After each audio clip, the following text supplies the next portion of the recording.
Chapter 22:12. Of the 5 spots, who should I choose? Naturally, the first ones that came Xiao Chen's mind were Saber Demon Wu Ming, Spear's Sovereign Moyu, Yin Fei, who came from the Peach Blossom Sovereign Emperor with him, and Nangong Feng, who came from Desolate City. In the past 2 years, Xiao Chun had occasionally contacted these people. However, as he had just joined the Heavenly Alliance, he had many missions, so he did not have a proper gathering. The task was arduous. In other words, he was as tired as a dog. Take Xiao Chun as an example. He had practically never rested. Often, he would only rest for 1 or 2 days before missions came again. This was especially so for the first year. One did not even have a choice. One had to obediently complete whatever mission one was given. There was no choice. The Heavenly Alliance was an extremely snobbish organization. It was fair as well. Every Heavenly Alliance member cultivated in the faux god world for 10 years. This was the greatest resource that the Heavenly Alliance provided. The pressure on the members was just a form of extortion. If these people were given another chance, they would still choose to join the Heavenly Alliance. There were simply too many benefits to not entering the faux god world. Furthermore, the Heavenly Alliance's strict hierarchy gave the members something to look forward to, so they could endure it. If Xiao Chan really said that he could bring them away from the Heavenly Alliance's headquarters and allow them to continue enjoying the Heavenly Alliance's resources, it would be a good thing. As long as everything went smoothly, it should not be a problem to gather a few people.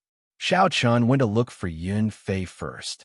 The Heavenly Alliance members lived at the foot of the Divine Mountain, not far from each other. In less than 15 minutes, Xiao Chun arrived at Yun Fei's residence. He was so close that Xiao Chun felt somewhat startled. Despite being so close, the few had only seen each other a handful of times in the past 2 years. In the end, the Heavenly Alliance's system was somewhat unreasonable and too repressive. Yun Fei just happened to be returning from his mission. When he saw Xiao Chun, he felt pleasantly surprised. Xiao Chun, haha, it has been a long time. Why are you here? Yun Fei felt rather surprised. After leaving the faux god world, the few had only met a few times. Furthermore, Yun Fei had always been the one looking for Xiao Chun. One does not come to a temple without a cause. I came for a reason as well. Xiao Chun took out his Heavenly Alliance medallion. 5 plum blossoms lit up in the snowy scene for 5,000 kilometers on the back. Damn! Bai Yun Fei jumped up in surprise. Holding the token in his hand, he rubbed it over and over again. It took him a while to confirm that it was real. Not long ago, Wu Ming lit up 3 plum blossoms, Nangong Feng, and I felt that it was already very amazing. Unexpectedly, you actually lit up 5. I only heard that you seem to have completed a very, very high-level mission. Is it related to this? Yin Fei could not be blamed for being shocked. It was too difficult to raise one's cultivation in the Heavenly Alliance. The merit points awarded for completing a mission would be deducted once they were exchanged for resources. This was a very troublesome matter. Under such circumstances, it was very difficult to save merit points. When Xiao Chun suddenly told him that he was already a 5-petal plum blossom cultivator, it was easy to imagine how shocked he was. Yes, but I can't reveal the details of the mission. Xiao Chun nodded his head in agreement with Yun Fei's conjecture. If it had been according to the original reward, Xiao Chun would have asked Hua Tianyang to have him become a 6-petal member. However, Mu Zifeng had obtained a reward for Xiao Chun, allowing him to oversee a region. In reality, this reward was even better than being a 6-petal member. Congratulations. Nominally, you are already 1 rank higher than Master Peach Blossom, Bai Yun Fei said with a smile. The Peach Blossom Sovereign Emperor had left with only 4 petals. Now, Xiao Chun was indeed 1 rank higher than the other party. Many thanks. However, this is not the important matter. I'll talk about it later. I already got someone to inform Wu Ming and Nangong Feng to come over. I'll explain the details then. Considering that there would be too many eyes in his residence, Xiao Chun did not invite anyone to his residence. Instead, he chose Bai Yun Fei's residence. Although this would be exposed sooner or later, he would do his best to hide something. How mysterious. However, we have not met for a long time. It would be good to chat more. Bai Yunfei smiled and started chatting with Xiao Chun, waiting for the others to arrive. Time passed. Wu Ming, Nangong Feng, and the others rushed over one after another. When they learned that Xiao Chun had advanced to a 5-petal member, they were incredibly shocked and repeatedly congratulated him. Xiao Chun, everyone is already here. Can you speak about the important matter now? Bai Yunfei asked with some anticipation. Xiao Chun looked around. Bai Yunfei, Wu Ming, Nangong Feng, and Mo were all friends that he had gone through life and death with. While these people did not possess horrifying strength, they were definitely trustworthy. They were all 1 in 10,000 geniuses with unlimited potential. If they could follow Xiao Chun to the Yinwu dynasty, they would definitely be of help. Due to the importance of this matter, I have to wait for everyone to arrive before speaking. Lord Mu promoted me to a rank 6 envoy inspector. If there are no surprises, the appointment certificates will be issued in 7 days. I have 5 slots, so you can come with me. Right after Xiao Chun spoke, Wu Ming and the other 3 revealed stunned expressions. Nangong Feng put down his teacup and said, Xiao Chun, I'm sure I heard right. You became an envoy inspector, and you're a rank 6 one at that? This startled the others to their senses. Like Nangong Feng, they looked at Xiao Chun, wondering if he was lying to us. A rank 6 envoy inspector. These were 5 simple words. However, everyone in the Heavenly Alliance knew how much weight these words carried. Becoming a feudal official, ruling over a region, achieving meteoric success, these words were not enough to describe Xiao Chun. This practically meant that Xiao Chun could be said to be a powerhouse of the Heavenly Alliance. Xiao Chun nodded slowly and smiled. Do you think that I'm purposely joking around? The others calmed down and looked at Xiao Chun with complicated expressions. If Xiao Chun had advanced to a 5-petal member, they would have been happy to congratulate him from the bottom of their hearts. However, when they suddenly learned that Xiao Chun had become a rank 6 envoy inspector, they found it unbelievable. In comparison, the difference between their statuses and Xiao Chun's was immense. After a long time, Wu Ming sighed softly. Back then, on the Faux God World's God conferring platform, Xiao Chun, you said with great pride that only Heavenly Alliance disciples could ascend to the top. I knew that such a day would come. However, I did not expect it to come so soon. Nangong Feng and the other 2 sighed in silence. The past events in the Faux God world were still vivid in their minds. Back then, Xiao Chun wrapped himself in a bedsheet and rode a strong wind to charge into paradise.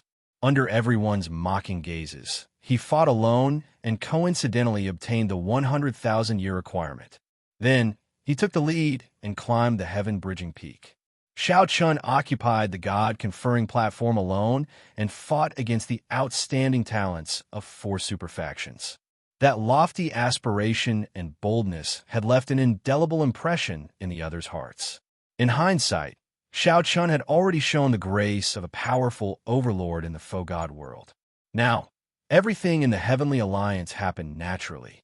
If they had been the ones to ascend to the top back then, Mu Zifeng would have done the same. I'm fine with it. As long as Xiao Chun says the word, I will go with you immediately.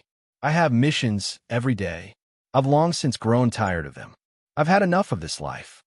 Yunfei was the first to agree to Xiao Chun's request. During the early stages of the Heavenly Alliance, the 2-petal period was the most difficult. With so many missions, one would not only be physically and mentally fatigued, but one would not even have time to cultivate. Yunfei was more than happy to have a chance to break away from this period of time. Furthermore, the one who said this was Xiao Chun. In that case, he had no more worries. I'm fine with it. Nangong Feng and Mo agreed one after another. Of the 4, only the 3-petal Wu Ming had not spoken yet. Without a doubt, Wu Ming was the strongest of the 4. Now, he had just advanced to a 3-petal Wu Ming. After enduring the most difficult period, he might have a chance to become an envoy inspector like Xiao Chun in the future. Facing everyone's fervent gazes, Wu Ming smiled and said, My brothers are all going.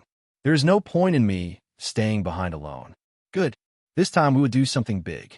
Xiao Chun, I'll follow you. The 4 laughed at the same time. A hot-bloodedness burned in their hearts. Many thanks to everyone for thinking highly of me, Xiao Chun. As long as I am around, I will not mistreat everyone. Xiao Chun rejoiced in his heart, revealing a sincere smile on his face. No matter how strong he was alone, it was impossible for him to oversee a region without any trouble. Furthermore, overseeing a region meant that he was an overlord and a powerhouse. Given his status, it was impossible for him to handle everything. He had to have a reliable helper. Nangong Feng, Yin Fei, and Mou come with me. You can automatically advance to a 3-petal Wu Meng. As for Brother Wu, it will be somewhat difficult. Before reaching a 3-petal Wu Meng, one could not leave the Heavenly Alliance's headquarters. However, Xiao Chun had this special right now. The people he chose could automatically advance to a 3-petal Wu Meng. Wu Meng already lit up 3 petals, so he could not help Xiao Chun light up another. Wu Meng smiled casually and said, "It's fine. I don't care about these minor matters. In that case, everyone should make some preparations in the next few days. Before we leave, we should use this opportunity to exchange for all the resources we can in the Heavenly Alliance's headquarters. All right, we will take our leave first." With the brothers working together, Xiao Chun successfully gathered 4 people. There was still 1 spot left, but he did not really want to recruit cultivators. It would be better to recruit blacksmiths, alchemists, or people who knew how to do business. Xiao Chun wondered if he could borrow someone from Master Ku Yun. Chapter 22:13. Master Ku Yun was one of the Heavenly Alliance's 7 core doyens. At the same time, he was the Heavenly Alliance's strongest blacksmith. Ordinary members, even if they were at the level of a 5-petal plum blossom, might not be able to meet them. Mu Zifeng had recommended Xiao Chun. Furthermore, Xiao Chun had met Master Ku Yun once before. It should not be a problem for him to meet this Heavenly Alliance powerhouse. Even so, Xiao Chun only met Master Ku Yun 2 days later. The meeting took place in the blacksmith workshop of the Heavenly Alliance's headquarters. There were many weapon cauldrons in the blacksmith workshop. These cauldrons were more than 30 kilometers tall, looking like mountain ranges standing proudly. Astral flames burned fiercely in the cauldrons. More than 100,000 apprentices worked in these weapon cauldrons. Many Grandmaster-level martial sages presided over them, making them incredibly busy. Someone led Xiao Chun through the cauldrons. Then, he met Master Ku Yun on a tall mountain that overlooked the entire blacksmith workshop. Stars flickered at the summit of the tall mountain. The vast starry heavens seemed within reach. "Little friend Xiao Chun, we meet again." Master Ku Yun revealed a smile on his face when he saw Xiao Chun, showing a very amiable attitude. Master Ku Yun did not have the unfathomable and mysterious aura that many major characters purposely created. In reality, after one surpassed great perfection Sovereign Emperor, one could return to one's natural state, appearing no different from ordinary people. However, those in power often did not want others to figure them out, purposely giving others an unfathomable pressure. Master Ku Yun had escorted Xiao Chun and Lin Feng on the mission to the abyssal underworld. Hence, he had a good impression of the two. "Master Ku Yun, this junior has something to trouble senior with." Xiao Chun rather liked interacting with such people. His attitude was very humble and respectful. Master Ku Yun said after some thought, "Mu Zifeng already told me about it. After thinking about it, I'll personally help you forge your alloy battle armor. If you have any special requests, you could discuss them with me now. I'll make the necessary preparations." Xiao Chun rejoiced when he heard that. He immediately stood up and performed a cupped fist salute. "Many thanks, Master Ku Yun. I'm truly overwhelmed by the favor." This was simply unexpected. Who was Master Ku Yun? He was a grandmaster who could forge superior grade soul tools. It would not be an exaggeration to say that he was the strongest blacksmith in the world. Xiao Chun was shocked that the other party was willing to let go of what he was doing and help him with such a small matter. "You're welcome.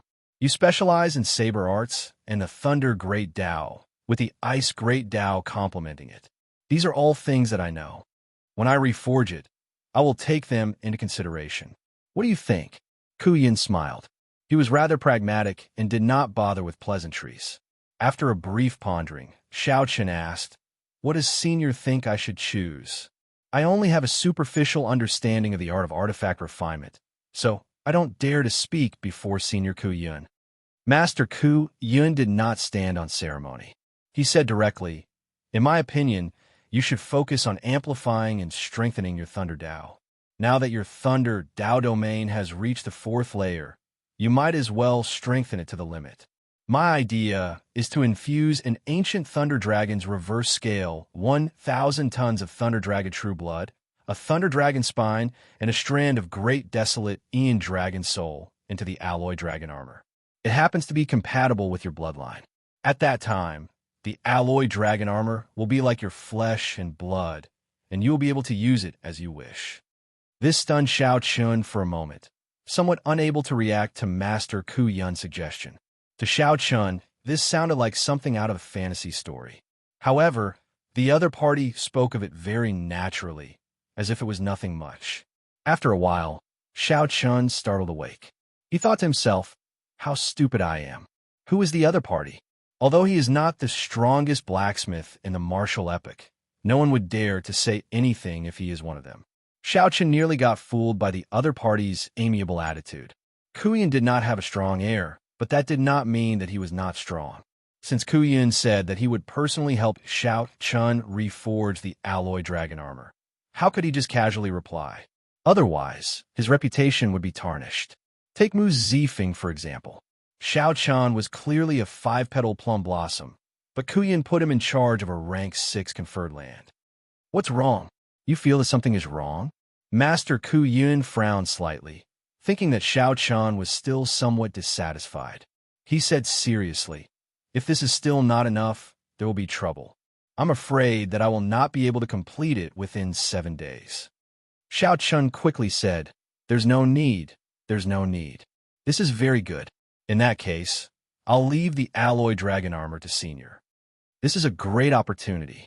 Fearing that something might go wrong, Xianxia removed the black gloves on his hands and handed them over. Master Ku Yun put away the gloves and said, "I'll get someone to deliver it to you 4 days later. With the Alloy Dragon Armor I reforged for you, you will be more confident when you arrive in the Yinwu dynasty." It turned out that Senior Ku Yun knew that Xianxia would have to oversee a region and feared that Xianxia would not be able to handle the situation, so he personally took action.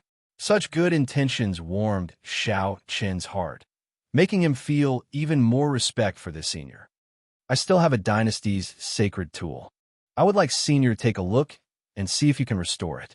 As Xianxia spoke, he took out the 8th Prince Li Yun's Scarlet Moon. This should be a secret treasure that could reach the might of a peak medial grade soul tool at a crucial moment. A demonic Dao sacred tool. I have a disciple who is good at restoring it. I'll get a servant to bring you over later. Master Ku Yun recognized the Scarlet Moon's origins with just one look. He did not say anything more, appearing very happy. The repeated requests made Xianxia feel somewhat embarrassed. Originally, he wanted to borrow someone from Master Ku Yun. In that case, there is nothing else. Master Ku Yun did not rush.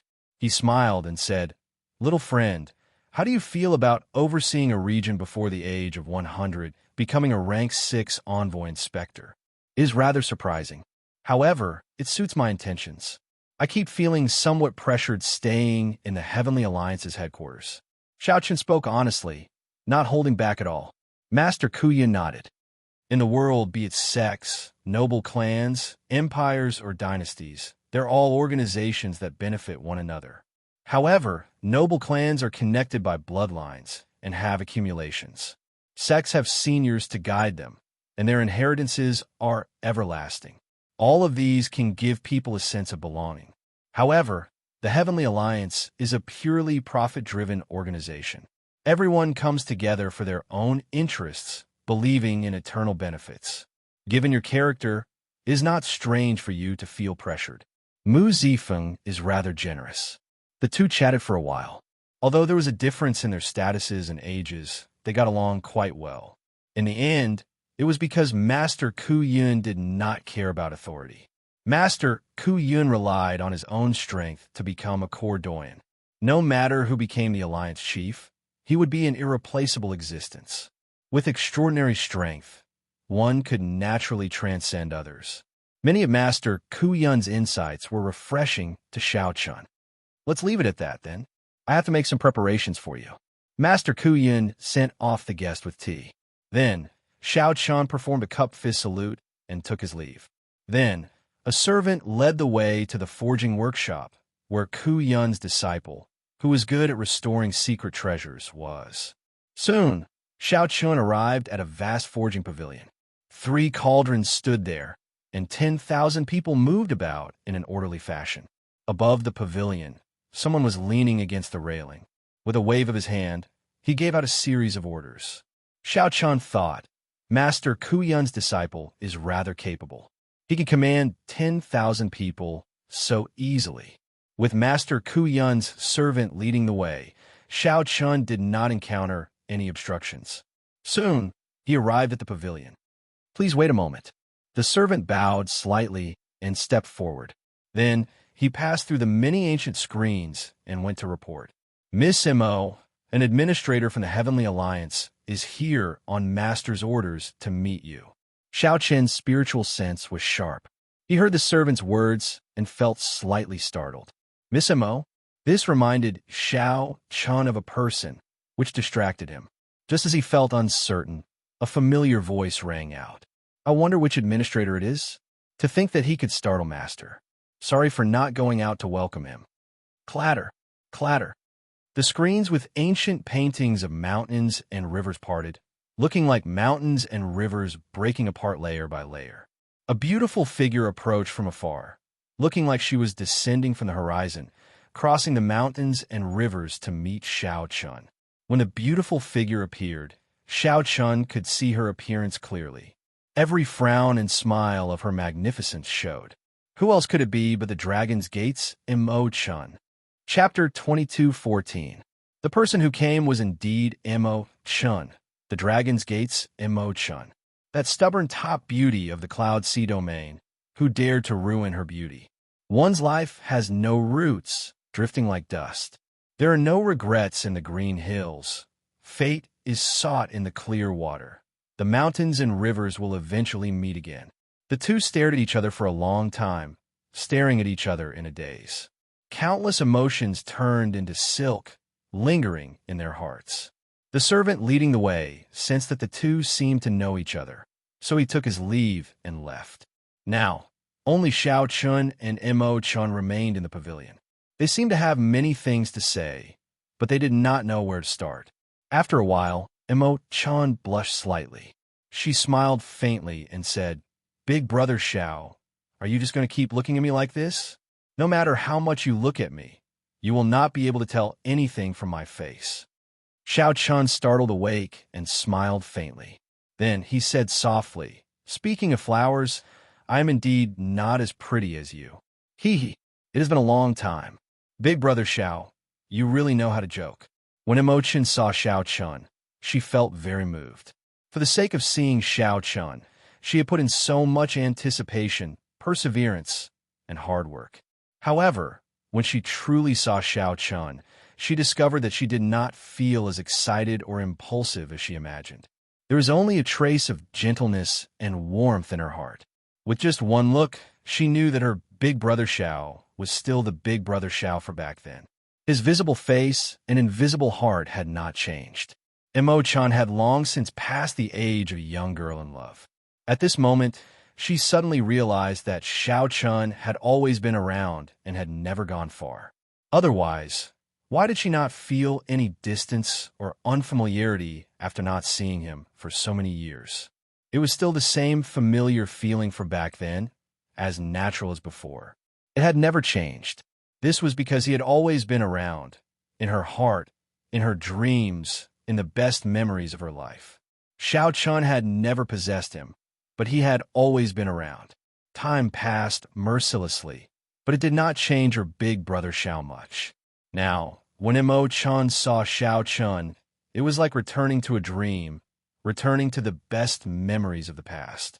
However, She could clearly feel time flowing at her fingertips.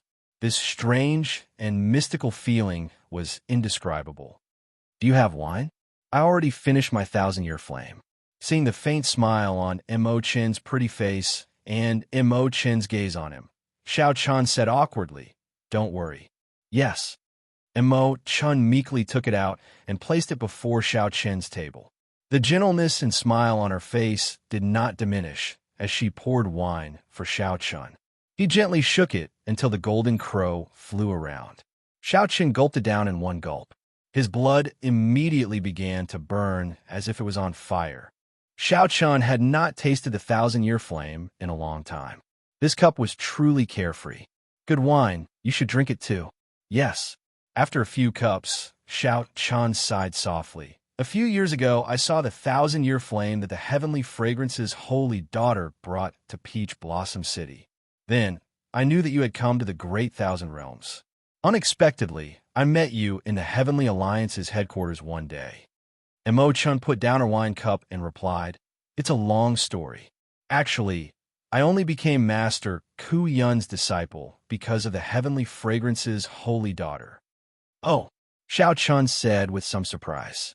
"There was actually such a reason?" He immediately listened attentively. "After she obtained my 1,000-year flame by chance, she used the Heavenly Fragrance's influence to send someone to look for me." Mo Chun paused for a moment before continuing. "In the end, she really found me. At that time, I was very happy, so I followed the Heavenly Fragrance's people to the central Great Realm's desolate sea. I thought that, given Big Brother Zhao's ability, if he really came out, he would go to the central Great Realm sooner or later." Xiao Chun thought to himself, back then, the Heavenly Fragrance's holy daughter did indeed pay a lot of attention to the 1,000-year flame. She even said that, after putting in a lot of effort, she still could not find the brewer. Unexpectedly, she really managed to find the brewer. After that, I stayed in the Heavenly Fragrance and helped her manage the Heavenly Fragrance winery. During this time, I also wanted to ask about Big Brother Xiao. However, although the Heavenly Fragrance's holy daughter was polite, I kept feeling that there was some distance between us.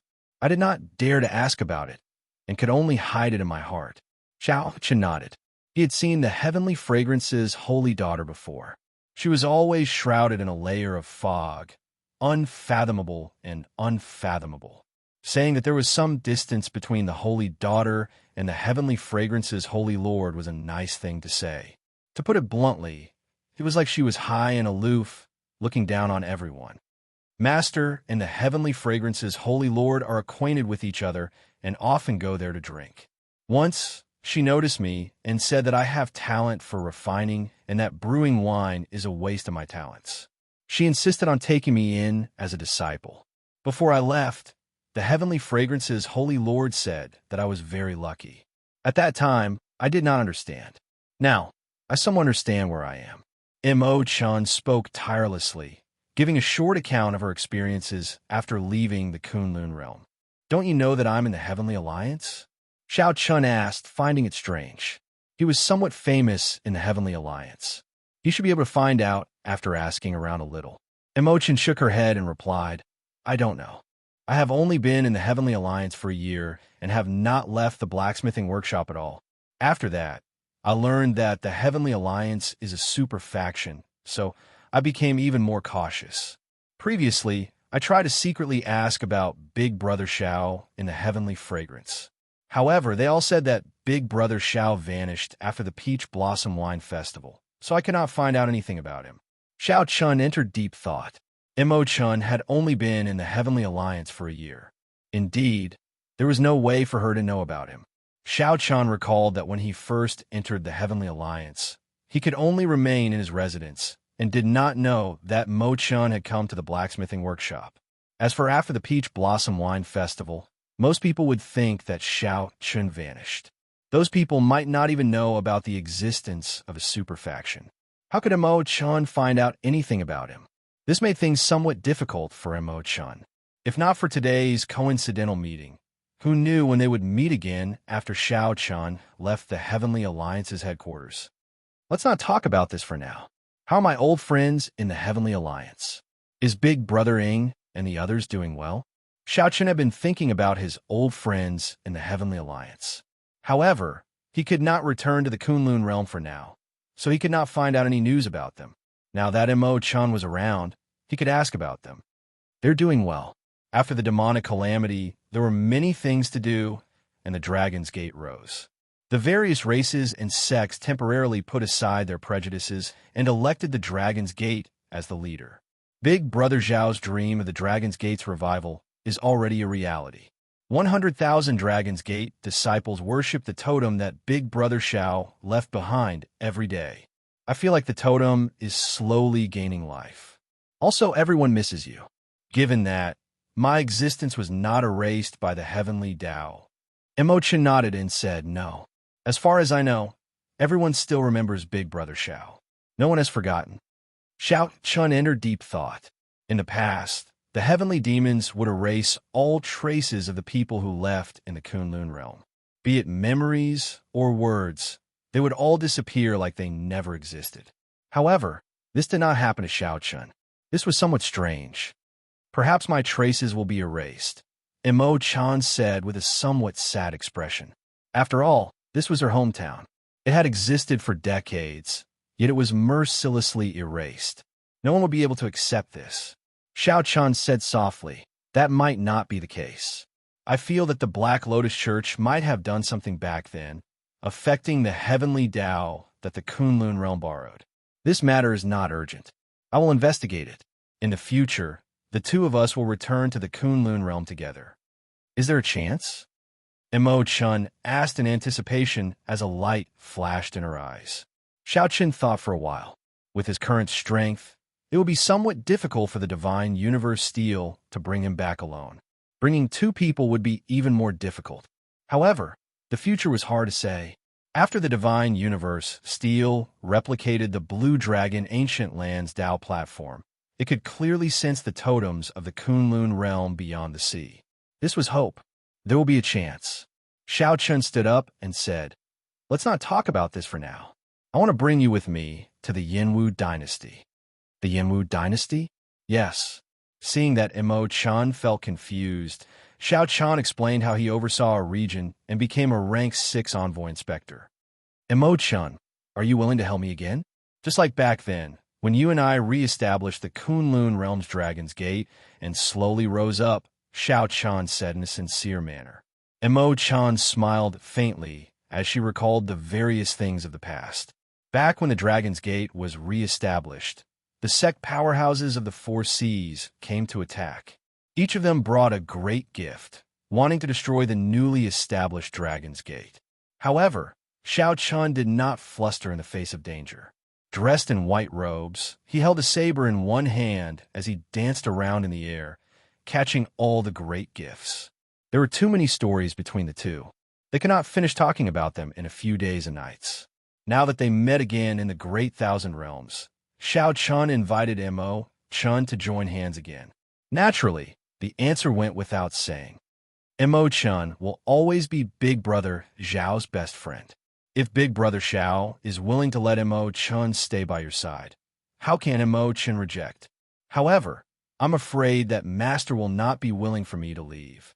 An indiscernible gentleness flashed in Imo-chun's eyes as she spoke gently with a faint smile. Xiao-chun smiled and said, it's fine. It's settled then. I'll speak to Master Kuyan. Right. Big Brother Xiao, take a look at the sacred tool you want to repair first. Don't forget about proper business. When Xiao-chun heard that, he could not help smiling. When he saw Imo-chun, he completely forgot about the so-called proper business. Or rather, seeing Imo-chun was proper business. The sacred tool was nothing. Chapter 22:15. This is a demonic Tao sacred tool. It is heavily damaged. I will need at least 3 days to repair it. Imo-chun gave her answer after checking the Scarlet Moon. 3 days, then. I'll take my leave first and think about how to account to Master Kuyan. After taking his leave of Imo-chun, Xiao-chun returned to his residence and saw Bao-er waiting for him. After taking his leave of Imo-chun, Xiao-chun felt somewhat helpless. He did not know how many spies there were among the servants in the residence. Right now, Xianxia urgently wanted to return to the Blue Dragon's ancient land. However, there were simply too many people here, so he did not dare to act rashly. Xianxia could only wait. As long as he was not in the Heavenly Alliance's headquarters, even if there were spies around, there should not be much risk in using the Divine Universe Steel. Young Master, you're back. Do you have any instructions? Bao asked softly, looking as obedient as before. Xianxia entered deep thought. Help me prepare a list. I need secret treasures and medicinal pills for nourishing the soul. See how the Heavenly Alliance sells them. Also, help me search for similar cultivation techniques. Sorry for the trouble. Young Master is too polite. Xiaoqian's soul energy soared to 3-vein Sovereign Emperor, making him feel uneasy. He had already decided to stabilize and condense his soul energy for a while. Soon, Bao appeared before Xiaoqian with a list. Young Master, I've already done what I asked. The main secret treasures for nourishing soul energy are incense burners. Buddhist incense burners are the best. As for medicinal pills, the Heavenly Alliance's soul accumulating pill should be the best. However, it is very expensive. After listening to Bao's explanation, Xiaoqian looked at the list again. Then he asked softly, how many contribution points do I have? Young Master has 20,000 contribution points that you have not exchanged. Xiaoqian said directly, just exchange them all. Choose the best. As for the soul accumulating pill, I need at least 100.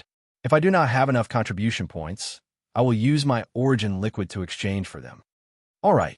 Bao knew that Xiaoqian would be overseeing a region. Before he left, he would definitely use up all his contribution points, so she was not surprised. Don't go yet. Just as Bao was about to leave, Xiaoqian called out to her. She turned around and asked, Young Master, do you have any other instructions? Xiaoqian looked straight at the other party and said calmly, I do not have any other instructions. I just want to ask, will you come with me to the Yinwu dynasty this time? This servant is Young Master's personal maid, so I naturally have to go with you. If Young Master is not satisfied with Bao, you can ask Lord Mu to replace her. Bao lowered her head, and her eyes became misty, making her look pitiful. Mister, are you going to give up, Bao? Xiaoqian sighed in his heart. There is no point in retreating. Mu Zifeng will definitely find other spies. Xiaoqian could understand why they were doing this, but there was always a spy following them, so he was more or less worried. I'm fine. You can go now. Yes. Seeing Bao withdraw, Xiaoqian thought to himself, should I tell Mu Zifeng about this? On second thought, it seemed like it was useless to say anything. As a rank 6 inspector, he was overseeing a region. Xiaoqian was a rank 6 envoy inspector overseeing a region. Without the Heavenly Alliance's spies by his side, even if Mu Zifeng felt assured, the other Heavenly Alliance upper echelon would not. The other envoy inspectors probably had Heavenly Alliance spies by their sides. This was a tacit secret. Never mind. When I leave the Heavenly Alliance's headquarters, I don't have to worry too much if I want to do something. Keeping a spy by my side is good for both sides. 4 days later, Xiaoqian visited the refining workshop again to collect his alloy dragon armor. An ancient Thunder Dragon reverse scale, Thunder Dragon spine, 5 tons of Thunder Dragon true blood, and a strand of Great Desolate Ian Dragon soul. With such a large amount of modifications, Xiaoqian looked forward to seeing how strong his alloy dragon armor would be. I was preparing to get someone to deliver it to you. Unexpectedly, you came personally. When Master Kuyun saw Xiaoqian, he revealed a smile and handed the alloy gloves over. Try it on, then. Xiaoqian received the alloy gloves. The pitch-black black-gold gloves revealed half of his fingers when he put them on. Golden talisman scripts formed an ancient divine character on the back of the gloves. Among the stars around the divine character, lit up. Senior Kuyun was really generous. To think that he directly upgraded my alloy dragon armor from 2-star to 4-star. Boom! When Xiaoqian put on the 2 gloves, he immediately felt an electric current run through his entire body. Even his divine seal and soul trembled.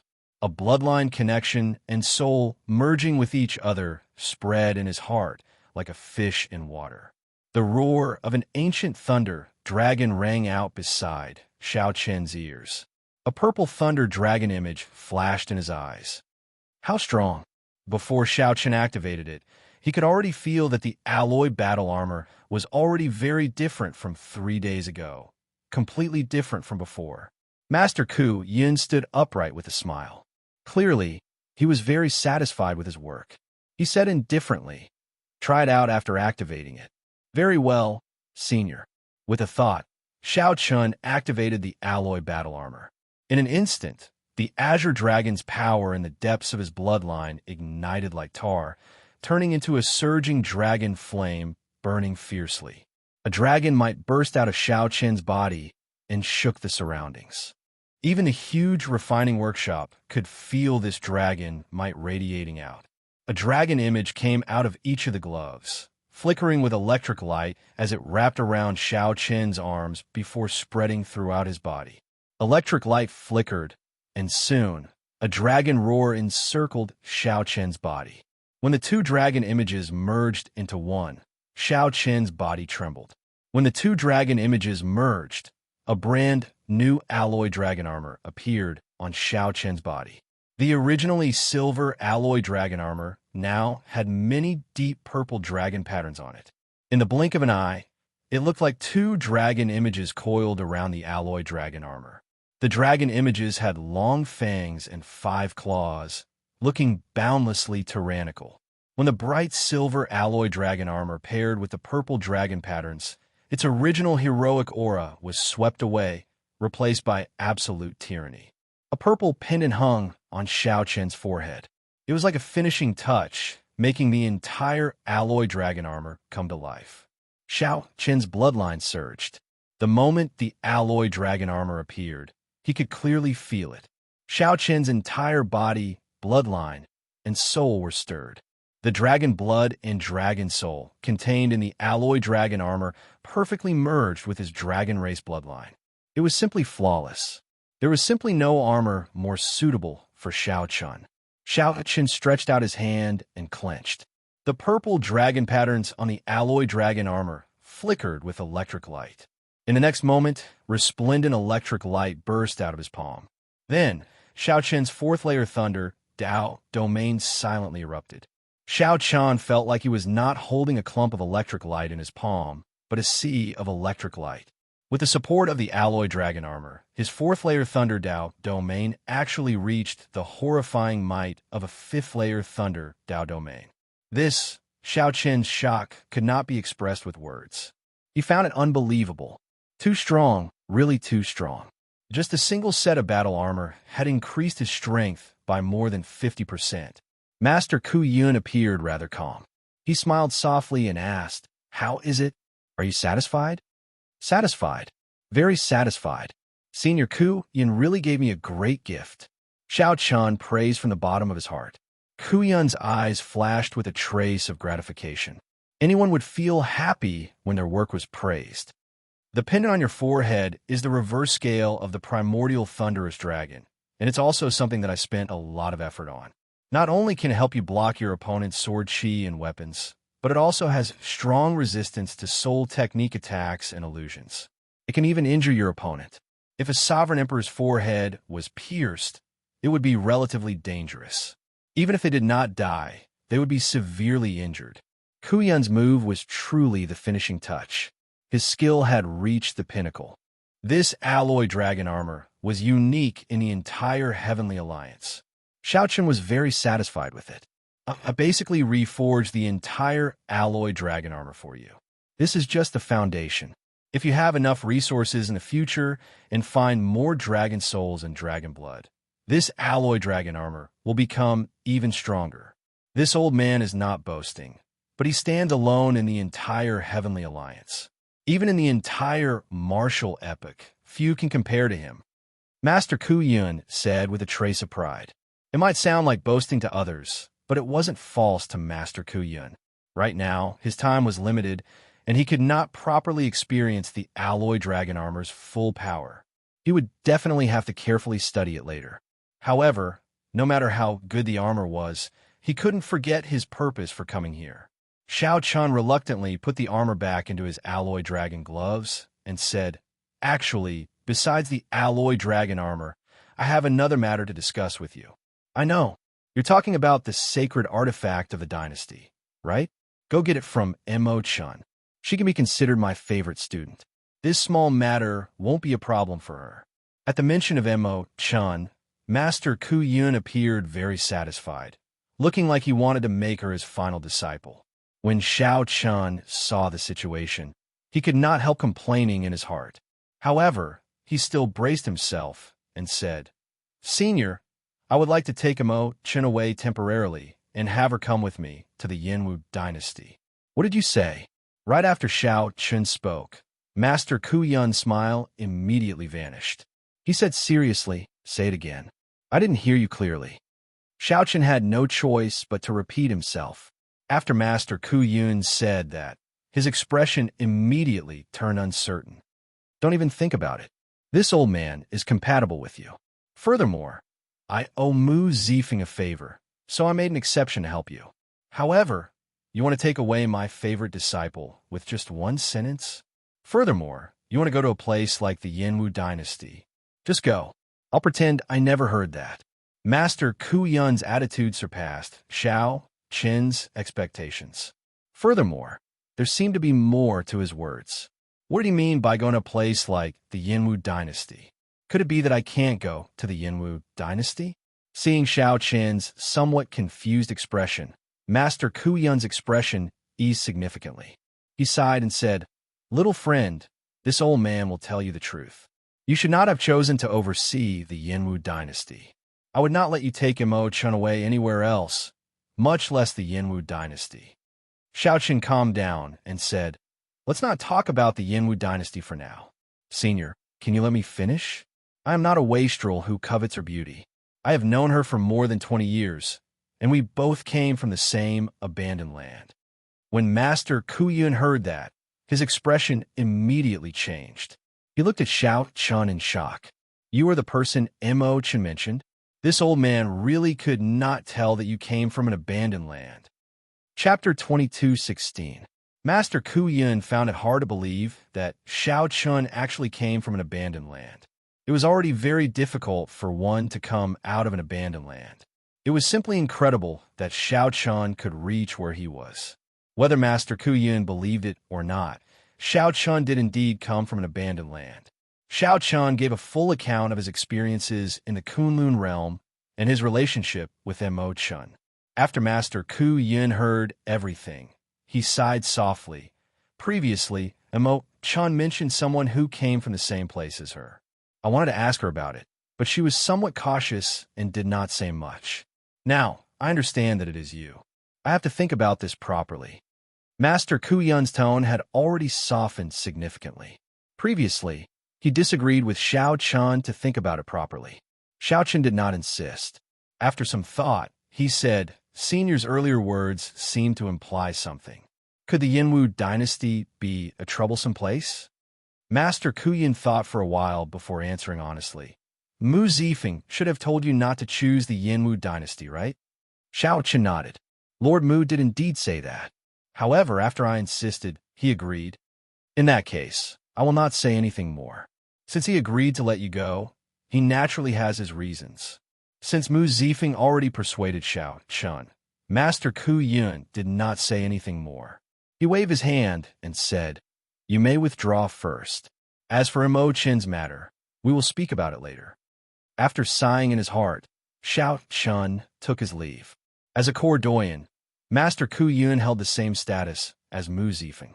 Even a lion's chief, Hua Tianyang, might not be able to change Master Ku Yun's decision. If Master Ku Yun did not want Mo-chun to leave, Xiao Chun would not be able to do anything about it.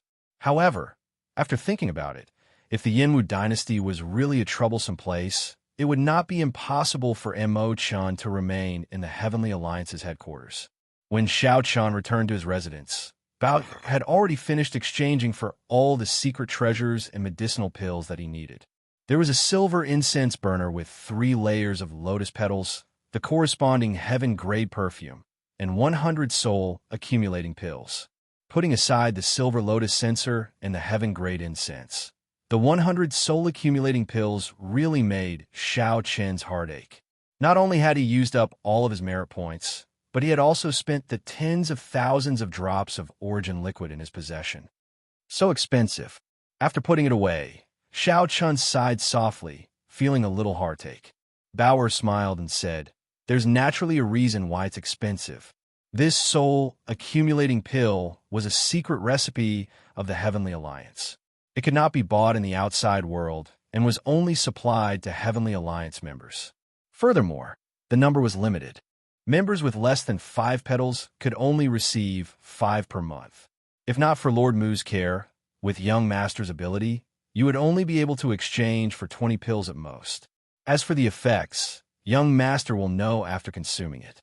Mu Zifeng's connections in the Heavenly Alliance were really vast. It seemed like everyone had to give him face, as expected of someone who was competing for the position of the next alliance leader. "I'll have to trouble you with this. You can leave first. I want to try out the effects of this accumulating soul pill." "Yes." After Bauer left, Xianxia took out accumulating soul pill. The black medicinal pill's surface was smooth, and it gave off a refreshing fragrance. There was a complicated mark carved on the back of the medicinal pill. After magnifying it several times, one would discover that it was the image of an ancient deity. Sovereign Emperor-level medicinal pills were passed down for a long time, coming from ancient alchemy recipes. They might even be from many epochs ago. No one knew who this ancient deity was.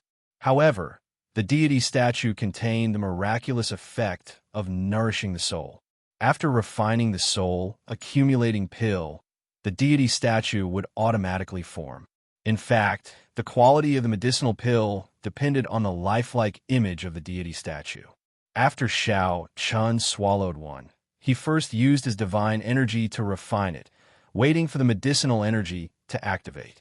After the medicinal energy was activated, the ancient deity image appeared in the vast soul pool. Then, it used a miraculous hand seal to release waves of light to nourish the soul. Under this light, the blue dragon divine seal fell into a deep sleep like a baby, slowly breathing along with the hand seal. Back in the real world, Xianxia followed the ancient deity's hand seal and moved his hands, driving out the medicinal energy. Time slowly passed. By the time Xianxia opened his eyes, a night had passed without him realizing it. What a miraculous feeling. The soul-accumulating pill truly lives up to its reputation.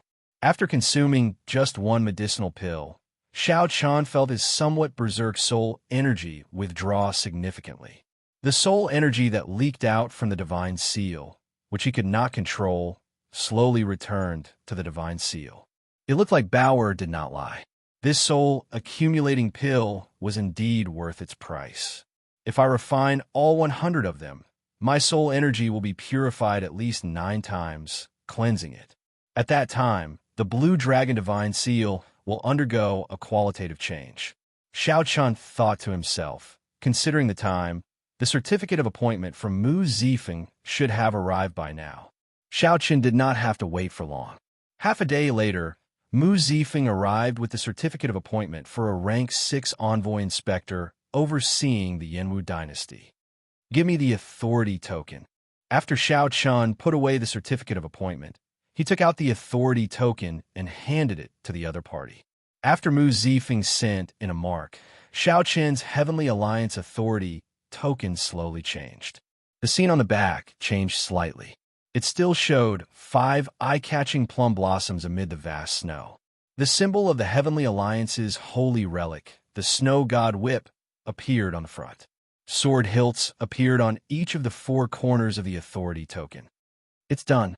At the crucial moment, you can activate 4 sword images. Each sword image can severely injure a great perfection sovereign emperor. When the 4 sword images overlap, even a faux god would have to retreat. This can protect your life at a life-and-death moment. Mu Zifeng handed the authority token back to Xianxia. Then, he said seriously, "As an envoy inspector overseeing a region, you represent the Heavenly Alliance's will. If the Heavenly Alliance's interests in the Yanwu dynasty suffer losses, you will definitely be impeached or even severely punished. At that time, even I will not be able to protect you. Xiao Chen put away his authority token and asked, "Is the Yinwu dynasty very horrifying?" Mu Zifeng replied indifferently, "It is not exactly horrifying. However, the Heavenly Alliance has been unable to expand. It is already very difficult for us to protect our interests. Going to the Yinwu dynasty to be an envoy inspector is destined to be a difficult task. Even if you want to regret it now, I can't help you." Xiao Qin frowned slightly. It seemed like Mu Zifeng had something to say. "I'll be leaving first. I will depart tomorrow. Take care." Mu Zifeng smiled faintly. "I still think very highly of you. Do your best." It looked like Xiao Qin already knew some information about the Yinwu dynasty. However, he chose his path himself. It would be good to suffer a little. It would be for the best if he could retreat in the face of difficulties. Mu Zifeng knew that the Yinwu dynasty was a dangerous place. He had told Xiao Qin about it at the start, but the other party did not listen. So, Mu Zifeng took advantage of the situation and did not say anything more. Mu Zifeng had his own plans. If Xiao Chen could not expand his influence, he would definitely beg Mu Zifeng again. If Mu Zifeng owed too many favors, he would not be able to control himself. At that time, it would be difficult for him to leave. The martial epoch is where luck gathers. The three dynasties might be much more problematic than I imagined. Xiao Qin was not a fool. He more or less understood Mu Zifeng's intentions. However, he chose this path himself. He had to persevere on it. Staying in the Heavenly Alliance's headquarters was not comfortable. One had to pay a price for freedom.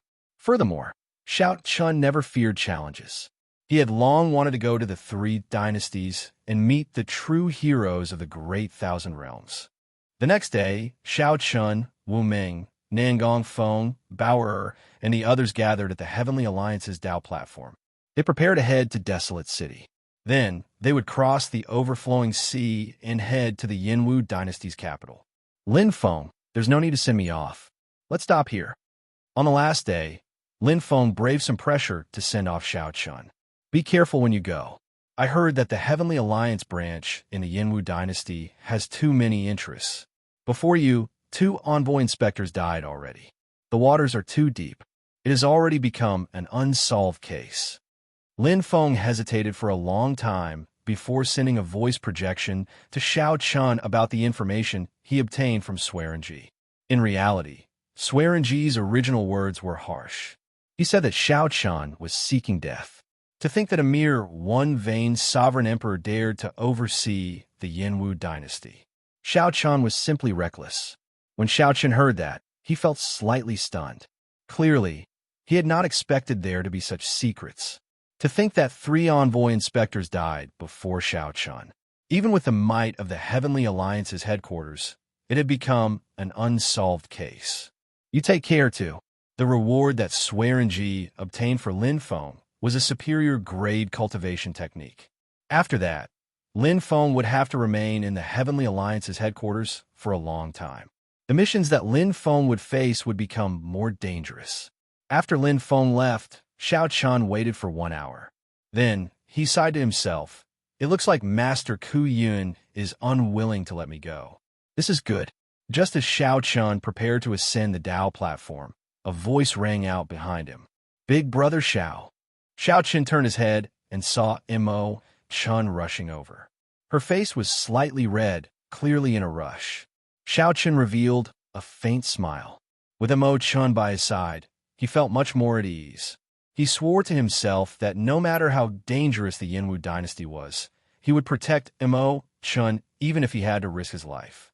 When Xiao Qin turned his head back, he saw Master Ku Yun's gaze at the summit of the tall mountain where the refining workshop was located. Master Ku Yun nodded slightly, indicating for Xiao Qin to take care. Then, his figure slowly vanished from Xiao Qin's sight. Chapter 22:17. Imo Chun came in the end. Just as Wu Ming and the others felt curious, Xiao Qin introduced, "This is Imo Chun, an old friend from my hometown. She is also Master Ku Yun's proud disciple. She will be coming with us to the Yinwu dynasty." Imo Chun smiled softly and said, "Hello, everyone. I am Imo Chun. please take care of me in the future? Hee. Since you are Master Ku Yun's disciple, we will have to look for you to take care of us in the future, Nan Gongfeng said with a smile. Nan Gongfeng's eyes lit up when he saw the pretty girl.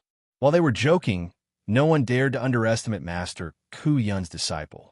Let's go to Desolate City, then. After the introductions, the group of 6 ascended the Dao platform of the Heavenly Alliance's headquarters. The elders of the 4 Dao platforms made their moves at the same time. Mysterious talisman scripts immediately floated out of the Dao platform. After a while, a Dao door appeared in the center. The group took one last look at the Heavenly Alliance's headquarters before entering in a single file. They did not know when they would reach the Heavenly Alliance's headquarters again. Light flickered.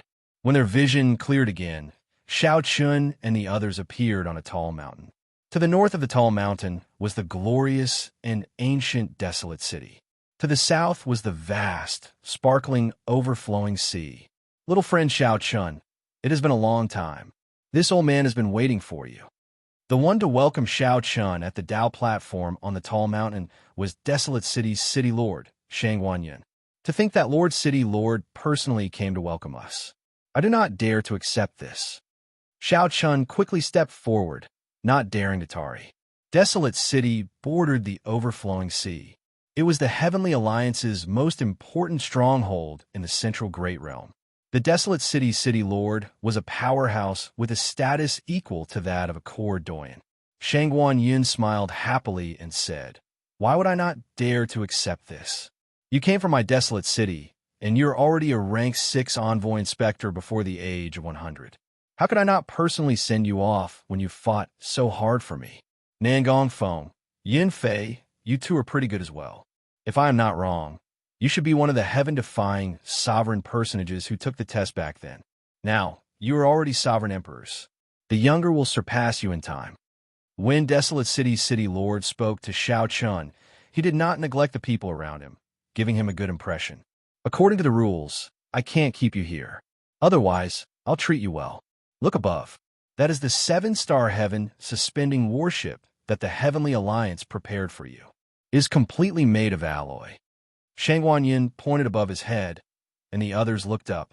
There was a silver warship hidden in the clouds, emitting a powerful pressure. It was like a silver dragon hidden in the clouds, ready to strike. This 7-star heaven suspending warship made of alloy had always been in Xianxia's hands when he was the envoy inspector. The dazzling battleship was so dazzling that Xianxia couldn't help but sigh in his heart. Many years ago, Xianxia did not even have a heaven-suspending war chariot. Now he had his own heaven-suspending war chariot. Furthermore, the Heavenly Alliance had modified it with heaven-suspending war chariot. "Let's go. I wish you all the best." "Thank you, City Lord." The few of them cupped their hands and left. They flew into the sky and entered the alloy armor hidden in the clouds. After Xianxia entered, a captain immediately came over and handed over control of the warship to him, using the inspector token in his hand. "My lord, this 7-star soaring cloud warship is yours. After you retire, the Heavenly Alliance will keep it. If you want to exchange for it permanently, you will have absolute priority. I will stay on the ship for half a month to help my lord familiarize himself with this warship. I will leave when we arrive at the Yanwu dynasty." Xianxia felt satisfied with this captain's attitude. He said calmly, "You go first, then. Mo Chun, lead everyone and send off the captain." Mo Chun nodded slightly, knowing that Xianxia was about to start accepting this warship.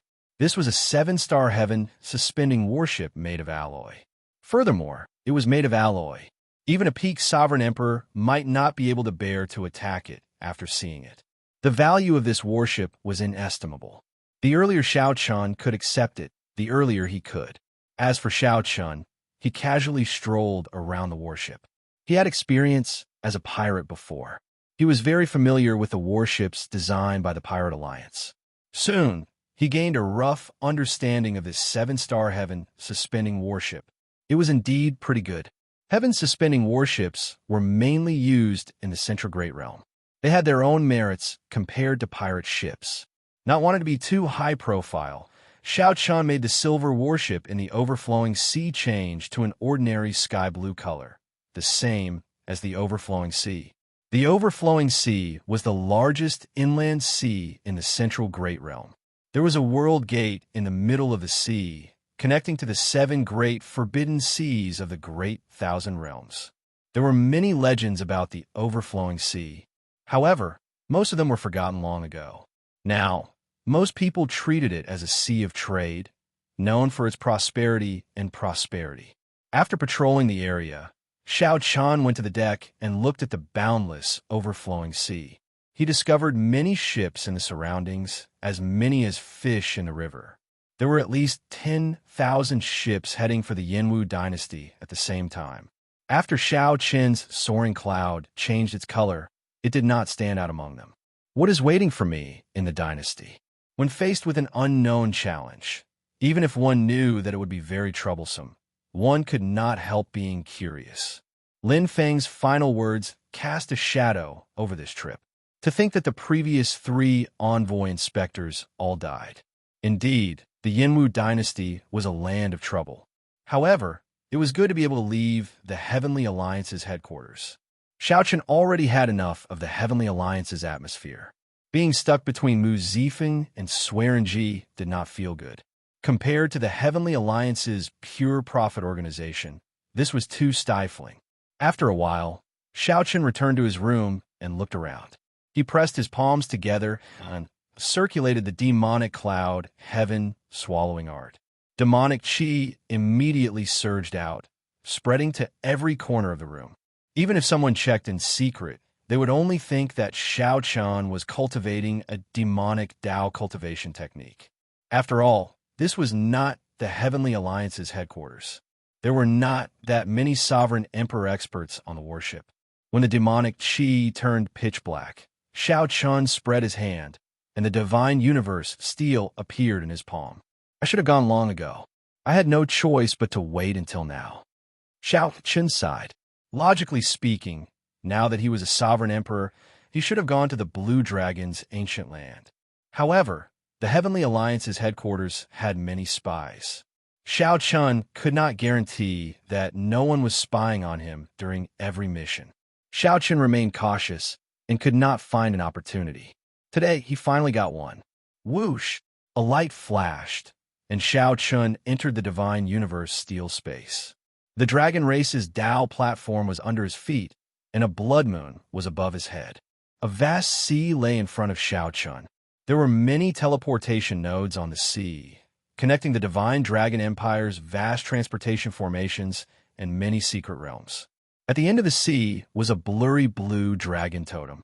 Every time Xiaoqian looked into the distance, he could sense it weakly. Xiaoqian entered deep thought. If I can break through to great perfection, Sovereign Emperor, I might be able to drive the Dao platform under me and directly descend to the Kunlun realm. However, I wonder what kind of trouble I will encounter if I descend to the Kunlun realm with my current strength. Let's not think about this for now. I should go to the Blue Dragon's ancient land first. Xiaoqian leaped into the air and directly entered the blood moon above his head. In the next moment, the divine universe steel in the room vanished with a flash. When Xiaoqian reappeared, he quickly descended from the Blue Dragon's blood moon while holding the divine universe steel. Egg is back. The black and white eggs, who were bickering in boredom, immediately exclaimed when they saw the figure in the blood moon. Egg is a sovereign emperor. Egg, come over and fight with us. The black and white eggs rejoiced. With Xiaoqian's appearance, their strength adjusted again, surpassing 3-vein sovereign emperor and reaching 4-vein sovereign emperor. The initially interested Xiaoqian immediately gave up when he saw the situation. These two puppets should have sensed that his soul energy had reached 3-vein sovereign emperor. Hence, their strength was adjusted to 4-vein sovereign emperor, which was 10% higher than his. However, Xiaoqian's true cultivation was only that of a 1-vein sovereign emperor. How could he be a match for a 4-vein sovereign emperor? What more too? Ignoring these two fools' cries, Xiaoqian turned into a sea of lightning and descended on the Blue Dragon's ancient city. Boom! When the sea of lightning landed on the city walls, Xianxia revealed himself and looked at the holy mountain in the city. Rumble. The ground shook. A blue dragon statue slowly swam at the summit of the tall mountain. A spiritual light flickered in the statue's eyes as it looked at Xianxia from afar, putting a mountain of pressure on him. Since you are already a sovereign emperor, quickly come over. The dragon spirit's voice rang out in Xianxia's mind. He no longer hesitated. He gently pushed off with his feet, and his arms spread out like wings. When he landed, he happened to appear in the mouth of the blue dragon statue. Then, he pushed the door open and strode in. Blue Dragon Inheritance. I, Xianxia, am here. Chapter 22:18. After pushing open the door and entering the blue dragon statue, Xianxia walked straight ahead. Soon, he reached the end. The wall at the end had a picture of 10,000 dragons gathered. Back then, this was where Xianxia formed the 10,000 dragons picture and obtained the right to cultivate the 10,000 dragons art. Whoosh! The dragon spirit appeared and looked at Xianxia. Unexpectedly, you advanced to sovereign emperor so quickly. This truly surpassed my expectations. Xianxia smiled faintly. He had the blood-soaked dragon emperor's inheritance. Even if he had not entered the faux god world, he should have been able to advance to sovereign emperor by now. After entering the faux god world, Xianxia's progress to sovereign emperor accelerated significantly. I came as promised. Now that I am a sovereign emperor, I wonder if I can obtain the blue dragon's inheritance? Xianxia asked directly, getting straight to the point. The dragon spirit replied indifferently. Right now, the blue dragon race's bloodline has withered. You might be the only one left. If not you, who else is qualified to inherit this inheritance? 50-odd years ago, that heaven dragon race clansman knelt outside the city for 100 days. Even so, I did not let him enter the city gates. Xianxia felt slightly startled. Unexpectedly, the previous generation heaven dragon had such an encounter. However, you have to think this through. After obtaining the blue dragon's inheritance, whether you are willing or not, you will bear the fate of the blue dragon race. They all had to shoulder the fate of the azure dragon race, unable to escape. There was no other choice. You will shoulder the responsibility of reviving the blue dragon bloodline and reviving the dragon race. Wait, Xianxia interrupted the other party. Then he looked at the dragon spirit and said, I know about reviving the blue dragon bloodline. Back then, the old dragon horse and the others in the Kunlun realm told me about it. Now, the blue dragon totem I laid in the Kunlun realm has improved. However, what does reviving the dragon race mean? The dragon spirit replied, Fate. Back then, be it the blood-soaked Dragon Emperor or Dragon Emperor Xiaoyun, they were only one step away from establishing the supreme divine dragon dynasty, unifying the righteous Tao and the demonic Tao, and starting a new epic. A new epic? That's right. From the moment the Black Dragon King broke the world tree, the martial epic entered an irreversible decline. The rise and fall of epics is like the cycle of the 4 seasons, just like when the immortal epic fell and the martial epic rose. The dragon spirit said indifferently, counting from the great desolate Aeon, the dragon race has experienced many epics, and their inheritance has not been extinguished. However, in the end, we were unable to truly create a new epic. Our Azure Dragon race possesses the proudest bloodline of the dragon race. We ought to create an epic that belongs to the dragon race. Xianxia was secretly speechless and said in a low voice, It feels so far away. It's fine, whether you're willing or not. This is the fate of the blue dragon race. It's unavoidable. The dragon spirit did not speak further. It said softly, Come with me. I'll bring you back to meet your ancestors and write your name on the royal genealogy records of the dragon race. Kacha. The dragon spirit gently pointed, and the wall with the 10,000 dragons picture slowly opened from the middle. In the eternal darkness, there was an ancient azure book floating quietly. What is your name? As Xianxia found this strange, a voice suddenly rang out in his heart. Before he could react, he replied in his heart. As Xianxia said the words Xiaochun, In his heart, the ancient Azure genealogy records quietly opened. Xianxia's face twisted in pain and discomfort. He felt like his soul and bloodline were being pulled out by a formless force. When the name Xiaochun was carved on the book and the book closed, the feeling of his soul and bloodline being pulled out disappeared. Whoosh! After the book closed, a drop of dragon blood flew out and entered Xiaochun's forehead. In the next moment, Xiaochun felt all the blood in his body boil. His great desolate Ian bloodline activated uncontrollably. Then, Xiaochun let out a loud cry of pain. He could no longer suppress it, roaring crazily. Dragon roars rang out everywhere, and the state of kingship spread out, shaking the world. A horrifying and startling king's dragon might burst out of Xiaochun's body. This was the king's dragon might from the ancient great desolate Aeon, the legendary era. Xiaochun sank into madness. The pain made him lose all rationality. An ancient mark slowly formed on his forehead. When the imprint was completely formed, Xiaochun regained his consciousness. He felt as if he had been reborn. Not only that, but he also exuded the ancient king's dragon might with every movement. Xiaochun's aura changed completely.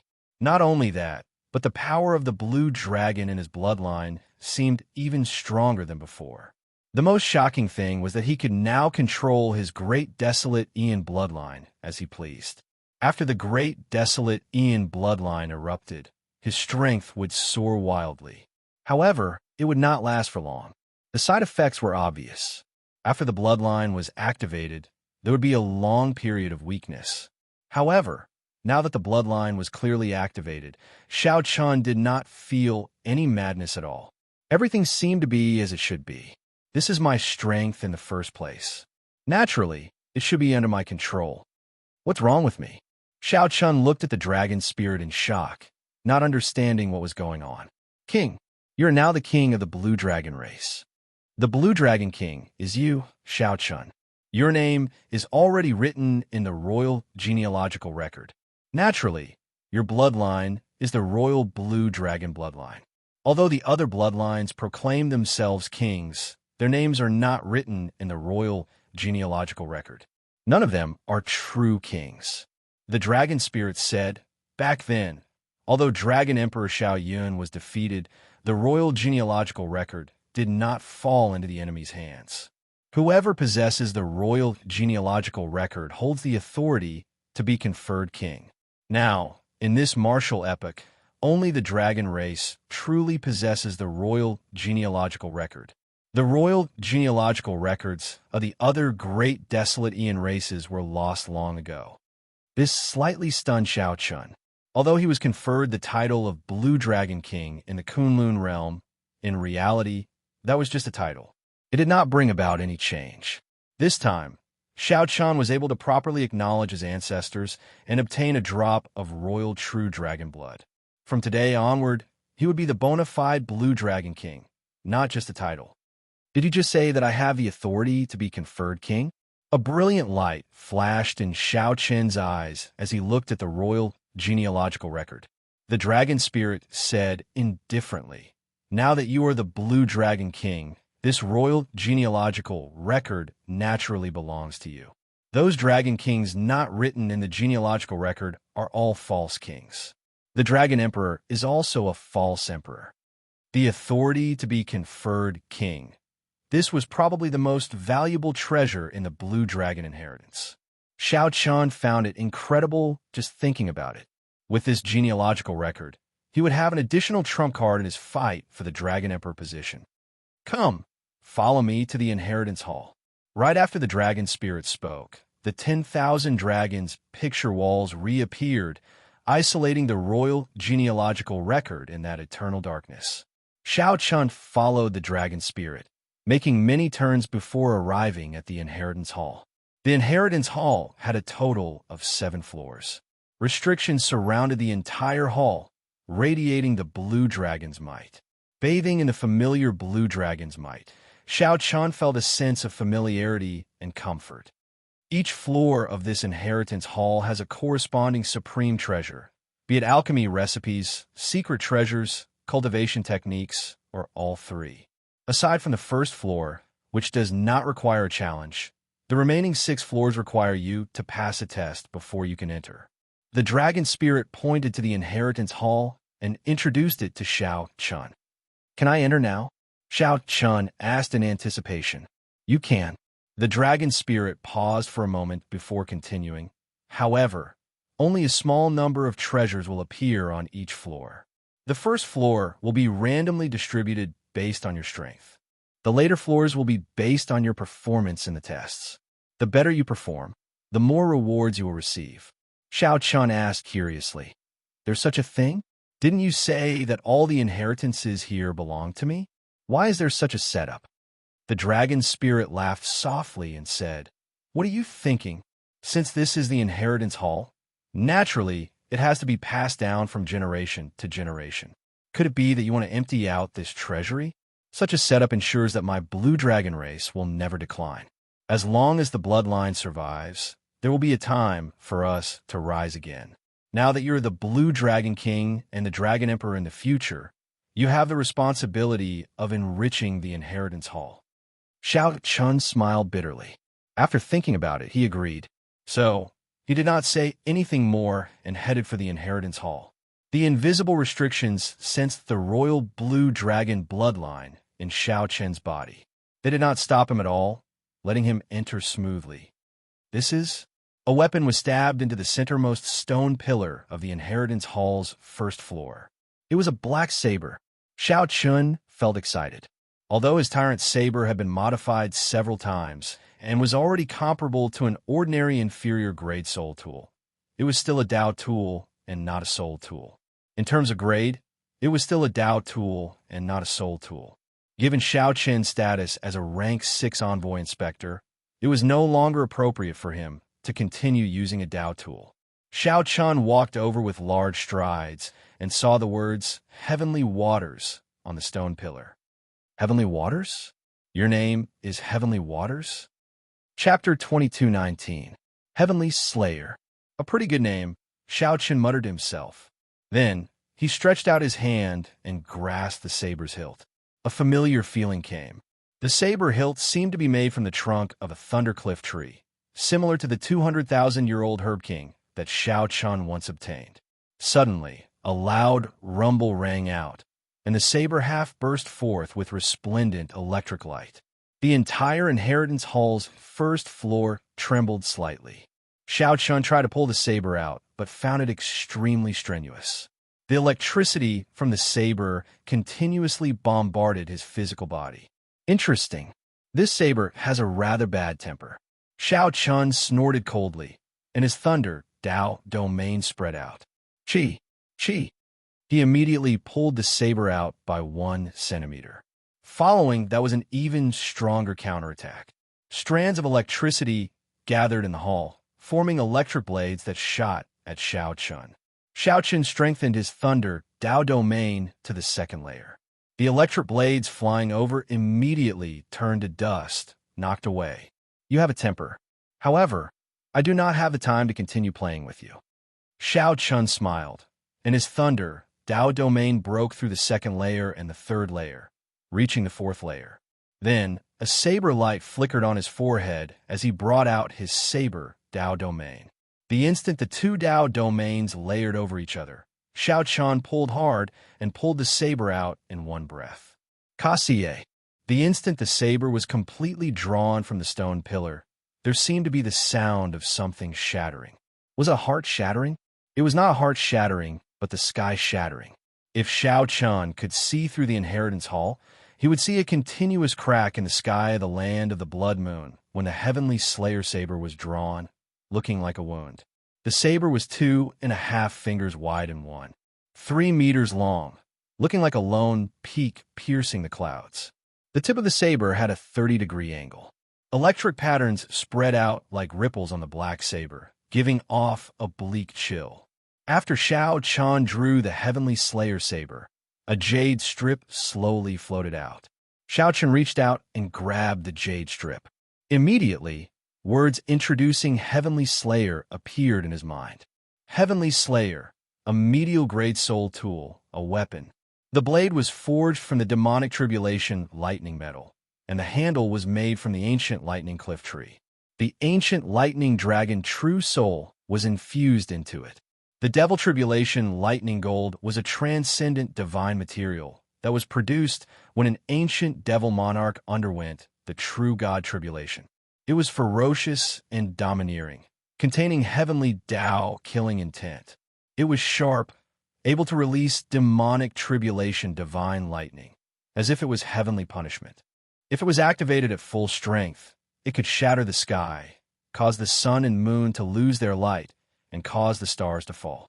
After it was successfully forged, it had been soaked in the chaotic space's lightning sea for 10,000 years, causing the heavenly Tao's killing intent to be restrained. Among medial grade soul tools, it was infinitely close to superior grade. The requirements for using it were quite high, requiring an extremely high foundation in the path of lightning. If there is no need, do not use it. Once the heavenly Tao's killing intent is unleashed, if it doesn't kill, it will harm itself. Bang! Just then, the stone pillar shattered and a scabbard appeared. After Xiao Chun recognized it as its master, he sheathed it with satisfaction. However, the last sentence made him somewhat cautious. Once the heavenly Tao's killing intent was unleashed, if it didn't kill, it would harm itself. Very good. As a replacement for the tyrant's saber, Xiao Chun liked this heavenly slayer. Under normal circumstances, using the tyrant's saber would be sufficient. After all, once he used a soul tool, it would feel like he would not rest until he died. Xiao Chun looked around, but did not discover anything valuable. He felt somewhat disappointed. Although a medial-grade soul tool was already very valuable, especially since it was a weapon that Xiao Chun could use, this place was, after all, the Blue Dragon's Inheritance Hall. However, this was the Azure Dragon's Inheritance Hall. After all, Xiao Chun harbored great expectations. Feeling dissatisfied, he continued searching. After a while, a wall attracted Xiao Chun's attention. There was another 10,000 dragons picture on it. It seemed somewhat different. It was also a 10,000 dragons picture. However, this 10,000 dragons picture had the blue dragon in the middle, with the other true dragons serving as foils. So that's how it is. Xiao Chun's face lit up in joy as he slowly understood the meaning of the painting. There were actually some hidden words in the painting. It turned out that this was an advanced cultivation technique for the 10,000 dragons art. Forming the 10,000 dragons picture was only the first step to cultivating the 10,000 dragons art. The later steps were the most important. Xiao Chun found his bloodline and advanced it step by step. Finally, the 10,000 dragons art would evolve into the ancestor dragon art. The entire inheritance hall had a total of 7 floors. Each floor had an advanced cultivation technique. After 7 floors, it would evolve into the ancestor dragon art. After thinking for a while, Xiao Chun sat down cross-legged and started to cultivate this advanced cultivation technique. Xiao Chun's divine energy surged and materialized many dragon images, forming the 10,000 dragons picture. As the cultivation technique circulated, the dragon images flickered and changed continuously. Dragon images circled Xiao Chun's body, changing unpredictably. The thousands of dragon images changed at will. The thousands of dragon images scattered, and only a blue dragon image remained behind Xiao Chun. Following that, many dragon images were formed with the blue dragon as the center. 2 days later, Xiao Chun opened his eyes again, and a brand new 10,000 dragons picture formed behind him. Xiao Chun formally cultivated the 10,000 dragons art's first layer. With the blue dragon as the core and the 10,000 dragons as support, the entire 10,000 dragons picture improved further. After hesitating for a while, Xiao Chun did not continue forward. It was not yet time to enter the second floor. After leaving the inheritance hall, the dragon spirit said softly, "It looks like you already comprehended the advanced cultivation technique for the 10,000 dragons art. Not bad. With your current cultivation, you are not far from opening your second divine vein. At that time, you will be able to enter the second floor's inheritance hall." What's wrong?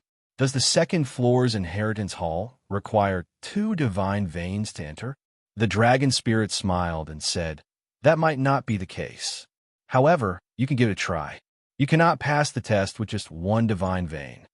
Xiao Chun shook his head and said, "There's no need. When my saber technique improves further, I will come and challenge you. I have to go now." The dragon spirit nodded and said, "I look forward to your next visit." After accepting the blue dragon's inheritance, Xiao Chun had gained a medial grade soul tool, the Heavenly Slayer Saber.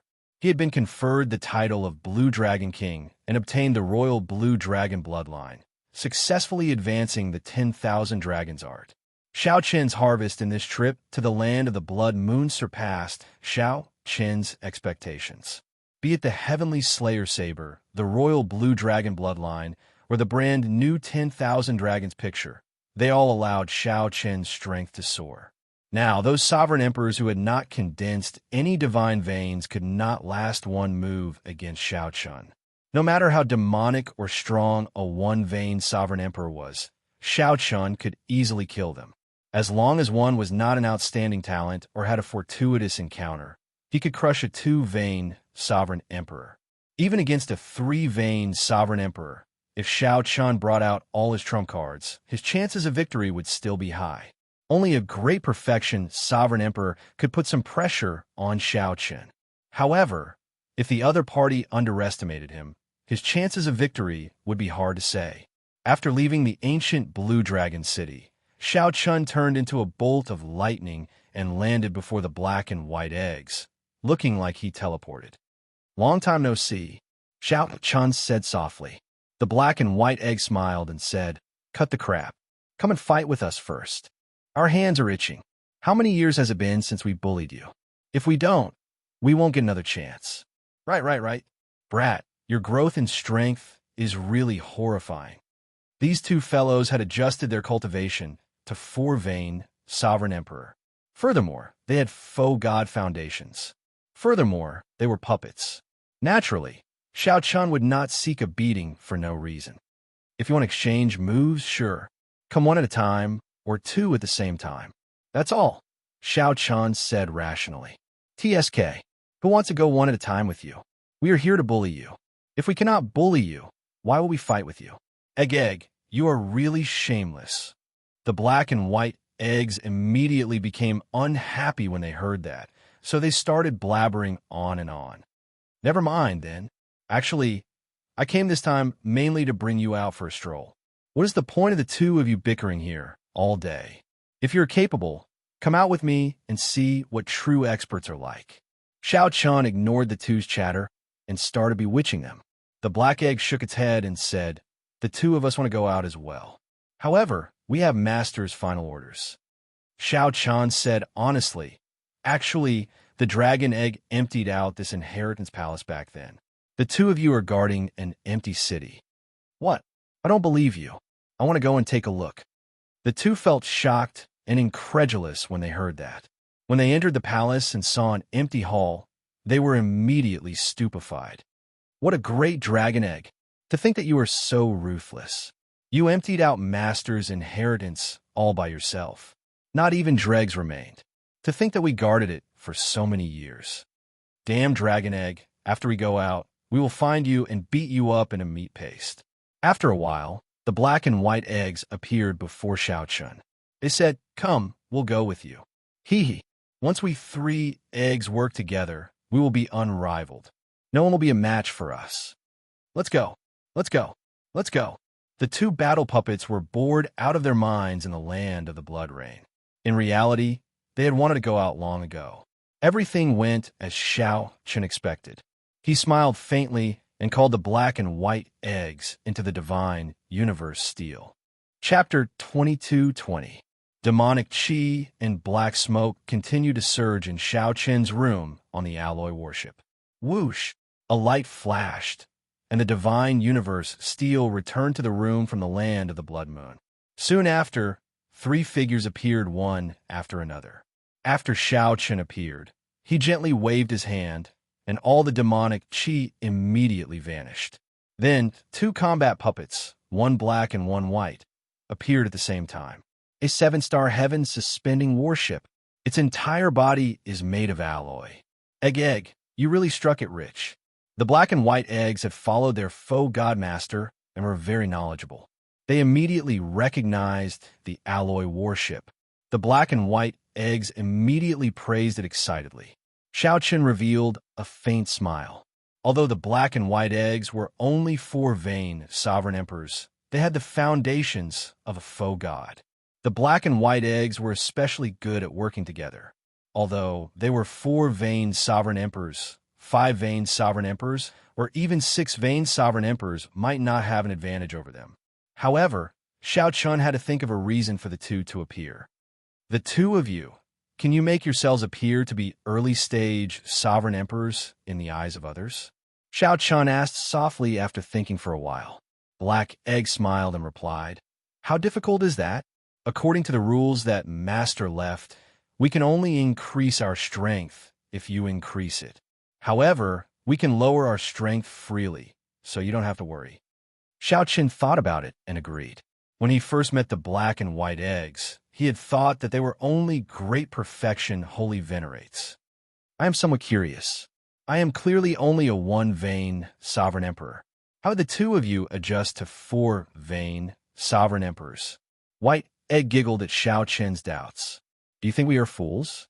Your soul energy already reached that of a 3 vain sovereign emperor. If we were only 2 vain sovereign emperors, you have crushed us. Xianxia was immediately speechless. If the black and white eggs had been 2 vain sovereign emperors, he would not have minded exchanging moves with them. Hee, the two of us are going out for a walk. The black and white eggs finally left the land of the blood moon. After saying goodbye, they pushed the door open and left. Xianxia could not stop them. Hey, there's actually a girl. Unfortunately, but is not big enough, and she is not tall enough. It doesn't look good. It doesn't look good. Let's go. A startled cry came from outside. The black and white eggs startled Bauer, who quickly entered Xianxia's room. Young master, what are those 2 things? The panicked Bauer said with a trembling voice, her face still showing some lingering fear. Xianxia said softly, "These are 2 combat puppets that I obtained in the past. They are quite intelligent, but don't worry, they don't have any ill intentions. It's just that their mouths are a little poisonous." A strange look flashed in Bauer's eyes. She patted her chest and said, "Mister, next time you have a battle puppet like this, you have to tell me beforehand. You scared Bauer to death just now." Xianxia knew that she had doubts in her heart. However, she should not be able to guess the mysteries behind it. He stood up and asked, "How much longer before we arrive at the Yanwu dynasty?" "Young master, our luck is not bad. The overflowing sea is calm, and our journey is smooth." Bauer answered obediently. After looking at the black and white eggs messed up the room, Xianxia said, "Tidy up. I'm going out for a walk." "All right." Soon, Xianxia, who was strolling around the warship, heard the sounds of fighting. He followed the sounds and arrived at a dojo in the alloy warship. Then, he saw the black and white eggs fighting Saber Demon Wu Meng. Wu Meng was a sovereign emperor of the black and white eggs bloodline.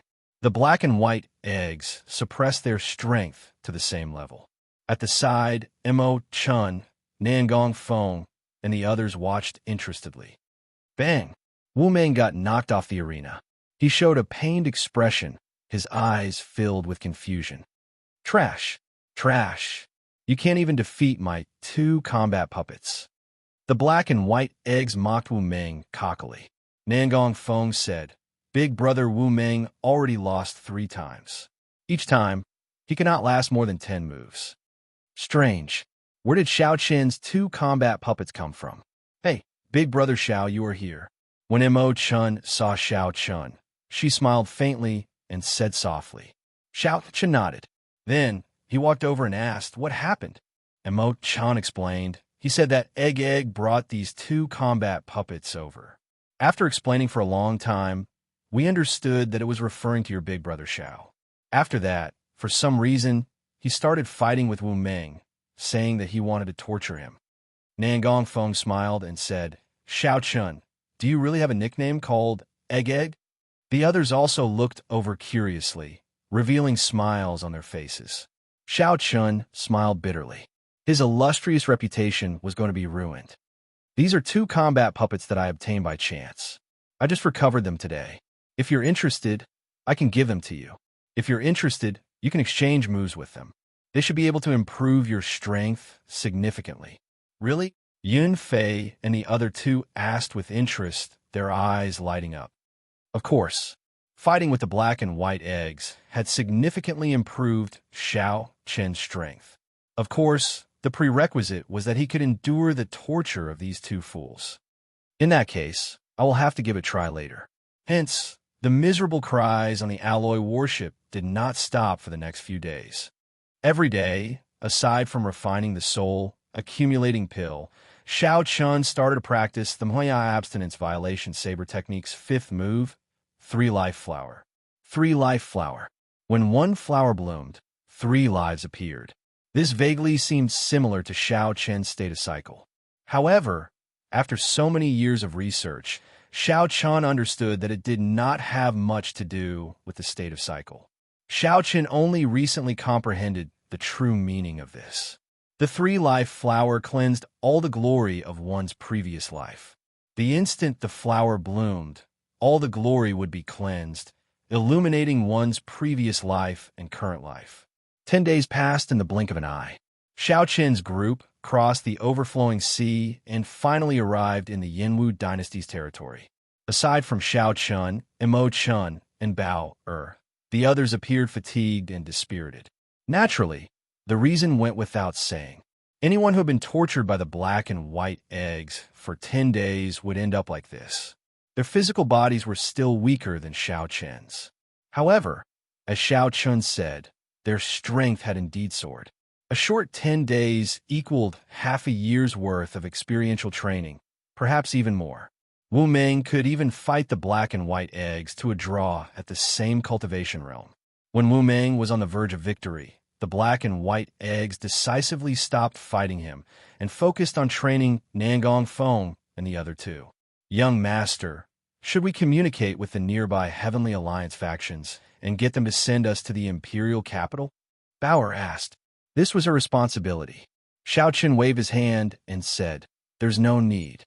We will not startle anyone and head directly to the Heavenly Alliance's headquarters in the Yinwu dynasty. I recall that the dynasty's headquarters is in some building." Bao reminded, "The Misty Rain Pavilion." Mo Chun muttered to herself, "The Misty Rain Pavilion. This name is rather poetic. It does not seem to have much to do with a merchant association." The 3 dynasties occupied the lands where luck gathered in the Central Great Realm. The dynasty's capitals occupied the extremes of luck and heavenly luck. The martial epoc's dragon veins origin was a gathering place of the world's outstanding talents. The Yinwu dynasty's imperial capital, Yin City, at the foot of Spirit Vulture Mountain by the Flaming River, a Buddha statue stood at the summit of this spirit mountain. This was the Kasayapa Buddha. The Buddha statue looked majestic and colossal, looking down on the common people. It had a benevolent expression as it smiled, showing the Buddha's benevolence. Legend had it that the hidden spirit temple was built on this spirit mountain. However, there were many temples on the mountain, and visitors came in an endless stream. However, no one had seen where the hidden spirit temple was. No matter what, this was the largest holy land of the Orthodox Buddhist sects, the place where all the incense offerings in the world gathered. The Yinwu dynasty had 100 provinces. Each province had 100 counties. Each county equaled half of the Great Thousand Realms. The royal court controlled the Yin province. The Yin province occupied nearly 1/3 of the dynasty's land. Each of the Yin province's 100 counties was incredibly vast and boundless. Hundreds of millions of people lived there. There were many sects, countless noble clans, and many outstanding talents. The royal court firmly controlled the entire Yin province. It had deep accumulations and occupied the dynasty's luck. The Yin province's 100 county lords were either royal court princes or noble clans' clan heads. They held high statuses, even stronger than some feudal lords. Some of the horrifying county lords were even feudal lords in the first place, holding conferred lands in other provinces. The imperial capital, Yin City, was in the center of these 100 counties. The entire Yin province's 100 counties were like a coiled flame dragon. This Yin City was the dragon's head, spreading out layer by layer, firmly controlling the Yinwu dynasty from there. Yin City was the dynasty's true center, where all the sects and factions of the dynasty gathered. The super factions of the righteous Dao and demonic Dao in the martial epoch, as well as the rank 7 sects, all had their merchant associations, connections, and residences here. Even the Tianwu dynasties and the Xinwu dynasty's imperial capitals were inferior to Yin cities in terms of prosperity. This was because the hidden spirit temple was ethereal and did not exert any strong control over the Yinwu dynasty. They only interacted with each other and often did not even show themselves. The hidden spirit temple was unlike the profound Heaven Holy Land and the Universe Origin sect, which firmly controlled their respective dynasties and ostracized the other factions. They were less tolerant than the Buddhist sect's Holy Lands. It would not be an exaggeration to say that it would be hard to find another capital like Yin City that could gather so many cultivators and super factions. No one knew what awaited Xiaochun. Chapter 22-21. Yin Province's 100 Counties. In the center of the 100 counties was the imperial capital, Yin City. Outside Yin City was a vast region known as the Outer City. Ordinary people without high cultivations were not qualified to live in Yin City. To enter the imperial capital, one needed to be at least a primal core realm cultivator, a primal core venerate with some status elsewhere. There were hundreds of millions of cultivators in the imperial capital. However, in this imperial capital, primal core venerates could only do the lowest jobs, serving tea, clearing trash, and welcoming guests. Even so, an endless stream of primal core venerates wanted to come to Yin City, putting in a lot of effort to enter the city. It was not just the central Great Realm. Countless primal core venerates in the outer seas of the entire martial epoch wanted to enter Yin City. There were even some who stayed in the outer city for decades, all for the sake of making more contributions and obtaining a spot to enter Yin City. Why? Naturally, there was a reason. The currency in Yin City was primeval heavenly pills. That was to say, even if one served tea or cleared trash, doing the lowest jobs, one would obtain more benefits than a regular rank 6 sect. Only rank 7 sects outside could refine primeval heavenly pills. Regular disciples could only obtain a limited number of primeval heavenly pills. Perhaps they might as well do odd jobs in Yin City, where they would gain more. Based on this, one could see how prosperous this imperial capital Yin City was. To cultivators, it was a holy city. To merchant associations, it was even more incredible. The currency here was primeval heavenly pills. The benefits of doing business here went without saying. Compared to the other 2 dynasties' imperial capitals, which were strictly controlled, the open and tolerant Yin City was the most prosperous in the world. Xiaochun and the others spent half a month silently arriving at the imperial capital Yin City. Along the way, the group managed to obtain some information about the dynasty's imperial capital. However, when they arrived, they were still shocked for a long time. The difference between the Yinwu dynasty's other counties and Yin province's imperial capital was like that of clouds and mud. No wonder people said that as long as they firmly controlled Yin province, the royal court would never have to worry about the other counties rebelling. Guided by someone, Xiaochun arrived at the imperial capital, Yin City, near the Misty Rain Pavilion. In front of the building, there was an endless stream of horses and carriages. There was an endless stream of customers entering and exiting the building. The booming business left one speechless. All of them were cultivators with high cultivations, exuding a noble aura from their bodies. With one look, one could tell that some of the young cultivators were either the young masters of noble clans or relatives of the royal family. They all had the dragon chi of the royal family on them, looking noble and extraordinary. The few of them stood in front of the building and listened to the melodious music coming from inside. They were slightly startled. The Misty Rain Pavilion was actually a brothel. The Heavenly Alliance's headquarters in the Yinwu dynasty is actually a pleasure quarter. This is their mistake? Clearly stunned, Bao said sullenly. Young master, the appointment certificate does indeed say the Misty Rain Pavilion. There is no mistake. Emo Chun smiled softly and said, It is not impossible to establish the headquarters in a brothel. At the very least, the effect is pretty good to deceive others. Let's go in and see. Xiao Chun did not intend to startle the person in charge. He led Nangong Feng, Wu Ming, and the others directly to the doors. Nangong Feng smiled and said, I heard that the dynasty's capital has always been peaceful. The noble clan disciples and relatives of the royal family all indulge in extravagance and wealth, competing with each other. They call visiting a pleasure quarter a pleasure. They might even compete with each other for the sake of some singers they like, spending a lot of money and even fighting over them. Xiao Chun said indifferently, There is no need to hear about it. This is the truth. After a long period of peace, the so-called martial holy city slowly changed. In this imperial capital Yin City, some of the famous singers are known as headliners. They only sell their skills and not their bodies. Their status is even higher than that of a grandmaster of the martial Dao. This is really absurd. The martial epoch does not respect the strong. To think that they pursue such vanity, Wu Ming said with some disdain as his lips curled up. Xiao Chen did not dislike singers and headliners. The music Dao and singing and dancing were all great Daos.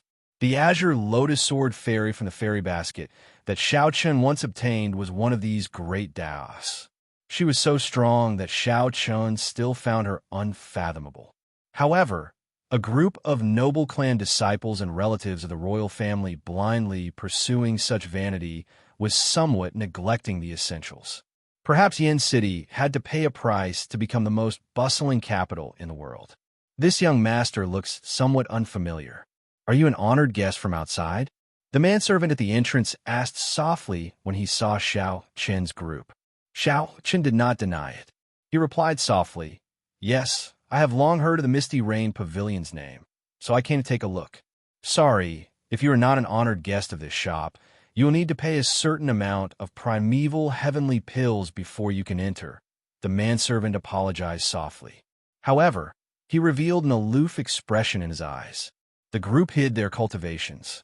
Aside from their extraordinary auras, they did not have the noble air of noble clan disciples or relatives of the royal family. It would be hard to avoid looking down on them. The manservant at the entrance was a major primal core cultivator in the first place. He had seen many major characters before, so he did not care about the auras of Xiao Chen's group. The manservant at the entrance was a major primal core cultivator in the first place. He had seen many major characters, so he did not care about the auras of Xiao Chen's group. This was especially so when he heard that they had just arrived at Yin City, so his attitude was somewhat stiff. Yin Fei frowned slightly and said, First, you have not eaten or drank tea. You have to pay primeval heavenly pills to enter. Rules are rules. If you're reluctant to pay primeval heavenly pills, please leave. Our Misty Rain Pavilion never lacks guests, the manservant said with a polite expression while smiling. Xiao Chan stopped the angry Yin Fei and asked softly, What is your name? This humble one is Zhang Ping. I've been in Yin City for 4 or 5 years already. Do you have any instructions for me? When a manservant mentioned that he had been in Yin City for 4 or 5 years, he appeared very proud, acting like they had just arrived at Yin City. Xiao Chan asked calmly, How many primeval heavenly pills do you need? If you're not an honored guest, you will need to pay 100 primeval heavenly pills before you can enter. Tea and drinks are included, not even one less, the manservant replied indifferently. Xiao Chan immediately felt some heartache. Back when he first entered the Heaven Dragon Palace, his monthly stipend was only 1,000 primeval heavenly pills. Emo Chun, give it to him. Xiao Chan did not have any primeval heavenly pills on hand. He had already exchanged the primeval heavenly pills for origin liquid. He had also exchanged most of the origin liquid before he left, leaving only 5 tons of origin liquid in reserve. Emo Chun stepped forward and handed the manservant 100 primeval heavenly pills. Then, the manservant led the group in with a smile. After entering the pavilion, the group discovered a completely different world inside. The hall was not like a hotel.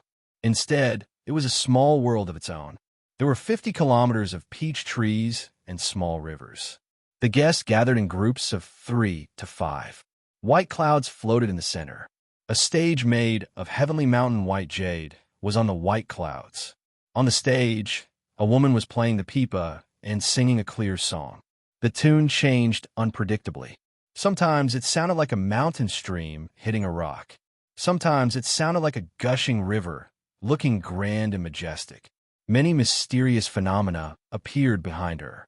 Sometimes, a bright moon soared up amid the misty rain. Sometimes hundreds of flowers bloomed. Sometimes great rivers materialized, changing according to the tune. As the song played, it felt real and fake at the same time, like a dream or illusion. Immersed in it, they did not want to wake up. They only wished that the song would continue, that they would not wake up from this dream. This was the first time the group saw such a spectacle, so they felt shocked. After standing there for a while, the music attracted their attention. Shock flashed in Wu Meng's eyes. He said seriously, "The woman playing this tune is actually a sovereign personage. This is really strange." Disdain flashed in the manservant Zhang Ping's eyes. He thought to himself, in the end, this is still a country bumpkin who has not seen the world. He teased, "To think that you can make out headliner Xianxia's Cultivation. That is not easy. You came at a bad time. You saw it for yourself. Headliner Xian is performing today, so the Peach Blossom Pavilion is full. There is only one private room left. If you do not mind, you can only stand." Wu Meng was a sovereign emperor who had opened one divine vein. Naturally, he would not make things difficult for this primal core realm manservant. He could not be bothered with this minor character. Wu Meng did not answer, waiting for Xianxia to speak. "A private room, then?" Xianxia said indifferently. The manservant felt incredibly shocked. He frowned and said, "Are you sure you want to go to a private room? The cost will not be low. It will be calculated based on time." This tight frown made the others unhappy. However, they all had Xianxia's instructions to keep a low profile and explore the Misty Rain Pavilion first. Furthermore, the other party was just an insignificant primal core venerate. They could only let the other party act arrogantly. Xianxia countered with a question, "What's wrong? Do we need to pay in advance to go to a private room?" The manservant Zhang Ping smiled and said, "There is no need for that. No one in Yin City who dares to renege on a debt in the Misty Rain Pavilion has been born yet." Under Zhang Ping's lead, the group arrived at a private room and sat down. The seats were pretty good. The windows were wide open, allowing them to clearly see the performance on the stage in the center. "You can withdraw first. There is nothing else for you to do," Xianxia said casually, and Zhang Ping withdrew with a smile. He did not even ask if the group wanted maidservants to accompany them to drink, directly withdrawing. Xianxia thought that the group probably came to the private room to pretend to be fatso. How could they have the extra money to pay for maidservants? After the food and wine were served, Bauer obediently poured wine and tea for Xianxia and the others, playing the role of a maidservant. "Bauer, sit and eat with us. There is no need to stand on ceremony," Imo-chan said with some heartache when she saw Bao standing around busying herself. Bauer smiled and said, "Thank you, Miss Imo-chan. However, Bauer is a maidservant in the first place. This is what I should do." When Imo-chan saw the situation, she did not say anything more. The group had been on the move for days and could not be bothered to rest. Furthermore, there was a performance of the music Dao that they had never seen before. The group chatted happily in the private room. Xianxia observed in secret, wanting to see if there was anything suspicious. In the future, he would have to guard this place for a long time. It was necessary for him to hide his identity and come to check. However, just at this moment, a discordant voice came from outside. "Damn it! I want to see who is occupying my private room. It is rare for this young master to come, yet you want me to be a standing guest. Your Misty Rain Pavilion is really something." Bang! Amid the commotion, the door to the private room that Xianxia and the others were in was pushed open rudely. Chapter 22:22. Bang! Someone pushed open the door to the private room, and a youth barged in. A group of people followed behind this youth, all of them giving off an unconcealable sword intent. They should be from the same sect. Otherwise, their sword intent would not be so clear. Zhang Ping complained endlessly as he stood at the side, not daring to stop them. You clearly come here once in a few hundred years. You did not pay a deposit and only said so. Why can't you give it to someone else? However, Zhang Ping only dared to grumble about this in his heart, continuously apologizing on the surface. Among the group of people, only an old man attracted the attention of Xiao Chun, Wu Ming, and the others. This was because this person was the only one vain sovereign emperor. The others were sovereign personages. Before becoming a sovereign emperor, no matter how heaven-defying one was, one would not be worth mentioning in their eyes, not even worth a second glance. With this look, the group calmed down. They maintained their calm expressions as they looked at this group of people. Only Xiao Chun entered deep thought when he saw the youth leading the group. This youth seemed somewhat familiar, but he could not recall where he had seen him before. Xiao Chun. That youth had an extraordinary aura, giving off a faint dragon chi of a dynasty. Clearly, he was a relative of the royal family, possessing the royal bloodline and showing a noble air. Boom! In that instant, that youth's aura erupted, ignoring the Misty Rain Pavilion's rule of not fighting. He did not hold back at all when he erupted. That startling, killing chi spread out. This instantly shattered the harmonious atmosphere of the Misty Rain Pavilion. The pipa music of the headliner Ziyun, who was playing on the stage, stopped. All the guests turned their curious gazes to this place. Although the Misty Rain Pavilion was not the peak pleasure quarter of Yen City, its background was still terrifying. Even a regular prince would have to think twice before making a move here. Sometimes, even if it was hard to avoid conflict, it would be due to bickering. Most of them did not dare to fight. This was because everyone understood the rules. Just like today, Xiao Chun had unleashed all of his aura without restraint. His killing intent was so cold that it was somewhat frightening. How great was this grudge? Such a strange matter caused many guests to cast their gazes over, wanting to see what was going on. No! However, just as that person soared into the sky and was about to attack Xiao Chun, the sovereign emperor old man in the group rushed forward in a panic and firmly restrained his young master. Elder Phone, let go. I want to kill him. I must kill him. I want to grind his bones to dust. I want him to die a horrible death. The finely dressed young man was suppressed by his own clan's expert, and he felt extremely uncomfortable. His eyes were bloodshot, and he fell into a frenzy. However, Elder Phone grumbled inwardly. He even wanted to curse out loud. Who would you possibly kill? The table across from him seemed unremarkable. However, most of the people at the table were sovereign emperors. This was especially so for the white-clad person in the middle. With just one glance, Senior Feng felt extreme fear in his heart. Wu Ming and the others showed indifferent expressions as they watched this scene. Their expressions did not change at all. Xiao Chun raised his wine cup and discovered that it was already empty. Before he could do anything, Bao, who was at the side, smiled gently and obediently filled Xiao Chen's cup. After the wine entered his mouth, Xiao Chun slowly put down his cup. Then, he looked at the newcomer with some misgivings. I seem to recognize you, but I can't recall who you are. I am Monarch Yu. Monarch Yuang Ling Elder Feng, let go of me. Let me kill him. When a newcomer heard that Xiao Chun did not even remember his name, he could not help roaring angrily, feeling greatly humiliated. The atmosphere turned somewhat awkward. Monarch Yu was enraged, but Elder Feng firmly held him down. His fellow disciples looked at each other in dismay, not knowing what to do. Monarch Yu, I recognize him. His father is the current Duke Yun. Strange. Why is the old man beside him holding him down, not letting him make a move? Isn't that simple? He must have broken the brothel's rules. That might not be the case. The way I see it, the strangeness of this matter probably stems from that white-clad person. This person is clearly not simple. This is also strange, to think that this person does not even know Monarch Yu. However, when Monarch Yu saw him, he seemed to go crazy. The strange scene in the private room confused everyone. They could not figure out what was going on. Monarch you? Xiaoqin revealed a doubtful expression. He asked sullenly, which monarch you? I do not know any monarch you. Damn it.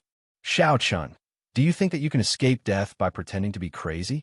Back then, when we parted at the Soaring Dragon Marquis's residence, I swore that if I did not kill you in this life, I would not be human. I did everything I could, but I could not find you. To think that you actually delivered yourself to me. Elder Feng, let go of me. If you still do not let go of me, I will get my father to kill you when I return. Monarch Wang Ling glared at Xiaoqin. If looks could kill, Xiaoqin would have died hundreds, thousands, tens of thousands of times already. Elder Feng did not seem to hear what Wang Ling said. He smiled softly and said, "This young master, my clan's young master, is speaking nonsense. Sorry for making a fool of himself. Since you do not know him, we will leave first. Goodbye, goodbye."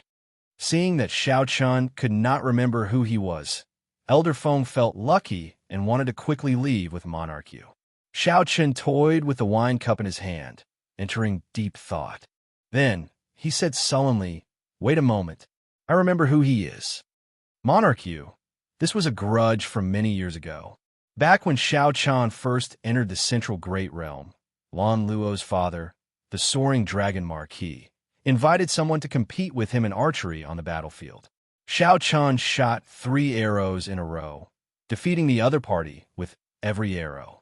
However, the other party refused to give up and took out his secret treasure. In the end, Xiaoqin shot an arrow with the God Shadow Bow, defeating the other party again. In the end, Monarch Yu continued to act shamelessly, wanting to use sword techniques to kill Xiaoqin. After being defeated, Monarch Yu tried to gang up on Xiaoqin. Such a person looked elegant on the surface. Furthermore, he was a member of the royal family, acting all pretentious. However, after peeling off that layer of hypocrisy, he was even more loathsome than a hoodlum. He did not know himself, and was as difficult to deal with as a mad dog. No wonder Xiaoqin could not remember him. Almost 8 years had passed. How could Xiaoqin spend any effort to remember someone who was not even comparable to trash? If not for Xiaoqin reminding him a few times, Xiaoqin would not have remembered. At this moment, Elder Feng was somewhat frightened silly. He said embarrassedly, "Sir, my clan's young master is Duke Yun's son. He already has a noble title, and his name is already written in the royal clan's genealogy." Xiaoqin interrupted, "Let go of him." Elder Feng felt that the situation was somewhat serious. Just as he was about to say something, Wu Meng, who was at the side, said, "I told you to let go. Did you hear me?" However, Monarch Yu did not seem to notice anything. Rage and the hatred that he suppressed in his heart for 8 years overwhelmed his mind. He shouted, "Elder Feng, don't boost my morale. Let go of me. Today, I want to see what gives him the confidence to dare to come to Yin City and send himself to death after not seeing him for 8 years." Elder Feng ignored Monarch Yu's words. He looked at Xiaoqin and said, "Sorry, this old man cannot let go." Elder Feng felt a trace of killing chi. If he let go, Monarch Yu might die miserably on the spot. This thought was somewhat exaggerated. Would there really be someone in the Misty Rain Pavilion who dared to kill Monarch Yu? Furthermore, the person that Monarch Yu killed was Duke Yun's son. Although his bloodline was thin, it was still a bona fide royal clan bloodline. Monarch Yu was definitely a royal clan member. However, for some reason, Elder Feng felt that if he let go, Monarch Yu would die immediately. This kind of fearful instinct prevented him from letting go. Right now, he was waiting for the Misty Rain Pavilion's experts to show up. Although the Misty Rain Pavilion was large, if something happened, experts would arrive within 10 seconds. However, to Elder Feng, these 10 seconds felt like years. Sweat trickled down his forehead, and he felt incredibly nervous. Xiaoqin looked around and fixed his gaze on Elder Feng. At this moment, their gazes met. Boom! Immediately, the strong soul energy of a 3-veined sovereign emperor and the royal blue dragon bloodline landed on Elder Feng with terrifying pressure. Elder Feng wanted to hold on. However, under this immense pressure, He was like an ant trying to shake a tree, unable to do anything. With just one look, Elder Phone lost. When Monarch Yu felt that Elder Phone could no longer suppress him, he immediately roared and soared into the air, thrusting his sword at Xianxia. Whoosh! How terrifying was this sword strike? After 8 years of sharpening a sword, even the dullest blade would become incredibly sharp. For the past 8 years, Monarch Yu could not forget the humiliation he experienced in the soaring dragon residence every day and night. That was the greatest humiliation of his life. The immense pressure turned into motivation. He had been cultivating bitterly in the Divine Sword Pavilion for many years, waiting for this day. Monarch Yu felt that this sword strike seemed to have surpassed his expectations. It seemed like he was about to break through the bottleneck of heaven-defying sovereign personage. After this sword strike, he would definitely succeed in condensing a divine seal. Monarch Yu trembled in wild joy, feeling nervous and excited. Indeed, Xianxia was his demon heart. After killing Xianxia, breaking through to Sovereign Emperor would be just a matter of time. What a terrifying sword strike. The killing intent and Tao contained in the sword sent a chill down the Misty Rain Pavilion's cultivators, who were far away. Bang! However, Monarch Yu, who had just leaped up and had yet to move, suddenly exploded. That's right, he exploded. Thousands of saber lights burst out of Monarch Yu's body, looking resplendent and dazzling. In the next moment, Monarch Yu's corpse did not remain, leaving only broken limbs and a pool of blood splattering the elegant room. As for that terrifying sword strike, it had not fully bloomed yet. Instead, it fell silent like a flower wilting. Someone killed someone. Someone killed someone in the Misty Rain Pavilion. Furthermore, it was Monarch Yu. After a while, the entire Misty Rain Pavilion turned chaotic. Everyone startled awake, wondering what exactly happened. The entire Misty Rain Pavilion descended into chaos. Some people were frightened out of their wits. They tried to leave in a fluster, knocking over many tables and chairs. Someone exclaimed in disbelief. The vast Misty Rain Pavilion immediately turned chaotic. There was no longer any of the calm and peaceful atmosphere of the Misty Rain. The imperial capital Yin City had been peaceful for many years. Perhaps there were people dying every day in secret. Perhaps the struggle for benefits had never stopped. However, it had been several hundred years since anyone dared to kill someone in a brothel in broad daylight. This was especially so when the person was someone with the royal bloodline. Was the imperial capital going to change? Chapter 22-23. Misty Rain Pavilion, Yin City. Was there a need for a reason to kill? Of course there was. No matter how lowly an ant was, it was still a life. Even respect was needed, not to mention humans. Although Xianxia was decisive in killing, he never killed the innocent. Most of the time, Xianxia could punish people lightly and not kill them. However, there were some people that he absolutely had to kill. Monarch Yu Wangling was such a person. Such a person was like a rabid dog. Although Monarch Yu was trash, he had some authority. He did not fear open attacks or hidden attacks. Monarch Yu feared that Monarch Yu would not deal with Xianxia, but the people around him when he went crazy.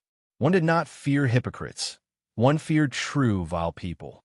A true vile person would resort to all means, disregarding morality and rules. One could not guess when he would go crazy. Hence, since Xianxia remembered it, there was no need to leave Monarch Yu alive. If this rabid dog really injured or humiliated the people around him one day, Xianxia would not be able to bear the price. Xianxia executed the second move of the fiendish saber inheritance. A drop of rain fell the instant Monarch Yu erupted, ending his life. The manservant, Zhang Ping, was already frightened silly in the private room. He was stunned into silence, unable to say anything. Senior Feng showed a sullen expression as he looked at Xianxia with some fear. The other party's terrifying strength had already cast a shadow in his heart.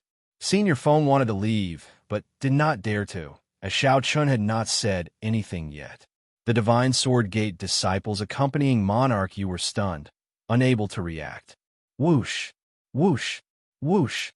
At the crucial moment, two figures appeared in the private room, radiating the aura of a three-vein sovereign emperor. These are the experts overseeing the Misty Rain Pavilion. Normally, many ignorant people would cause trouble in the Misty Rain Pavilion. No matter how powerful they were, they would suffer when they ran into these two. These two rarely showed themselves. However, in secret, they were known as the Misty Rain Twin Demons. Senior Feng recognized the two and immediately released his bated breath. He said, "Seniors, my clan's young master died a miserable death in the Misty Rain Pavilion. No matter what, please give us an explanation." As Senior Feng spoke, his gaze fell on Xianxia. Clearly, he wanted the Misty Rain Twin Demons to take down Xianxia. However, the Misty Rain Twin Fiends ignored Elder Feng. They looked at Xianxia and said something. Monarch Yuang Ling caused trouble in the Misty Rain Pavilion, wanting to kill the Misty Rain Pavilion's honored guests. In the end, he overestimated himself and died a miserable death at the hands of Sovereign Emperor. Dukian failed to teach his son properly, causing our Misty Rain Pavilion to suffer heavy losses. The Misty Rain Pavilion will definitely pursue this matter to the end and report it to the royal family's sect elders. His voice was not loud, but it resounded throughout the Misty Rain Pavilion. Everyone heard him clearly, not missing a single word. Old Feng was dumbfounded at that moment. He had not expected such an ending at all. This person had killed a member of the royal family. Shouldn't the Misty Rain Pavilion capture him and then apologize to Prince Cloud? Why was the situation reversed? Do you still have the law? The one he killed is Monarch Yu, a true inheritor of our Divine Sword Pavilion. He does not even care about our Divine Sword Pavilion. Misty Rain Pavilion, I think you don't want to continue operating in the imperial capital. The disciples of the Divine Sword Pavilion woke up from their stupor. They were all indignant. Scram! Bang! The Misty Rain Fiend duo did not make a move, but these Divine Sword Pavilion disciples who shouted were all knocked into the air. Then, the Misty Rain Pavilion's guards each carried one of them out. The Misty Rain Fiend duo looked around, and their gazes landed on Old Feng. Old Feng trembled slightly as he said, "I understand. I'll take some of young master's belongings and leave." However, when Old Feng looked around the private room, he saw that Monarch Yu's corpse had already disappeared. There was nothing left to take. Old Feng took a jade pendant and quickly left without even turning his head back. Honored guests, there is no need to panic. Today, a small situation occurred in my Misty Rain Pavilion, startling everyone. The matter has already been resolved, and I have apologized to everyone. Today, the Misty Rain Pavilion will not be accepting alcohol. Please, drink to your heart's content. For the next 3 days, there will be no charge. The Misty Rain Pavilion will entertain everyone for free. At that time, the 12th headliner will appear as well. Just at this moment, someone spoke softly as she leaned against the railing at the highest point of the Misty Rain Pavilion. Her melodious voice sounded like the chirping of birds in the forest, very pleasing to the ears. What was even more pleasing to the ears was the sincerity of her apology. No alcohol, no charge for 3 days, and the 12th headliner performing at the same time. The moment this person said that, cheers rang out. Then, the sounds of stringed instruments, pipa, and harp rang out at the same time. The 12 headliners appeared on the stage one after another. The atmosphere in the Misty Rain Pavilion suddenly changed, reaching a climax in an instant. In the blink of an eye, the guests were attracted by the headliners who appeared one after another. Once again, they became immersed in the wondrous music. The earlier interlude ended up bringing out this performance, making the guests even more excited. Furthermore, there was free alcohol. With everyone drinking to their heart's content, the Misty Rain Pavilion was destined to be a carnival.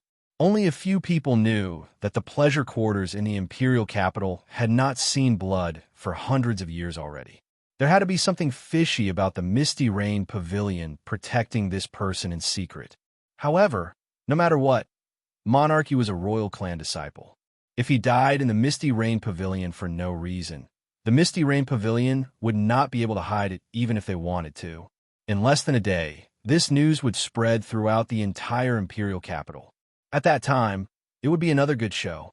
The guests all left in secret, quickly reporting this news to the factions behind them.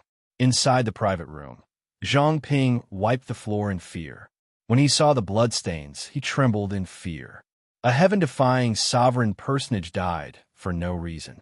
How horrifying was that white-clad person?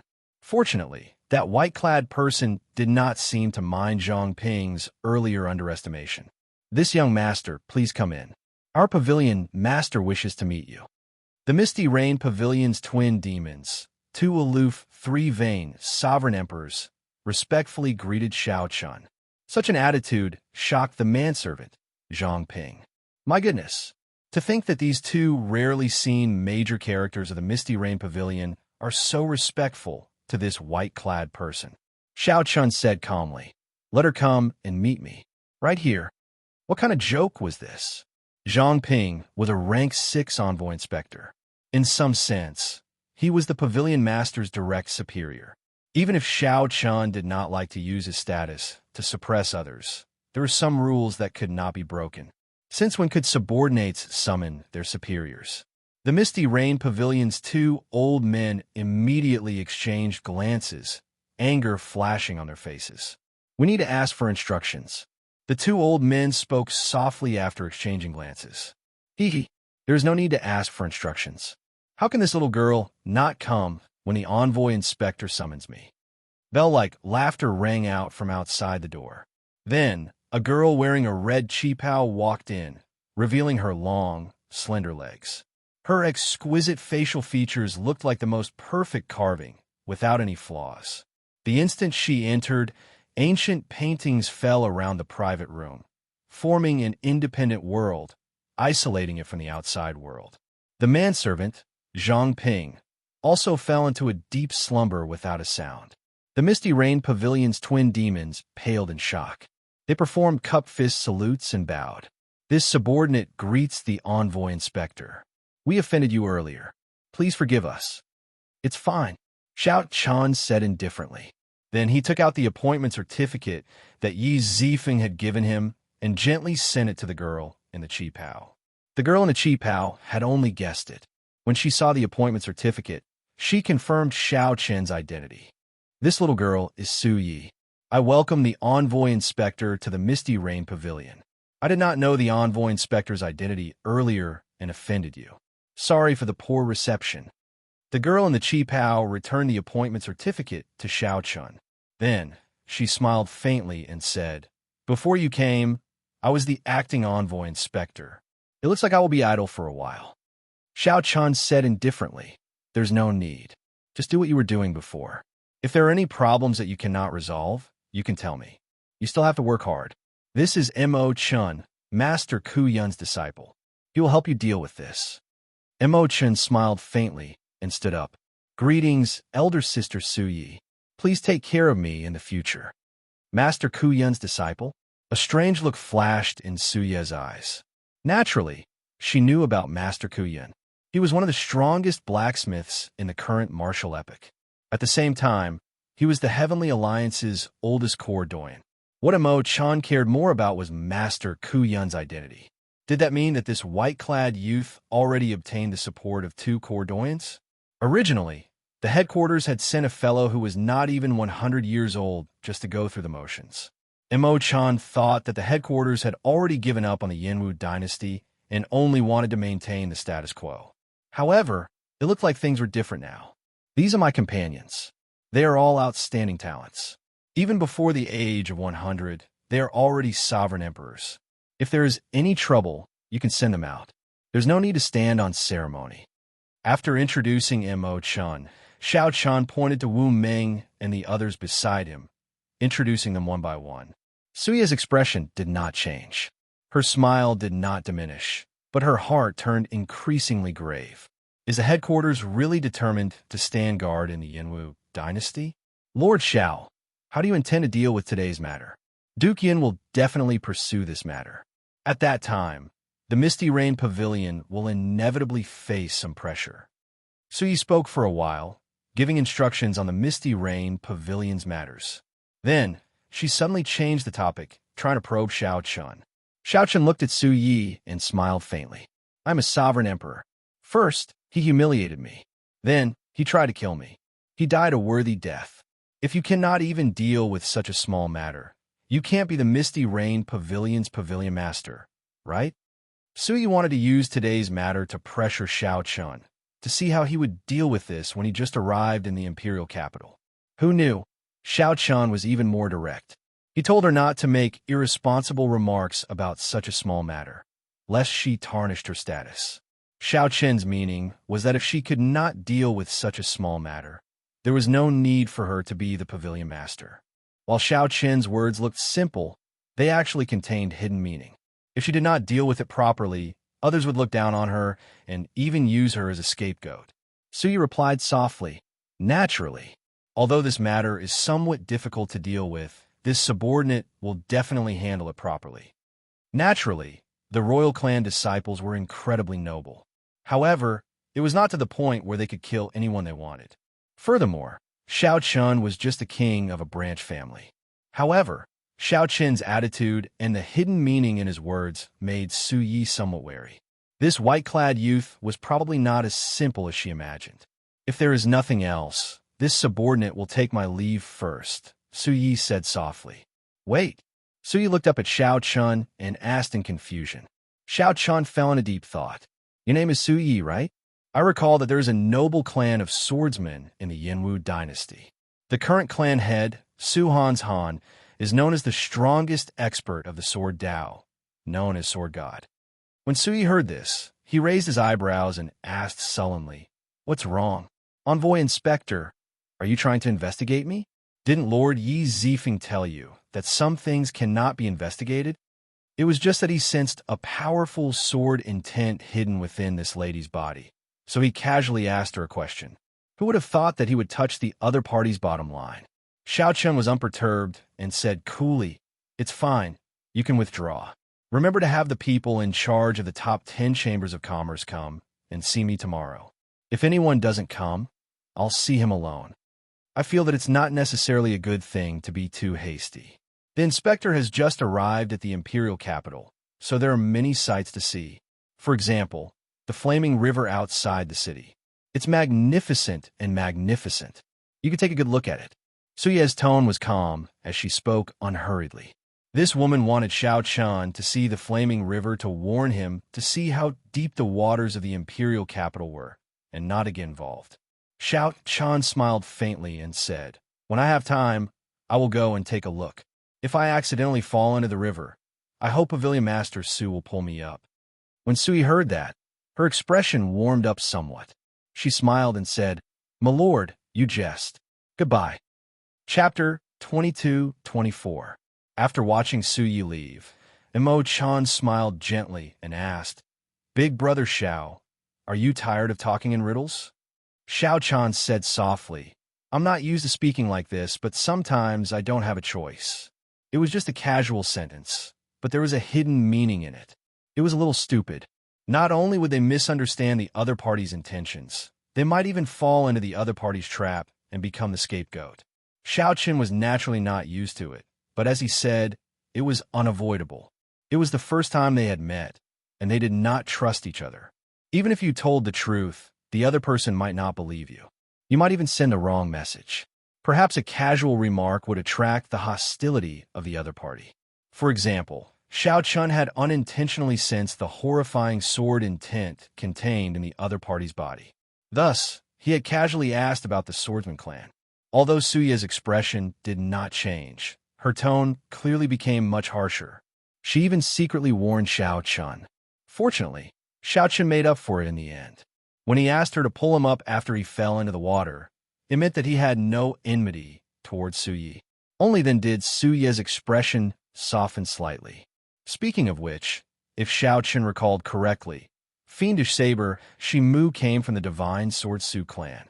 The godly swordsman clans had deep foundations and were overseen by the god of swords. The Su clan was like the sun in the sky in the Yanwu dynasty. The establishment of the dynasty included a portion of the Su clan strength. As long as the dynasty did not fall, the Su clan would never weaken. Such a noble clan might not be a match for the Heavenly Alliance in the Great Thousand Realms. However, all the super factions in the Yanwu dynasty had to fear them. Now, Xiaoqin somewhat understood why this pleasure quarter was the Heavenly Alliance's headquarters in the Yanwu dynasty. It was because its pavilion master was Su Yi. Nangong Feng, go check out the 10 great merchant associations first. I want to know the true strength of these 10 great merchant associations. Getting a sovereign emperor to do this was making a big fuss over a minor issue. However, it could also ensure that nothing would go wrong and that the information was authentic. All right, since Nangong Feng and the others were already here, they would definitely listen to Xiao Qin's instructions, so they had long since prepared themselves. Wu Meng, stay behind. Is there anything else you want me to do? Xiao Qin nodded and said, if you follow Su Yi, how confident are you of not being discovered? Wu Meng pondered before replying. Xiao Qin's words. The sword intent in her body is very sensitive. I estimate that she will be able to sense the slightest movement within 1,000 meters of her. I am not confident of hiding my saber intent when I'm within 1 kilometer. Here, I'll lend this to you for a night. Xiao Qin took out the death god mask and handed it to Wu Meng. After Wu Yi, Chun said, Chun. If Xiao Chun had not seen the other party with his own eyes, he would not have sensed the other party's existence. The Death God Mask's secret technique, which isolated all auras, was also effective against sovereign emperors. He Chun, Yi. All right, I'll have to trouble you then. The person she's meeting tonight, what she's going to say, is very important to me. Chun, M-O-Yi. Chun and Chun. Chun Su Ti. You. Yi M-O-U. Not far away, there was a detached courtyard behind the Misty Rain Pavilion.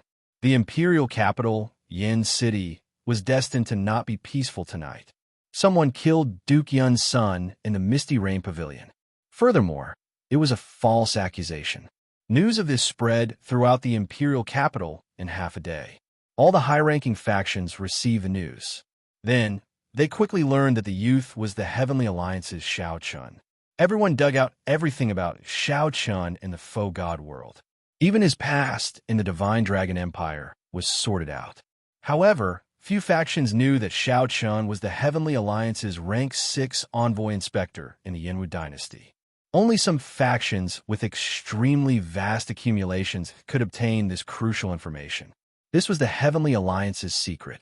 Even within the Heavenly Alliance, only a few members of the upper echelon knew.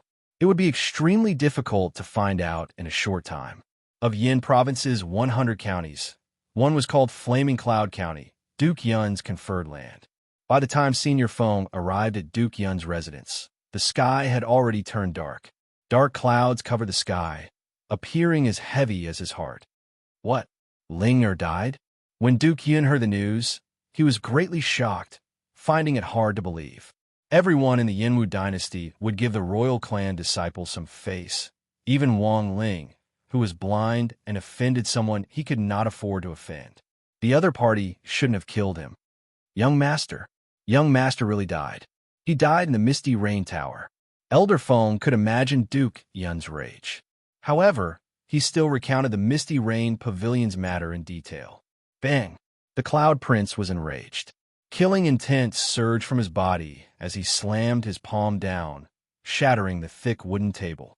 Everyone in the huge Duke's residence could feel Duke Yun's rage and murderous intent, trembling in fear. Pass down my order. Gather the God's Will army. I'm going to wash the Misty Rain Pavilion with blood. Duke Yun's eyes were about to spit fire. Until now, he still could not believe that Wang Ling was dead. The son that Monarch Yu favored the most had long since become Monarch Yu, preparing to inherit the position of a duke. His son had also worked hard for him. In the Divine Sword Pavilion, he had become the leader of the 7 true inheritors. He had even become the disciple of Imperial Emperor Dao Yan. Wang Ling had become a heaven-defying sovereign personage before the age of 50. He would definitely become a sovereign emperor within 100 years. However, such a son, the son that Monarch Yu looked forward to and doted on the most, actually got killed in the Misty Rain Pavilion. Furthermore, the Misty Rain Pavilion even wanted him to apologize. This was unbearable. Duke, you can't do that. We cannot touch the Misty Rain Pavilion. Startled, Elder Feng quickly tried to dissuade Duke Yun. His complexion even paled somewhat. Why are father and son the same? When they get angry, they go crazy. If that monarch you had listened to me earlier, he would have left. If Xianxia could not remember him, how could he have died a miserable death? Your Highness, we cannot do that. We cannot touch the Misty Rain Pavilion. The two deputies at the side tried to dissuade Duke Yun at the same time. Duke Yun showed a sullen expression, remaining silent for a long time. After a while, he said, "Activate the emergency transportation formation. I want to meet the 8th Prince." Yes. Elder Feng heaved a sigh of relief. As long as he did not go to the Misty Rain Pavilion, everything else was fine. Originally, the emergency transportation formation could only be activated when the 8th Prince's life was in danger. However, Duke Yun could not care so much today. A light flashed in the transportation formation. Duke Yun's group appeared majestically in the imperial residence of the 8th Prince in Yin City, radiating killing chi. Duke Yun, the 8th Prince has been waiting for a long time already. I'll bring you to meet him. Someone had been waiting outside the transportation formation of the imperial residence. When they saw Duke Yun's somewhat strange expression, they were not surprised. 8th Prince, about today's matter. When Duke Yun saw the 8th Prince, he immediately spoke up, wanting the 8th Prince to seek justice for him. The 8th Prince Wang Feng had dashing eyebrows and starry eyes, giving off a heroic air. However, he was young and mature. His eyes were like deep pools, unfathomable. Royal uncle, there's no need to say anything. I already know about this matter. Before you came, the imperial ancestral temple's sect elders already punished me. Monarch, you spoke rudely in the Misty Rain Pavilion, challenging the sovereign emperor, even killing someone. He died a worthy death. His actions humiliated the royal court.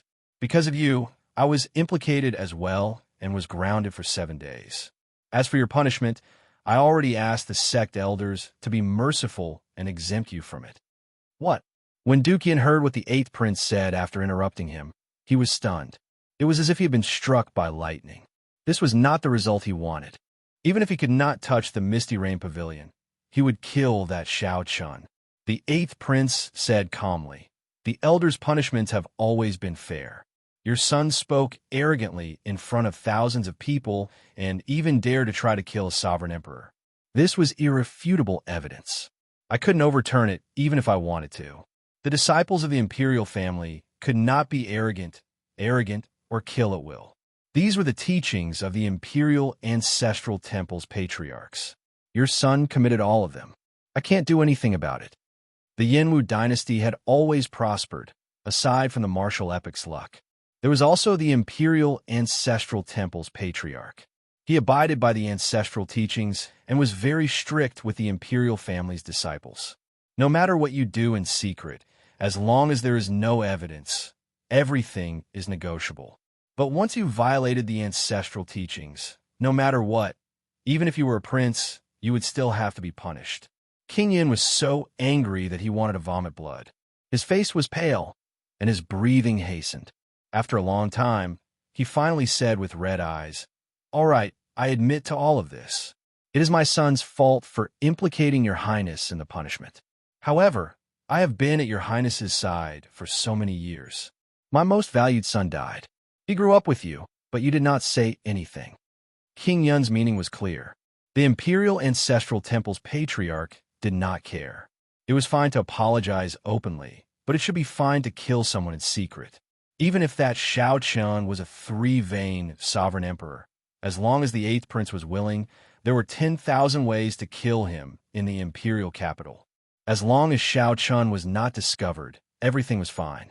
King Yin knelt on the ground and kowtowed heavily, causing blood to leak out. "8th Prince, please take revenge for my son." The 8th Prince Wang Feng closed his eyes and said, "If it were someone else, even if he were a 4-vein sovereign emperor or a 5-vein sovereign emperor, I would take revenge for you at all costs. This concerns my reputation, so I cannot ignore it. However, imperial uncle, you cannot touch this person." "What?" King Yun, who was kneeling on the ground, looked up at the 8th Prince, feeling stupefied. He cannot do it openly or secretly. Was he going to keep suppressing his anger? The eighth prince said sullenly, "You cannot touch the Misty Rain Pavilion. You cannot touch Xiaochun either. Even if you want to, you should consider it at length and wait for me to ascend to the ceremony before doing so." King Yun's face immediately turned ashen. The eighth prince's words meant that he did not care. Not only that, but the eighth prince even told him not to make a move.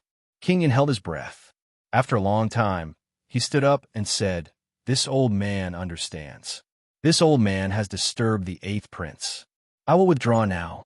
However, this old man wants to hear the reason." "Why?" King Yun nearly spat out the word "why," with blood flowing out of his mouth. King Yun could not accept this. His son died, but he could not do anything and had to obediently hold it in. Originally, King Yun wanted to seek justice from the eighth prince. However, he ended up crashing into a wall. "Because he has the sky above him," the eighth prince said somewhat tiredly. Then, he waved his hand and said, "You may withdraw. This matter ends here. I'll say it again. You cannot touch the Misty Rain Pavilion. All the more, you cannot touch Xiaochun." After King Yun withdrew, the old man beside the eighth prince said, "This King Yun will probably not accept this. Something unexpected might happen." The eighth prince retorted coldly, "Let him be. Let's see which prince in the imperial capital dares to offend the heavenly alliance for him. What an undeserved calamity. How'd he give birth to such a stupid son?" "Pah!" The eighth prince closed the book in his hand and tossed it to the ground, showing how frustrated he was. The wind blew, and the lamp on the table swayed. Tonight, in the imperial capital, Yin City, clearly, just like this flickering lamp, it would not easily calm down. Chapter 22-25. When Duke Yin left the prince's residence, his expression turned extremely sullen. The vice-general and senior Feng did not dare to say anything. After a while, the vice-general said softly, "How can it be like this? Logically speaking, the eighth prince should not fear the Misty Rain Pavilion too much." Duke Yin retorted coldly, "Isn't the reason simple? The succession race is about to begin. The various princes are getting restless. Naturally, the eighth prince does not want to cause any trouble at this critical juncture. The succession race. If there were no special circumstances, the emperor had to abdicate for 100 years.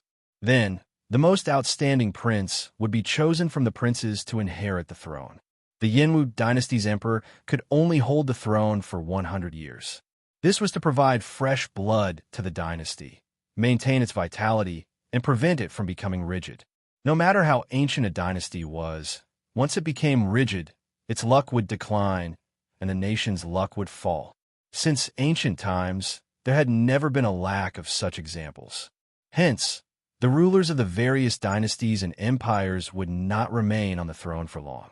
No matter how brilliant or valiant one was, the dynasty system would inevitably become rigid after a long time. This was something unavoidable. The dynasty had to change every 100 years, maintaining its vitality at all times. This filled the entire dynasty with competitiveness, not daring to slack off. Now, the Yinwu dynasty's Yin emperor had been on the throne for 80 years. It was time to choose the crown prince. The various princes competed in secret, all for the sake of coming out on top in the succession race and ascending to the throne. This was why the eighth Prince Wang Feng felt so frustrated. At this crucial moment, Monarch Yu stirred up trouble for him. How could he not feel frustrated? It would have been fine if it were in the past.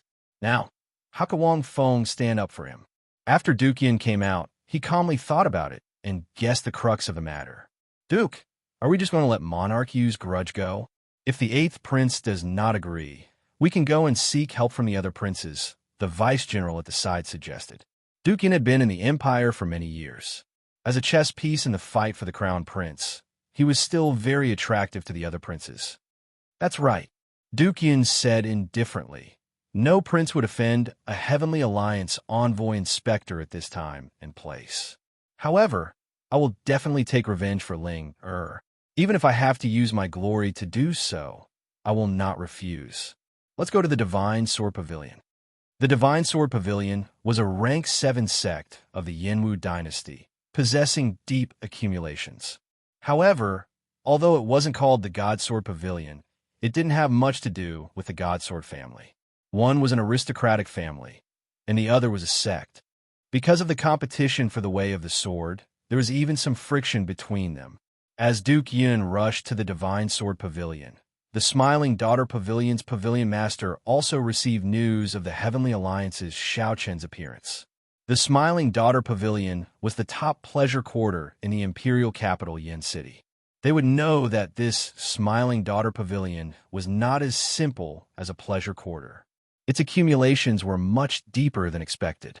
Pavilion Master, we have already confirmed that Xiao Chun is the new envoy inspector of the Heavenly Alliance. In the pavilion, a black-clothed man presented the latest intelligence to a mysterious woman behind a curtain of black hair. Xiao Chun, if I recall correctly, the fairy basket that the astral-plucking bandit Jiang he stole back then is in his hands, right? The mysterious woman sighed.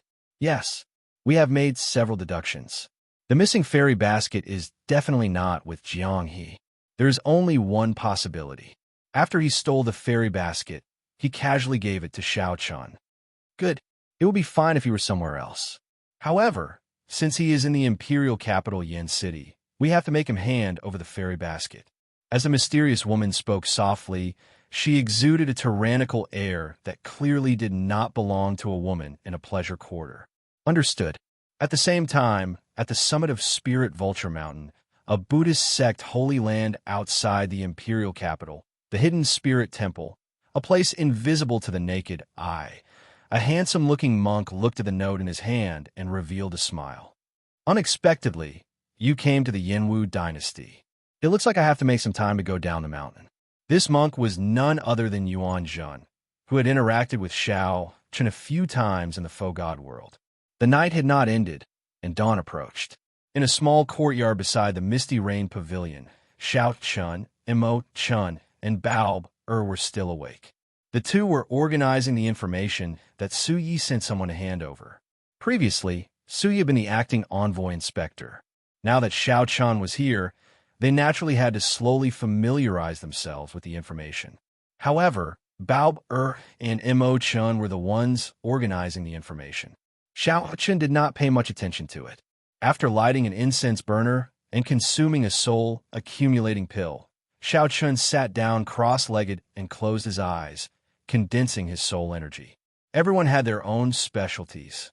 Sorting out the messy information was not Xiao Chun's forte. If Bao and Imo Chun did it, they would get twice the result with half the effort. If Xiao Chun did it, he would end up making things more complicated. The deity image materialized by the soul-accumulating pill in Xiao Chun's soul pool slowly faded away. There were 3 divine vein rings under the blue dragon divine seal. With the soul-accumulating pill's refinement, the first divine vein ring was completely cleansed. Compared to the other 2 divine vein rings, the third divine vein ring was resplendent and filled with a divine nature. Xiao Chun opened his eyes, and a bright light flashed in them. He had already finished refining the first divine vein ring. Only 2 remained. After he finished refining them, the soul energy that he inherited from the divine flame would truly belong to him, becoming his accumulations. Big Brother Xiao, Bao, and I discovered something interesting, Imo Chun said softly as she put down the scroll in her hand. Seeing Xiao Chun open his eyes, Imo Chun put down the scroll in her hand and said softly, Big Brother Xiao, Bao, and I discovered something interesting. Imo Chun raised his eyebrows and asked out of curiosity, Oh, let's hear it. We discovered that, aside from the Misty Rain Pavilion, all the other pleasure quarters in Yin City belong to the same organization. The other pleasure quarters are actually all part of the same organization. This organization is even older than the Heavenly Alliance. A thought occurred to Xiao Chun. He asked seriously, What organization is it? The Pleasure Quarter Alliance, Imo Chun said calmly. There are more than 1,000 pleasure quarters in the imperial capital, all belonging to this organization. Only the Misty Rain Pavilion is not. In the Pleasure Quarter Alliance, The one with the best business and the highest status is the Smiling Daughter Pavilion. Compared to the Misty Rain Pavilion, the Smiling Daughter Pavilion not only has deeper accumulations, but its layout is also much better. Smiling Daughter Pavilion. Xiao Chun thought to himself, what a familiar name. That's right. I once went to the Smiling Daughter Pavilion in the Soaring Dragon Great Realm. Jiang had stolen the fairy basket from there. It seemed to be their holy relic. The background of this Pleasure Quarter alliance is extremely mysterious. Even now, no one knows about it. In the Yinwu dynasty, it firmly suppresses the Heavenly Alliance. More importantly, this organization has a wide network. Many of the princes, kings, and noble clans have unclear connections to it. Imo Chan said in a somewhat reserved manner after a pause. More importantly, this organization has a lot of connections. Many of the princes, kings, and noble clans have unclear connections to it. As for what kind of unclear connections they had, Xiao Chun naturally understood. The heads of the pleasure quarters all had their own charms. It was not difficult for them to bewitch others. How many men could resist their charms? If they ran into a threat, they would not waste their efforts. There would be many benefactors coming to their aid. Xiao Chun muttered, pleasure quarters and assassins are ancient occupations that naturally existed since the epoch. With the existence of the Pleasure Quarter Alliance, the Misty Rain Pavilion has been able to thrive, prospering and surviving until now. She is not simple. Sui, this woman is somewhat terrifying. Whoosh, whoosh, whoosh. Figures tore through the air. It was Nangong Feng and the others who had returned. They had inquired about the strength of the Heavenly Alliance's 10 merchant associations and came to report. Over the course of a night, the group thoroughly investigated how many experts the 10 great merchant associations had and how strong they were. Xiao Chun listened carefully. Soon, he understood what was going on, gaining a rough understanding of the situation. Xiao Chun, these 10 merchant associations have deep connections with the local noble clans. I can even sense the royal bloodline aura of some of the sovereign emperor experts overseeing them. This is extremely strange, Nangong Feng said with a somewhat grave expression. Mo Yu said indifferently. No wonder the Heavenly Alliance has been unable to expand in the Yinwu dynasty. Its profits are strangely low. These people are all traitors, colluding with outsiders to split the profits. How can the Heavenly Alliance expand? Xiao Chun said calmly. It is more or less as I guessed. The previous 3 envoy inspectors were probably involved. They hindered the interests of some people and died mysteriously. The Heavenly Alliance's headquarters controlled the best alchemists, blacksmiths, and blacksmiths in the world. The quality of the medicinal pills, weapons, and secret treasures they refined went without saying. In terms of doing business, the subordinate merchant associations had the support of the Heavenly Alliance's headquarters. How could the other merchant associations compete with them? The current situation happened because the network of interest was too large and too deep. Even the Heavenly Alliance could not do anything about it. It was not that the Heavenly Alliance's headquarters did not know about such a situation. They had thought of forcefully taking back authority. However, the result was the strange deaths of 3 envoy inspectors, leaving the Heavenly Alliance's faction in the Yinwu dynasty to maintain its current state. Hence, the envoy inspector position remained empty for so many years, with Su Yi managing it. Whoosh! Suddenly, a ray of sunlight shone in from the window. Xiao Chun turned his head to look. The sky was already bright. Wu Meng is not back yet? Xiao Chen's face sank slightly. Wu Meng, who he sent to follow Su Yi, had not returned even after dawn. Chapter 22-26. Pavilion Master Su, what about you? The might of a 3-vein sovereign emperor erupted from Xiao Chen's body, shaking the surroundings. He struck out with his palm, shattering the wall. A figure screamed as he was sent flying backward. Wu Meng vomited a mouthful of blood. As he looked at the sky, his expression changed drastically under his mask. He had a clear understanding of what he could fight for and what he had to be wary of. The middle-aged man was the president of the Golden Essence Chamber of Commerce. His name was Jin Bao, and his expression was cold and indifferent. For some reason, Sui did not mention that Xiao Chun had Ku Yun's disciple following him. I'm not going either. This yellow-haired brat killed people the moment he arrived. It was obvious that he wanted to give us a show of strength. He wanted to tell us that he had a strong backing and wanted to forcefully take over the power. With just Yi Zifeng protecting him, do you think he can fly to the sky? A total of 11 people sat on the top floor of the main building.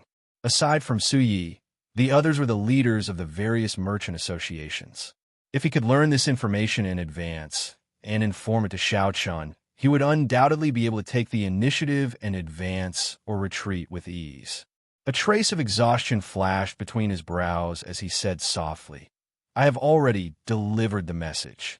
Whether you want to go or not depends on you. Before sunset, the Misty Rain Pavilion will welcome you. After talking for half the night, they had more or less said everything that needed to be said. Jean Bao sneered and said, Chairman Liu, looks like this courtyard of yours isn't as tight as you said. If it doesn't work, I'll arrange a place next time. Halfway through his words, Jean Bao suddenly struck out with his palm. That's right. Pavilion Master Su, you have always been the acting inspector. Everyone respects you. Now, just a word from you, and we will all listen to you. Their expressions changed greatly. Last night's conversation had been heard by someone. The inescapable net instantly trapped Wu Meng. The Golden Essence Merchant Association was a subordinate merchant association of the Heavenly Alliance's Yin capital, comparable to the Bountiful Treasure Pavilion. The others were just as curious. Jean Bao glanced at the crowd and said with a smile, I want to announce, on the host seat. Su Yi raised her eyebrows slightly. She turned her head and said, the two of you, go and take a look as well. But this time he had gained a lot. An old man in the room coughed and said, all right, the farce ends here. Pavilion Master Su, what do you want to announce by gathering everyone here today? Outside the building, Wu Meng, who was leaning against the wall, perked up his ears. Just as Xiao Chen expected, Su Yi only stayed in the Misty Rain Pavilion for half an hour before she left. Wu Meng thought to himself, this Su Yi is like a vixen. Based on her methods, she does not seem like a little girl at all. Dawn broke through the clouds, and the morning sun shone brightly. Woo. Su Yi's group of 3 entered a heavily guarded courtyard. There were king-grade guards standing guard at the entrance. The moment he landed, he hurriedly stuck to the wall. Flickering spots of light appeared in the black crystal ball. After a while, the old man said, Miss, no one is following us. A skinny old man said sinisterly. He did not seem to care about Xiao Chen's feelings at all. Look again, and I'll dig out your dog eyes. Wisps of seemingly weak soul power swept over him. Wu Meng knew that the 3 of them were checking to see if anyone was following him. Wu Meng took note of this person's appearance. This person should be a thorn that would not be easy to deal with. Wu Meng, who was hidden behind the 3, felt his heart tighten. He did not know if the Death God mask would work. Pavilion Master Su, as long as you agree, we will help you get back this face. Even a fly would find it hard to enter, much less a person. Wu Meng frowned heavily outside the courtyard. After putting on the Death God mask, Wu Meng followed Xiao Chen's instructions. After he left, he kept an eye on Su Yi in the Misty Rain Pavilion. Big brother, there is no need, right? There are no fluctuations from the formations and restrictions at all. Furthermore, who is so blind to dare to come here? Since Elder Liu is not going, I will not go either. I have to think of a way to enter. Whoosh.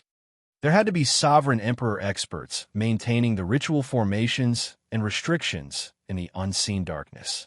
After the Bountiful Treasure Pavilion's Liu Zhang expressed his stance, a few people immediately followed suit, saying that they would not go.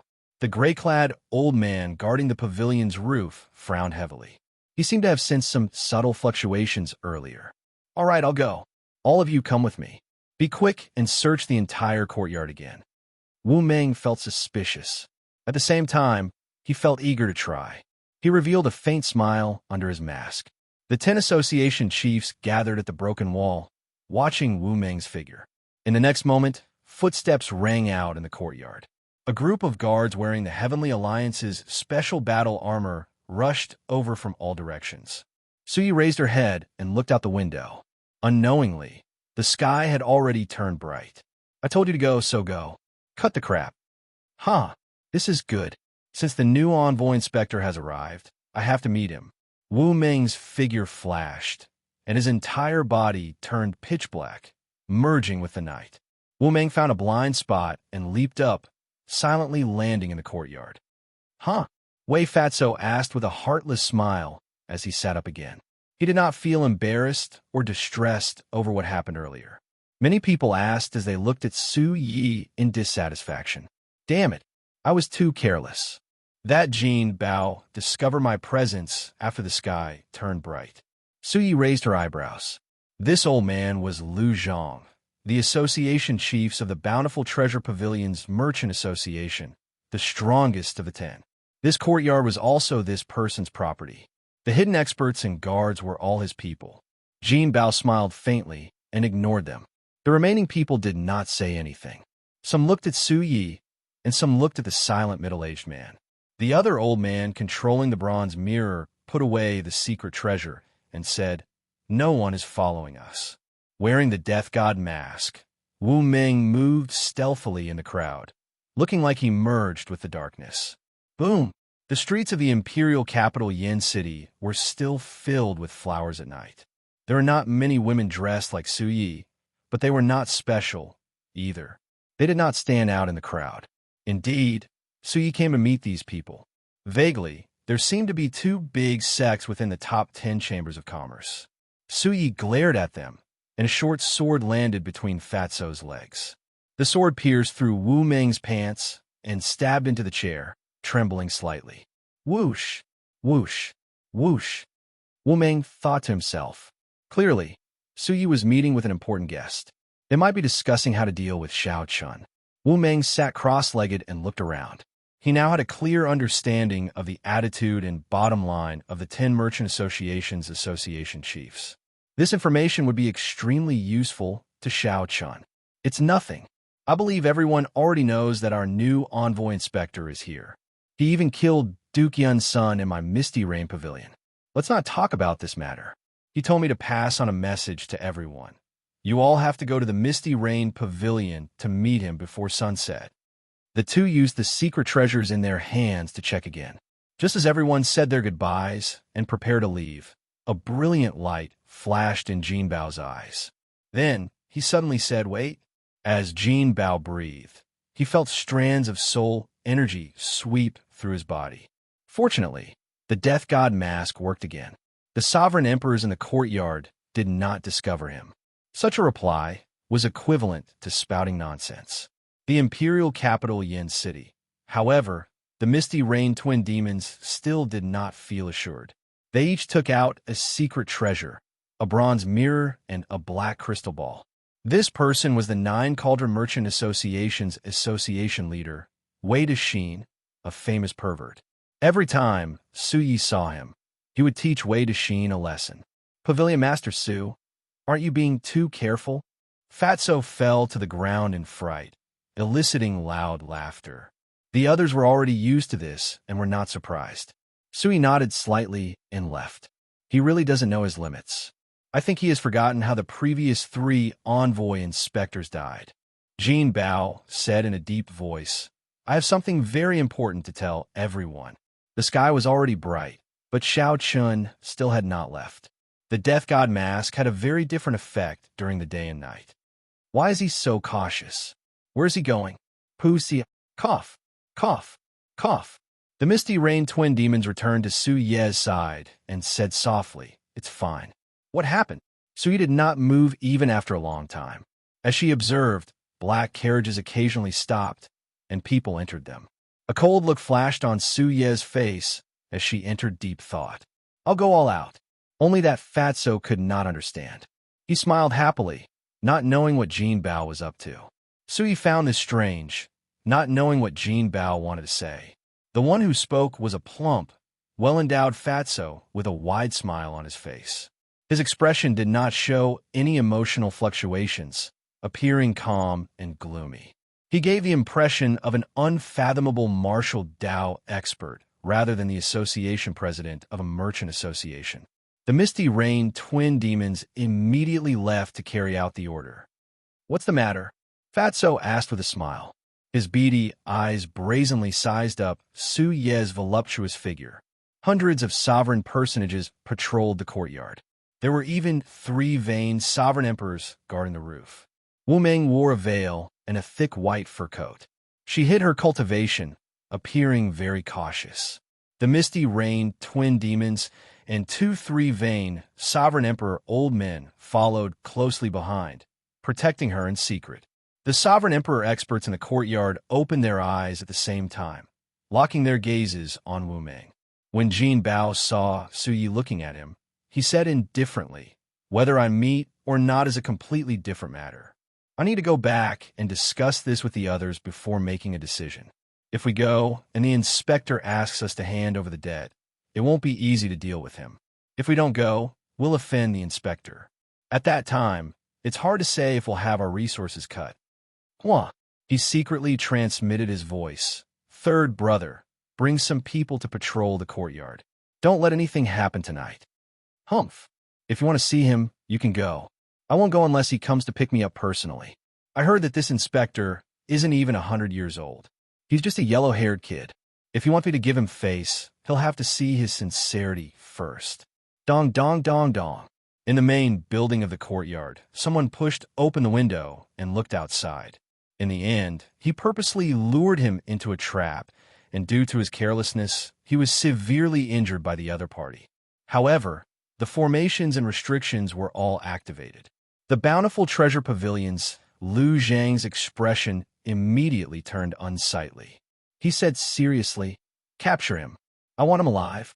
I want to see who is so bold as to behave atrociously in this old man's territory."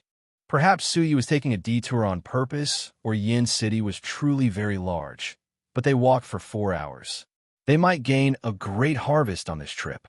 This disappointed several people.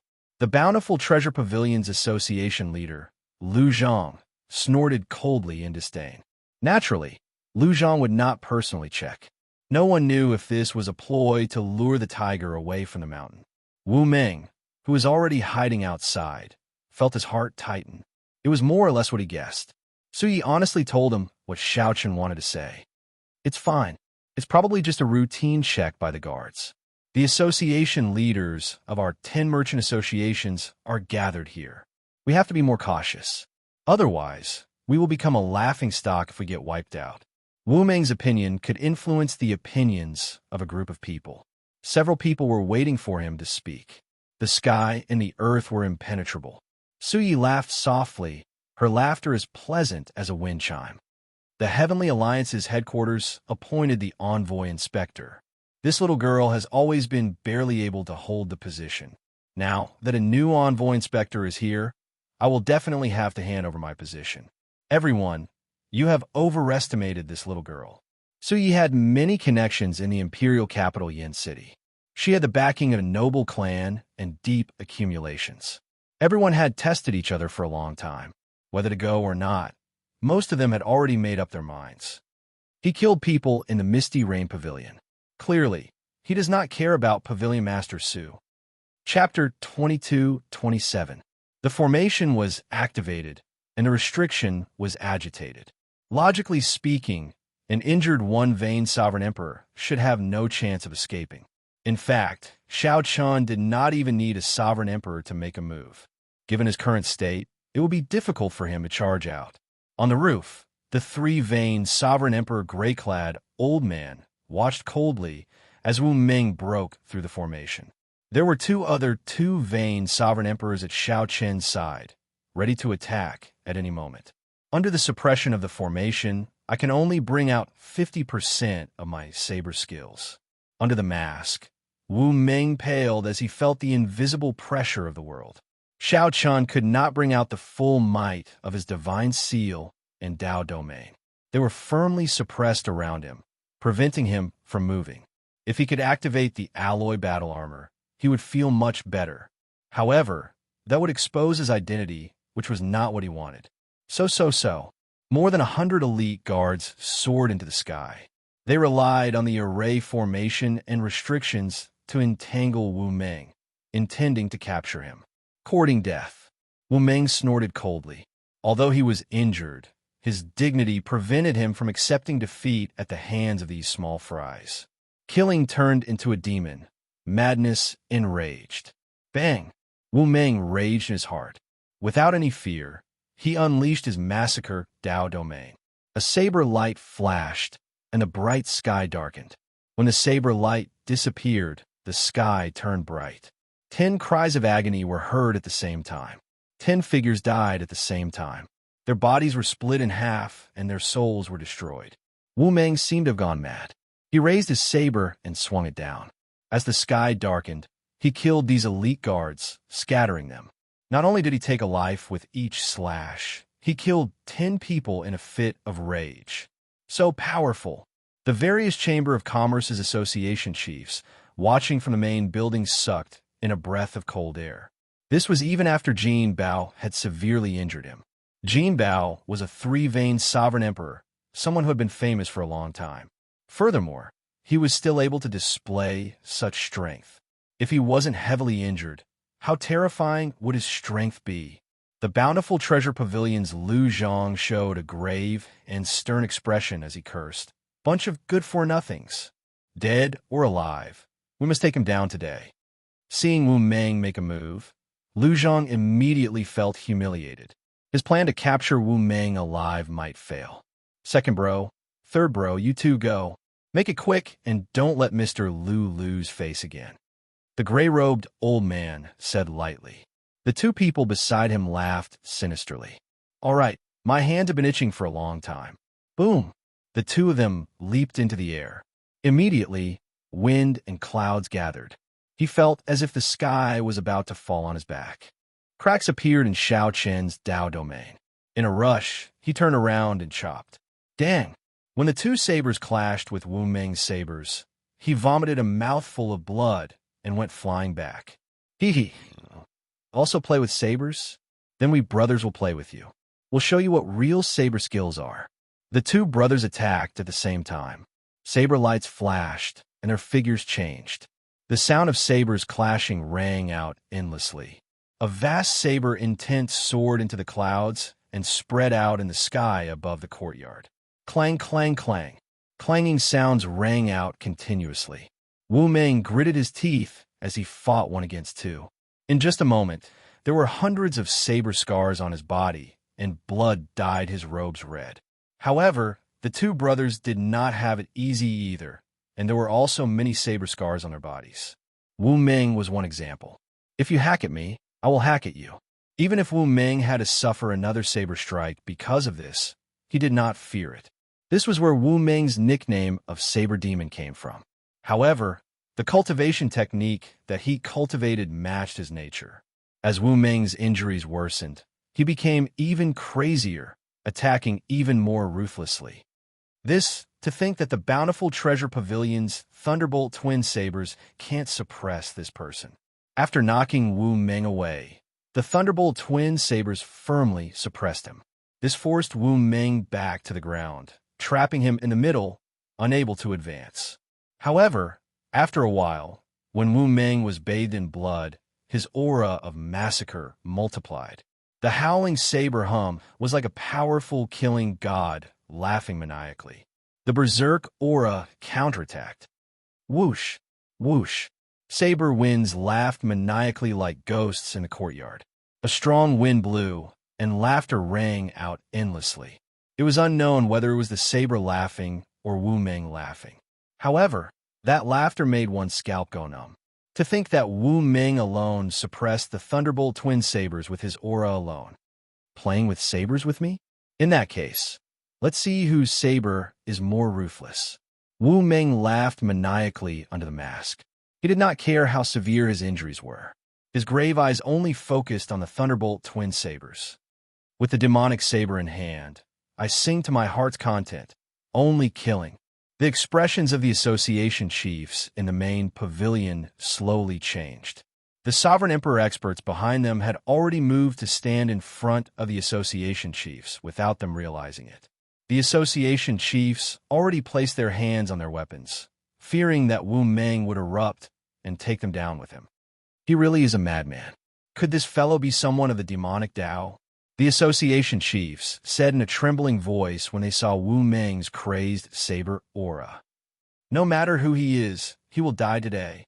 The bountiful treasure pavilion's Lu Zhang said through clenched teeth, showing an extremely cold expression. A brilliant light flashed in the eyes of the peak, three-vein, sovereign emperor gray-clad old man on the roof. Suddenly, a loud shout rang out, and everyone's ears buzzed. They felt dizzy, and their souls trembled. When looking around, afterimages layered over each other. The world shook, and their bodies trembled, unable to stand stably. Puxia, Wu Meng's surging aura paused, and he vomited a mouthful of blood. In the time it took for a spark to fly, the Thunderbolt twin sabers' eyes flashed with a cold and merciless light. The two sabers stabbed into Wu Meng's chest at the same time. The instant the sabers pierced Wu Meng's chest, the two reacted as if they had a telepathic connection, retreating frantically. However, it was too late. Wu Meng roared, sounding like the roar of an ancient hero from the depths of the 18 layers of hell. That roar pierced through the layered layers of hell, erupting with an unprecedented aura and scattering the gray-clad old man's soul energy attack. Wu Meng used the last of his remaining strength to roar and chop. The two afterimages shattered, and a horrifying wound appeared on the chests of the Thunderbolt twin sabers, who were retreating. If not for the armor protecting their chests, this saber strike would have chopped the two in half. Even so, the Thunderbolt twin sabers still felt frightened, trembling in fear. Their hands, which held their sabers, continued to tremble. It's over.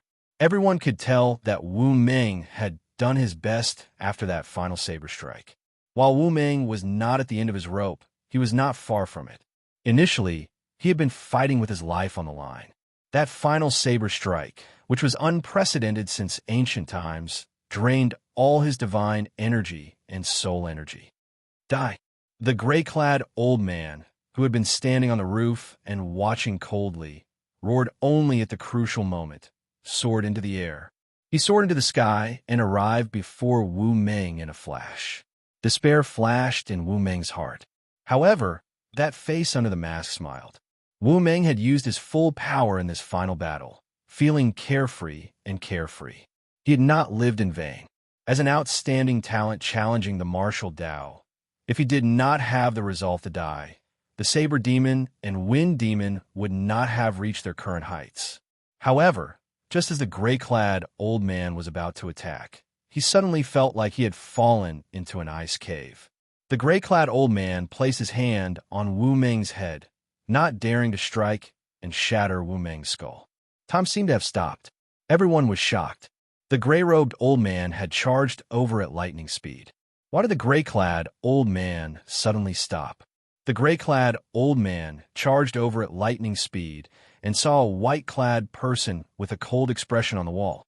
At some point, this person had appeared and coldly eyed the gray-clad old man. With just one glance, the gray-clad old man felt unbearable pain as if thousands of sabers were stabbing him. The gray-clad old man's finger twitched, wanting to kill Wu Meng in one go. Do you believe that you will die if you move again? However, just as the gray-clad old man revealed some clues, an icy voice rang out in his ears. The gray-clad old man looked in the direction of the voice. The instant their eyes met, the pressure from Xianxia's King True Dragon bloodline surged over, carrying the soul energy of the Blue Dragon Divine Seal. Bang! Bang! Bang! An invisible aura shattered layer by layer. The gray-clad old man felt a pressure from the depths of his soul, so heavy that he could not breathe. Thud! Thud! Thud! Thud! The gray-clad old man had no choice but to take 3 steps back. Whoosh! However, before the gray-clad old man could take his 3rd step, a purple light flashed, and that white figure landed before him. Even though the gray-clad old man had been prepared, he had not expected this person to throw a palm strike after landing. Reckless fool, the gray-clad old man raged. Just a mere one vain, sovereign emperor. There was no end to this. The aura of a three-veined sovereign emperor erupted as the gray-clad old man threw a palm strike. Bang! When the two palms clashed, the gray-clad old man first used his soul energy, wanting to intimidate Xianxia. However, the gray-clad old man suddenly discovered that Xianxia's soul energy was no weaker than his. In fact, it was even stronger. The gray-clad old man immediately panicked and quickly brought out his three-vein sovereign emperor divine energy. One divine vein equaled one heaven for a sovereign emperor. The gray-clad old man did not believe that his divine energy could not knock back the other party. Suddenly, a blue dragon image appeared behind Xianxia. Closely following that, many dragon images circled around him. When the 10,000 dragons picture formed, blood leaked out of the gray-clad old man's mouth as he got knocked back by Xianxia's palm strike. 10,000 dragons art. It's the 10,000 dragons art. The gray-clad old man was very knowledgeable. This was a sovereign emperor cultivation technique that had been lost to the dragon race for countless epochs. This cultivation technique was many levels higher than the one he cultivated. Don't you dare touch my big brother. When the Thunderbolt twin sabers saw that their big brother was injured, they ignored the saber wounds on their chests and charged at Xianxia at the same time, wanting to help the gray-clad old man. No! Panic flashed in the gray-clad old man's eyes as he shouted, wanting to stop all this. 3 life flower. Xianxia placed one hand on his chest and formed a hand seal. In the next moment, saber lights spread out from his body, looking like petals blooming. It was hard to tell whether it was the beauty of the flower or the resplendent saber light. The instant the flower bloomed, it illuminated 3 worlds. The Thunderbolt dual sabers were like moths darting into a flame, right in front of the 3 life flower. Thousands of saber lights pierced through them, killing them miserably on the spot, not even leaving a corpse behind. No, before the gray-robed old man's voice faded away, his 2 brothers, who had been through life and death with him, had already died. All this happened in the time it took for a spark to fly. The 10 association chiefs in the main pavilion were all stunned. Chapter 22-28. Second brother, third brother. The gray-robed elder howled in pain and knelt on the ground. What could be more sorrowful than seeing one's brother die in front of one's eyes? Xiaoqian's expression remained calm as he turned to look at Wu Meng. 2 sabers were stuck in Wu Meng's chest. Although he was still standing, he had already lost his breath and was unable to speak. Xiaoqian reached out and took off Wu Meng's mask. Blood flowed out of Wu Meng's 7 apertures, a ghastly sight. His eyes were wide open and blood flowed out. The corners of his mouth, nostrils, and ears had yet to dry, and his face looked sinister and terrifying. Xiaoqian placed his hand on Wu Meng's arm and checked his injuries. After a while, he entered deep thought. The 2 sabers on Wu Meng's chest were not fatal.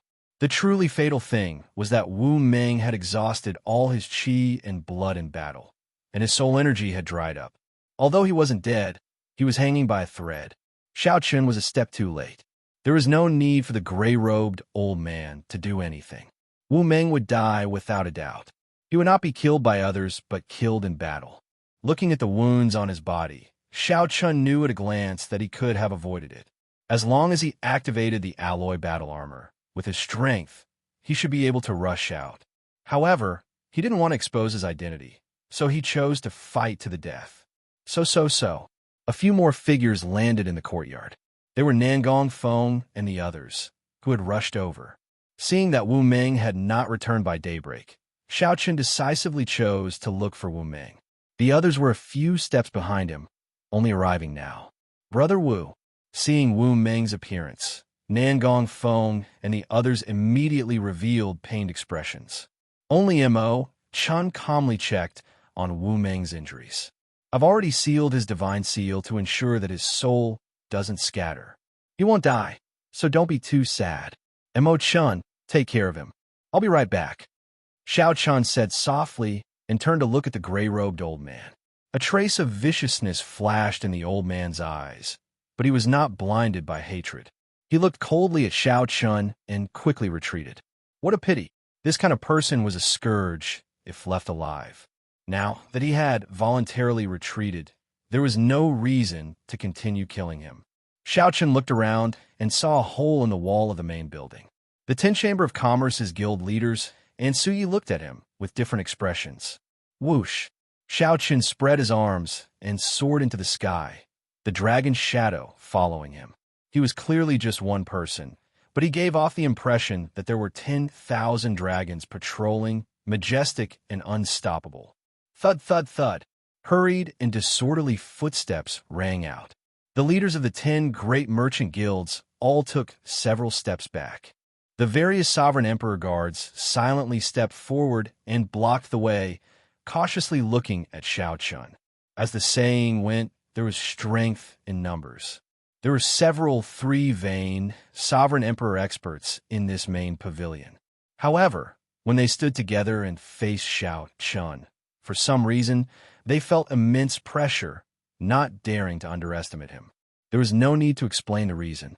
The royal blue dragon bloodline, the soul energy from the demonic sovereign's divine flame, the 10,000 dragons art that had been passed down for countless epochs, and Xiao Chun's untainted and pure heart. How could this group of people face him? Even a four-vein sovereign emperor would feel mountain-like pressure when facing Xiao Chun, who did not deliberately withdraw his aura, forcing them to be careful at all times. Barging into this old man's private residence and killing my guards. Who exactly are you? The bountiful treasure pavilion's Lu Zhang, who hid behind the guards, shouted as he looked coldly at Xiao Chun with a sullen expression. Greetings, Envoy Inspector. Right after Lu Zhang spoke, Suyi bowed slightly and greeted softly. The Misty Rain Pavilion's duo, Sha bowed at the same time and greeted respectfully. What? The 10 Chamber of Commerce's guild leaders immediately felt an uproar in their hearts. All sorts of expressions appeared on their faces, looking extremely interesting. Xiao Chun had arrived at the Misty Rain Pavilion only last night. More accurately, he had only arrived about 14 hours ago. Although these people knew that the new Envoy Inspector was very young, they did not have a portrait of him. They had always felt that the new Envoy Inspector was just a brat. How could he pose a threat? They did not associate him with Xiao Chun at all. When they heard Su Ye's words, they were immediately shocked. They were shocked that the person who killed the Thunderbolt twin sabers was the Envoy Inspector. Even more shocking was that the Envoy Inspector was completely different from the rumored brat. He was completely different. Greetings, Envoy Inspector. No matter what, now that Xiao Chun had the Heavenly Alliance's letter of appointment, he was their immediate superior. Even though they felt very unconvinced, they did not dare to show any disrespect. There's no need to stand on ceremony, Xiao Chun said indifferently as he walked forward. The Chamber of Commerce's guild leaders immediately made way for him. Without saying anything, Xiao Chun sat down on the host seat. Take a seat. There's no need to stand, Xiao Chun said calmly. The 9 Cauldron Merchant Association's Wei Fatso chuckled and said, Hearing about you is better than meeting you in person. Lord Envoy Inspector is truly a dragon among men. You are extraordinarily handsome, and your skills are incredible. Xiao Chun's grace and heroic bearing convinced Fatso with just one look. However, Fatso suddenly recalled that there was an urgent matter at home. My 87th concubine is about to give birth. I will definitely go to the Misty Rain Pavilion to apologize before sunset. Sorry about that, but I really have to go. As Fatso was about to leave, the other Chamber of Commerce's guild leaders immediately cursed him for being shameless in their hearts. However, they followed suit, saying that they had urgent matters to attend to. Those who could not think of an excuse thickened their skin and said that their concubines were about to give birth, like Fatso, and that they would go to the Misty Rain Pavilion to apologize at night. Right now, the atmosphere was clearly not right. The Envoy Inspector's friend's fate was unknown, and his anger had yet to subside. The bountiful treasure pavilion's Lu Zhang lost a lot of face and felt angry. If they stayed, both sides would suffer. Furthermore, if Xiao Chun used this opportunity to make things difficult for them, they would not be prepared at all. When they returned, They would discuss it with the faction behind them before making a decision. At that time, whether they went to the Misty Rain Pavilion or not, it would be much easier. They would not be like now, caught off guard and unprepared, facing a strong envoy inspector. Xiaoqun glanced at Fatso. Bai Yunfei was the one who investigated the 9 Cauldron Merchant Association's information. Wei Fatso was not lying when he said that he indeed had 87 concubines. However, your 87th concubine has only been in the family for 4 months, and she's going to give birth so early. Clearly, she is not your child. There is no need to rush back. I'll find someone to help you kill her tomorrow, ending all your troubles. There is no need to thank me. Su Yi, who was at the side, could not help giggling. After Xiaoqun finished speaking, he ignored Fatso's explanation. He said seriously, "Everyone, there is no need to beat around the bush. As the saying goes, it is better to come at the right time than at the right time. Since everyone is here, let's talk about tonight's matter now." Since they ran into each other, Xiaoqun naturally would not let these people leave no matter what. It is good that everyone is not leaving. Just stay. Let's not talk about anything else first. Although you are the envoy inspector, you kill my sovereign emperor guards without permission. Even if you report this matter to Alliance Chief Hua Tianyang, you will not be able to justify yourself. This old man respects you as the Lord Envoy Inspector. However, you need to give me an explanation today. Otherwise, this old man will not let this matter rest. The Bountiful Treasure Pavilion's Lu Zhang showed a cold expression as he took the initiative to make things difficult. He picked up his teacup and looked at Xiaoqun. No matter what, he is a sovereign emperor. How can he kill him rashly? Even if he is in the wrong, he is still someone from the Heavenly Alliance. There's no need to be so ruthless. Lord Envoy Inspector, you should give us an explanation. Otherwise, old Lu's anger will not be appeased. The Bountiful Treasure Pavilion's contributions to the Heavenly Alliance are the greatest in the Yinwu dynasty. No matter what, you should give us some face. After all, the Bountiful Treasure Pavilion's Lu Zhang had operated in the imperial capital for many years. His reputation and connections among the 10 great merchant associations gave him a lot of weight. The moment Lu Zhang spoke, a few association chiefs voiced their support. However, their tones were rather gentle. If Xiaoqun had not shown such an overbearing attitude earlier, these words might have sounded strange and exceptionally unpleasant. The Golden Essence Merchant Association's Jin Bao showed a meaningful cold smile as he casually toyed with the 3 glass pearls in his hand. Jin Bao really wanted to see how this new envoy inspector, who appeared extraordinary but was clearly too young, would deal with a sinister old man like Lu Zhang. Jin Bao wanted to see how this new envoy inspector, who appeared extraordinary but was clearly too young, would deal with a sinister old man like Lu Zhang. Just based on his aura, one could not tell if Lu Zhang was a true dragon or a false dragon.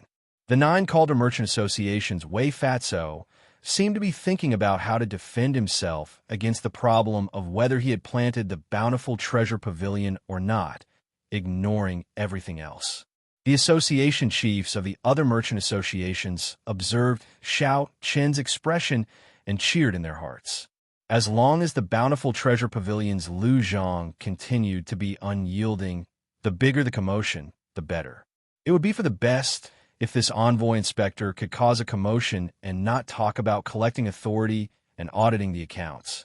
If Xiaoqun did not deal with this properly, these neutral association chiefs would quickly join the ranks of those supporting Lu Zhang. The seemingly calm room was actually full of schemes, each harboring ulterior motives. There were undercurrents surging, boundlessly dangerous. However, Xiaoqun did not answer directly. Instead, he looked at Su Yi and asked, "Pavilion Master Su, what do you think?" Su Yi felt stunned when she heard that. Clearly, she had not expected Xiaoqun to throw the ball at her. This move also surpassed many people's expectations. Everyone immediately focused their gazes on Su Yi. Xiaoqun was forcing her to take a stand. There was no way out. Under everyone's gazes, the situation forced her into a corner. She could not avoid it. Su Yi's thoughts raced. In the blink of an eye, countless thoughts flashed through her mind. However, she soon figured out that she was very clear on Lu Zhang's background. However, she could not figure out Xiao Chen's background. No matter what, she could not offend Xiao Chun too much for now. Furthermore, when the two of them tested each other in the Misty Rain Pavilion, Xiao Chun did not show any hostility to her. Unexpectedly, his seemingly joking words, "Pull me up after falling into the river," came true so quickly. There seems to be some misunderstanding in this matter. It is still too early to conclude that the envoy inspector is wrong. After we investigate this matter, it will not be too late to seek justice for association chiefs, Su Yi said softly, unhurriedly. Although Su Ye's voice was not loud, everyone in the room heard her clearly. The association chiefs who wanted to support Lu Zhang immediately dispelled such thoughts. While Su Ye's words seemed fair, in reality, she was biased toward Xiao Chun. Saying that it was too early to say that there was a misunderstanding completely dispelled Lu Zhang's intention to make trouble for Xiao Chun. More importantly, Su Ye's words indicated that she had already taken a side. This was something worth pondering. Xiao Chun smiled faintly and looked at the bountiful treasure pavilion's Lu Zhang. He did not say anything, but his meaning was clear. Pavilion Master Su already said that it was a misunderstanding. If you continue to cause trouble, you will not be popular. Misunderstanding? Lu Zhang smiled coldly. Then, he said indifferently, "Those who walk different paths cannot make plans together. It looks like there is no need for this old man to remain here." Lu Zhang stood up to leave. However, he was somewhat disappointed. No one stood up with him. Lu Zhang cursed in his heart. Then, he turned around and left quickly with a sullen expression. However, just as Lu Zhang reached the door, a cold voice rang out, causing his entire body to freeze. "Without my instructions, if you dare to walk out of this door today, this Xiao dares to treat you as not a member of the Heavenly Alliance." Chapter 22-29. Without my instructions, if you dare to walk out of this door today, this Xiao will treat you as not a member of the Heavenly Alliance. Xiao Chen's cold voice echoed in the pavilion, immediately freezing the bountiful treasure pavilion's Lu Zhang. With just one simple sentence, everyone could clearly sense the cold, emotionless, and indifferent killing intent from Xiao Chen's body. The atmosphere in the hall suddenly became a little quiet. Aside from the sound of heartbeats, there was no sound of wind or words. Was Xiao Chun just bluffing, or was he really going to kill? The association chiefs of the subordinate merchant associations could not understand what was going on. They stole glances at Xiao Chun. Aside from coldness, Xiao Chun did not show any emotion, appearing unfathomable and unfathomable. Damn it! Lu Zhang cursed in his heart. His expression turned extremely sullen as he stood with his back facing Xiao Chun. No matter whether Lu Zhang advanced or retreated, it was an indisputable fact that he was at a disadvantage before Xiao Chun in their first clash. At this moment, Lu Zhang was stuck in a dilemma. He did not dare to act rashly. He was somewhat afraid that Xiao Chun would really disregard everything and kill him here. Xiao Chun was clearly just a one-vein sovereign emperor. However, the strength that he showed deterred the three-vein sovereign emperor guard from making a rash move. Lu Zhang also did not know where the gray-clad old man from earlier had gone. If that gray-clad old man were still around, Lu Zhang was confident that he could protect himself even if Xiao Chun made things difficult for him. Now, Lu Zhang really did not dare to gamble. The best outcome would be for someone to step forward and share some of the pressure for him. However, there was no one. No one in the pavilion stood up for him, making him feel even more flustered. I cannot retreat. Once I retreat, I will lose all my dignity. If word gets out that I was frightened by a brat, I will not retreat. In the future, how am I going to establish myself in the cruel imperial capital? Humph! If you want to play, this old man will play with you. At worst, this old man will die together with you. This thought just appeared in Lu Zhang's mind when he suddenly felt the killing intent behind him multiply, rising rapidly. It was Xiao Chun casually moving his right hand, silently forming the Buddhist sect's 7-kill seal. Xiao Chen's killing intent seemed to make time stop as it penetrated Lu Zhang's body. Like frost, it spread through his limbs, bones, and internal organs. As long as he dared to act rashly, Xiao would definitely kill him without the slightest mercy. Guild leader Lu, come back first. It won't be too late to leave after hearing what the envoy inspector has to say. Sui frowned slightly and said softly. She did not wish to see an overly domineering Xiao. The moment this was said, Lu Zhang immediately heaved a sigh of relief. He said indifferently, "All right, then this old man will listen to exactly what you have to say." The Golden Essence Merchant Association's Jin Bao smiled coldly in his heart. "You are so scared that you nearly peed your pants, yet you are still stubbornly holding on." Xiao smiled faintly. His killing intent dissipated as he said softly, "Chairman Lu, please take a seat." Lu Zhang's face was dark as he slowly sat down. However, he was no longer as overbearing as before. The other chamber leaders felt somewhat rueful. Even Lu Zhang had submitted to Xiao. How were they to face this new envoy inspector? Xiao gaze swept across the faces of the 10 merchant associations leaders. Then he took out stacks of account books and stacked them up. "Account books? Lord Xiao, what is the meaning of this? Do you not trust us? You want to check our accounts the moment you arrive?" The one who spoke was the Heavenly Treasure Merchant Association's chief. Account books were always sensitive things, especially for the merchant associations under the Heavenly Alliance. When the Heavenly Treasure Merchant Association's chief saw the account books, all of them showed unsightly expressions. Even the calm Golden Essence Merchant Association's Jin Bao and the simple-minded 9 Calder Merchant Association's Wei Fatso showed somewhat grave expressions. They all looked at Xiao, waiting to see how he would respond. "Lord Xiao, I have checked these account books," Sui said softly, raising her eyebrows. Sui raised her eyebrows and said softly. The smile on her face was somewhat cold. Everyone had their own bottom line. Clearly, this account book was the bottom line of everyone present. As long as Xiao dared to make a move, he would offend everyone here, forcing them into dire straits. Jin Bao twirled the 3 pearls in his hand as he said seriously, "Lord Envoy Inspector, let me tell you a story. Once upon a time, there was a person who wanted to check the accounts on a whim. The story came to an end. Xiao understood. He purposely asked, and then?" Jin Bao replied calmly, "There is no then. That is the end of the story. Those who dare to touch this bottom line are all dead." Jin Bao was referring to the previous 3 envoy inspectors, a disguised threat to Xiao. "No, this is just the end of your story. My story has just begun. Do you want to listen to me?" Xiao asked expressionlessly as he looked at Jin Bao. Jin Bao felt stifled. He could not understand Xiao question. So, he said seriously, "Please speak." Whoosh! Xiao stood up and gently clapped his hand. Immediately, the stack of account books turned to ashes. Such a scene stunned everyone, not understanding what was going on. "There are no problems with the account books. Pavilion Master Su has already seen them. How can I find any problems?"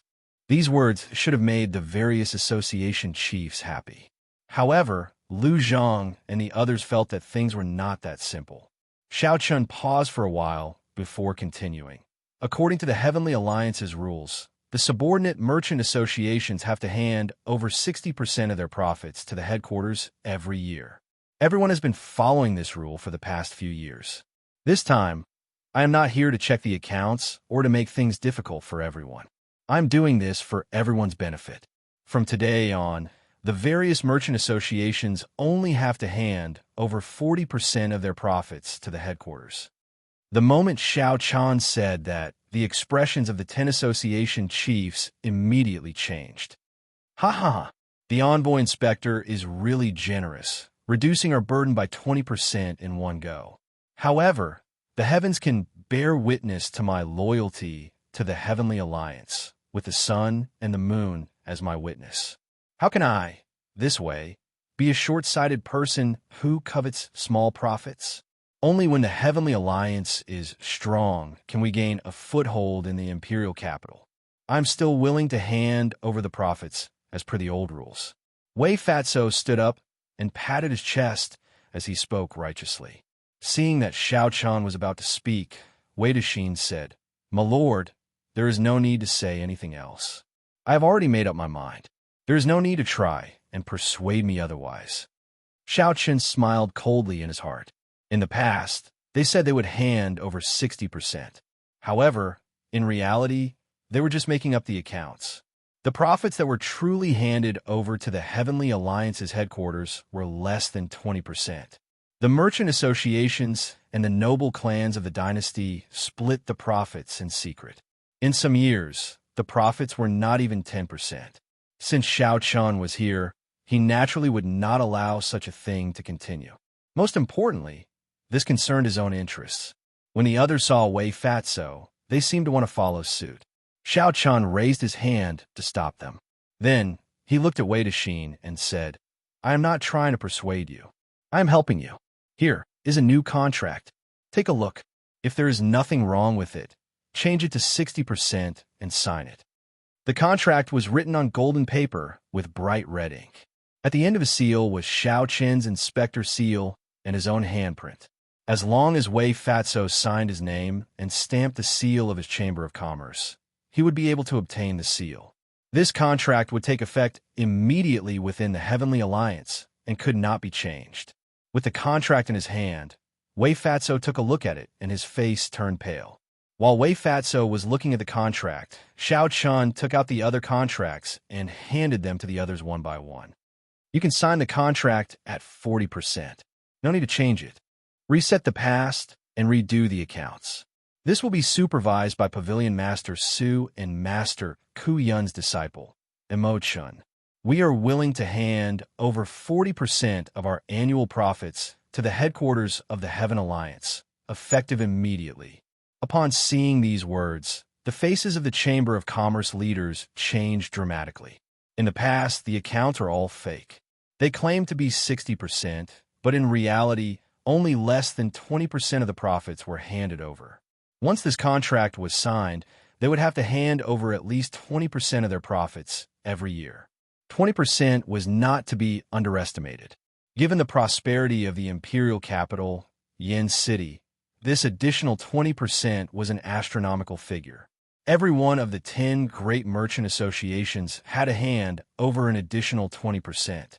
That number was simply unimaginable. The Heaven Alliance's profits in the Yinwu dynasty in 1 year equaled 10 years, even a century. Back then, Xianxia, Immortal, and Bao had calculated that if they did not fake the accounts, the benefits would outweigh the disadvantages. To these merchant associations, handing over only 40% of their profits would actually be more beneficial than detrimental. However, it was not that simple to put into practice. Every merchant association had connections with the noble clans of the dynasty or even the royal court behind them. A large portion of the profits that they embezzled went to these noble clans and the royal court. If these merchant associations signed the new contract, it would be equivalent to severing ties with these noble clans. This required great courage. The true purpose of the new contract was not to suppress these merchant associations, but to remove the noble clans that sucked blood from the Heavenly Alliance, cutting off the tumor. However, the tumor had already penetrated deep into the marrow, even merging with the body. Cutting it off would result in self-injury. However, without such determination, the Heavenly Alliance's benefits in the Yinwu dynasty would become empty shells sooner or later. Xianxia's envoy inspector status would become a joke, not worth mentioning. When the disease was beyond cure, one had to have the courage to face death, use the strongest medicine, and press forward. Chapter 22:30. No one dared to look directly at Xianxia's tyrannical aura. This was not the aura that a one-veined sovereign emperor should have. Xianxia had not even attacked Lu Zhang, yet he attacked Jin Bao. Furthermore, Jin Bao had been caught off guard. However Jin Bao injured Wu Meng, Xianxia returned it to him in the same way, doubling it. The past was reset, and the accounts were redone. Lord Xiao, this is my declaration. Even the original owner, Lu Zhang, had left. Only Xianxia and Suyi remained in the empty main pavilion. Without any warning, Xianxia's royal blue dragon bloodline erupted, and his eyes turned golden. Many thanks. Goodbye. When Suyi heard that, her eyes lit up. She smiled and said, So, you are actually kind in the depths of your heart. However, you are forced to do this. You still want to compromise. If you really want to, I can help you. Jin Bao took the New Testament and prepared to leave. Either you make a declaration and leave, or you sign the New Testament. Everyone is in the same boat. As long as I still breathe, I will not let you suffer any grievances. Take your time to think about it. I believe you can choose the pros and cons, Wei Dexin said with a smile as he held the New Testament. The entire courtyard shook intensely. The royal blue dragon's might lingered. No one had ever put him in such a predicament before. Sui hesitated for a while before finally receiving the New Testament. She said somewhat helplessly, I'm not free. However, it is my duty to bring you around the imperial capital. All right, 60% it is. I'll sign it. My life is really bitter. Sob, sob, sob.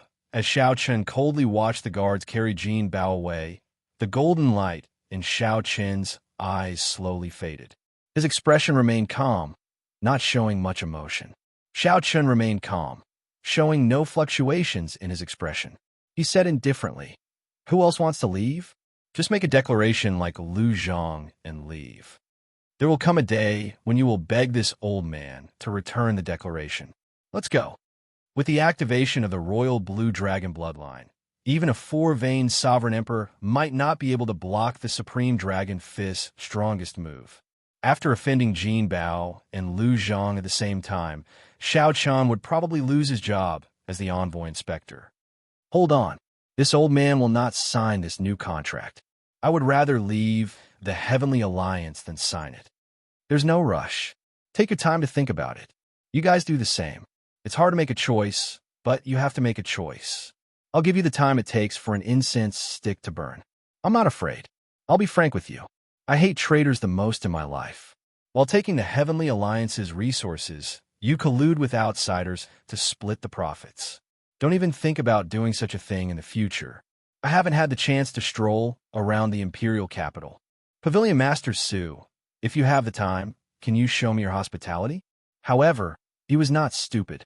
He did not dare to offend both him and Lu Zhang at the same time. Lu Zhang's lips curled into a sinister smile.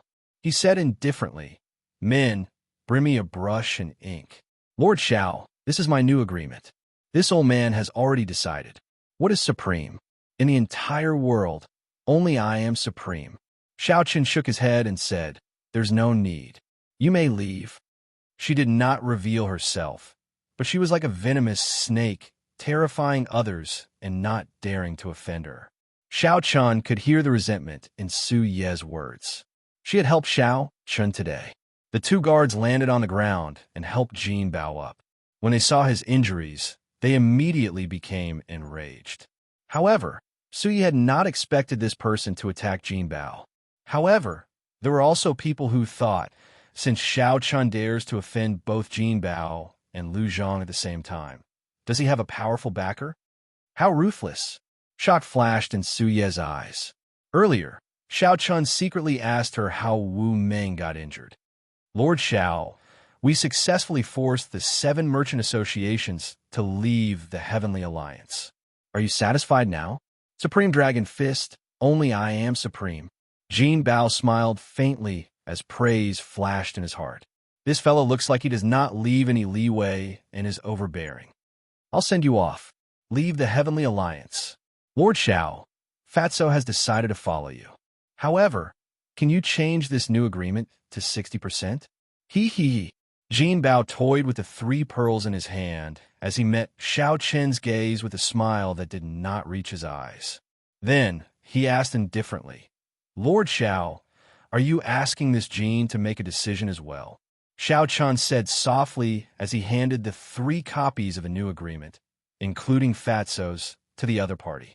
However, rage and murderous intent did not overwhelm Jin Bao's final bit of rationality.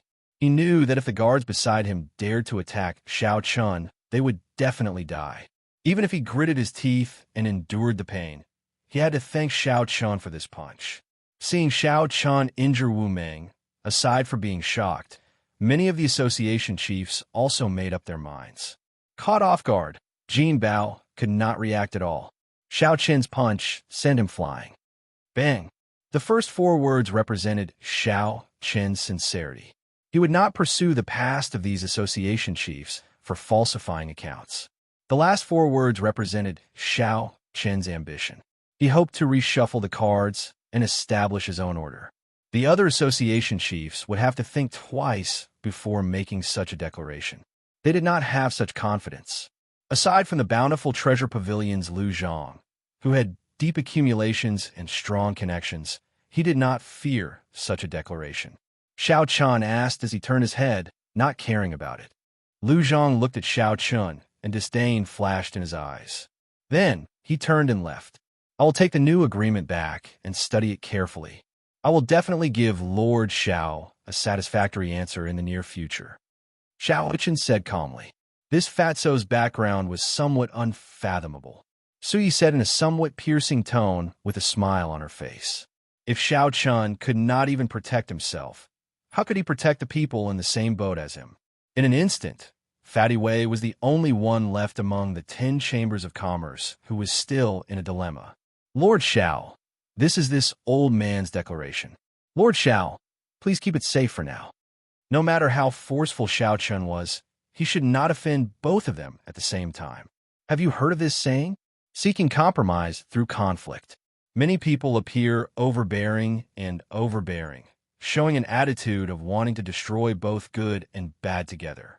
In reality, the more this is so, the more insecure they feel. However, they want to use this to seek compromise and gain a foothold for themselves. Pucci. Confusion flashed in Jin Bao's eyes. He turned around and asked, "What's the matter?" "Wrong. I am a bad person. I will not show mercy when I gain the upper hand. If these people take a step back, they can forget about making a comeback before me." Xiao Chun, hold it properly. Association chiefs. Xiao Chun would only believe Xiao Chun if Xiao Chun was willing to sign the new agreement at 60%. Otherwise, he would consider it even if Xiao Chun delivered himself to him. Xiao Chun extended his hand and gestured for Xiao Chun to leave. Then he said, "Leave a declaration that you are voluntarily withdrawing from the Heavenly Alliance, and you may leave. Take care. I won't send you off." After writing the declaration of withdrawing from the Heavenly Alliance, Lu Zhang no longer stood on ceremony with Xiao Chun, directly addressing him by his name. Xiao Chun smiled faintly, immediately angering Su Yi. She did not want to bother with him anymore.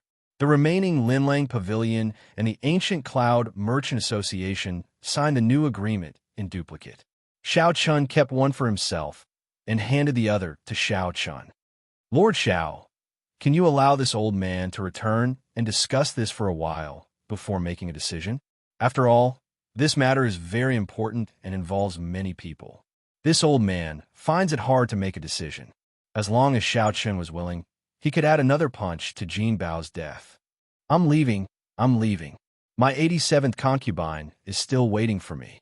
I hope he is not my child." Compared to Lu Zhang, this Jin Bao was even more secretive among the 10 association chiefs. "All right, I will take good care of it. Association chiefs Li, take care." Boom! Jin Bao crashed heavily into the restrictions on the ground. Cracks appeared in the restrictions reinforced by the layers of formations. Xiao Chun stood up and walked over, calmly giving chase. Without overthinking, Xiao Chun told the other party about Jin Bao's sneak attack. After a while, Xiao Chun stamped the bountiful treasure pavilion seal on a piece of paper. Then, he left behind a drop of essence blood containing soul energy and delivered it to Xiao Chun. The Heavenly Treasure Pavilions Association chief made his decision and handed the statement to Xiao Chun. The many association chiefs in the pavilion sucked in a breath of cold air, feeling a chill run down their backs. "Are you satisfied?" Wei Fatso put on an act, scowling miserably as he signed the new agreement, giving 60% of the profits. With someone taking the lead, others immediately followed suit. Soon, only the 3 association chiefs remained. Honestly speaking, Xiao Chen's new agreement was very tempting. However, most of the time, one could not clear the profits just because one said so. I like loyal people the most. Heaven and earth can bear witness to Chairman Wei's loyalty, with the sun and the moon as a witness. You are willing to give up 20% of the profits. How can I betray your loyalty? Let's not talk about this anymore. The blue dragon image condensed and materialized into countless dragon images, forming the ancient 10,000 dragons picture with a blue dragon as the leader. Jin Bao vomited a mouthful of blood. This punch had taken away most of his life, putting him on the verge of death. After saying that, Xianxia ignored the Heavenly Treasure Pavilions Association chief. Then, he looked around and fixed his gaze on the Golden Essence Merchant Association's Jin Bao. I'm just an insignificant pavilion master. Who cares whether I am satisfied or not? Sui laughed softly. Her laughter was as pleasant as a wind chime. This person was born with a beautiful voice. It would be a pity if she did not become a singer. A murderous intent flashed in Jin Bao's eyes as he looked coldly at Xianxia. Then, he used the last of his strength to grab the two guards. With bloodshot eyes, he said, "Stop. Don't be rude to Lord Xiao. Jin Bao thanks Lord Xiao for sending me off. Let's go." However, Xianxia had chased away the 7 merchant associations, even offending Lu Zhang and Jin Bao at the same time. Furthermore, he had reshuffled the cards without her consent. This upset Sui. The Bountiful Treasure Pavilion's Lu Zhang coldly swept his gaze over the Bountiful Treasure Pavilions Association chief and understood the true meaning of the new agreement. The Heavenly Treasure Pavilions Association chief said in a trembling voice as he held the new agreement. Jin Bao felt like he was dying. He was at a loss. Chapter 22:31. The imperial capital, Yin City, was flourishing and prosperous. Fragrant chariots and horses, jade chariots crisscrossing, golden whip arrowheads, dragon jaws, phoenix soil tassels. There were even golden threads winding around the trees, celestial birds singing about the flowers, jade trees and silver platforms, and window lattice acacia. It was a flourishing scene of rich and powerful nobles competing in luxury and pursuing pleasure. As Xianxia strolled through the imperial capital Yin City in the early morning, he fully appreciated the prosperity of the imperial capital Yin City. Many thanks to you for Wu Meng's matter. After leaving the main building, Sui checked on Wu Meng's injuries again.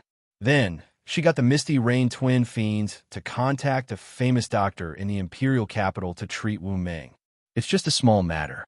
Even if there isn't a famous doctor, Master Ku Yun's disciple is capable. Your friend's injuries also healed very quickly. However, if I'm not mistaken, he must have been following me in secret. That's why he ended up like this. Sui casually glanced at the scene on the street as she spoke in a carefree manner. I'll ask him when he wakes up. Of course, Xiaoqin would not take the initiative to admit this.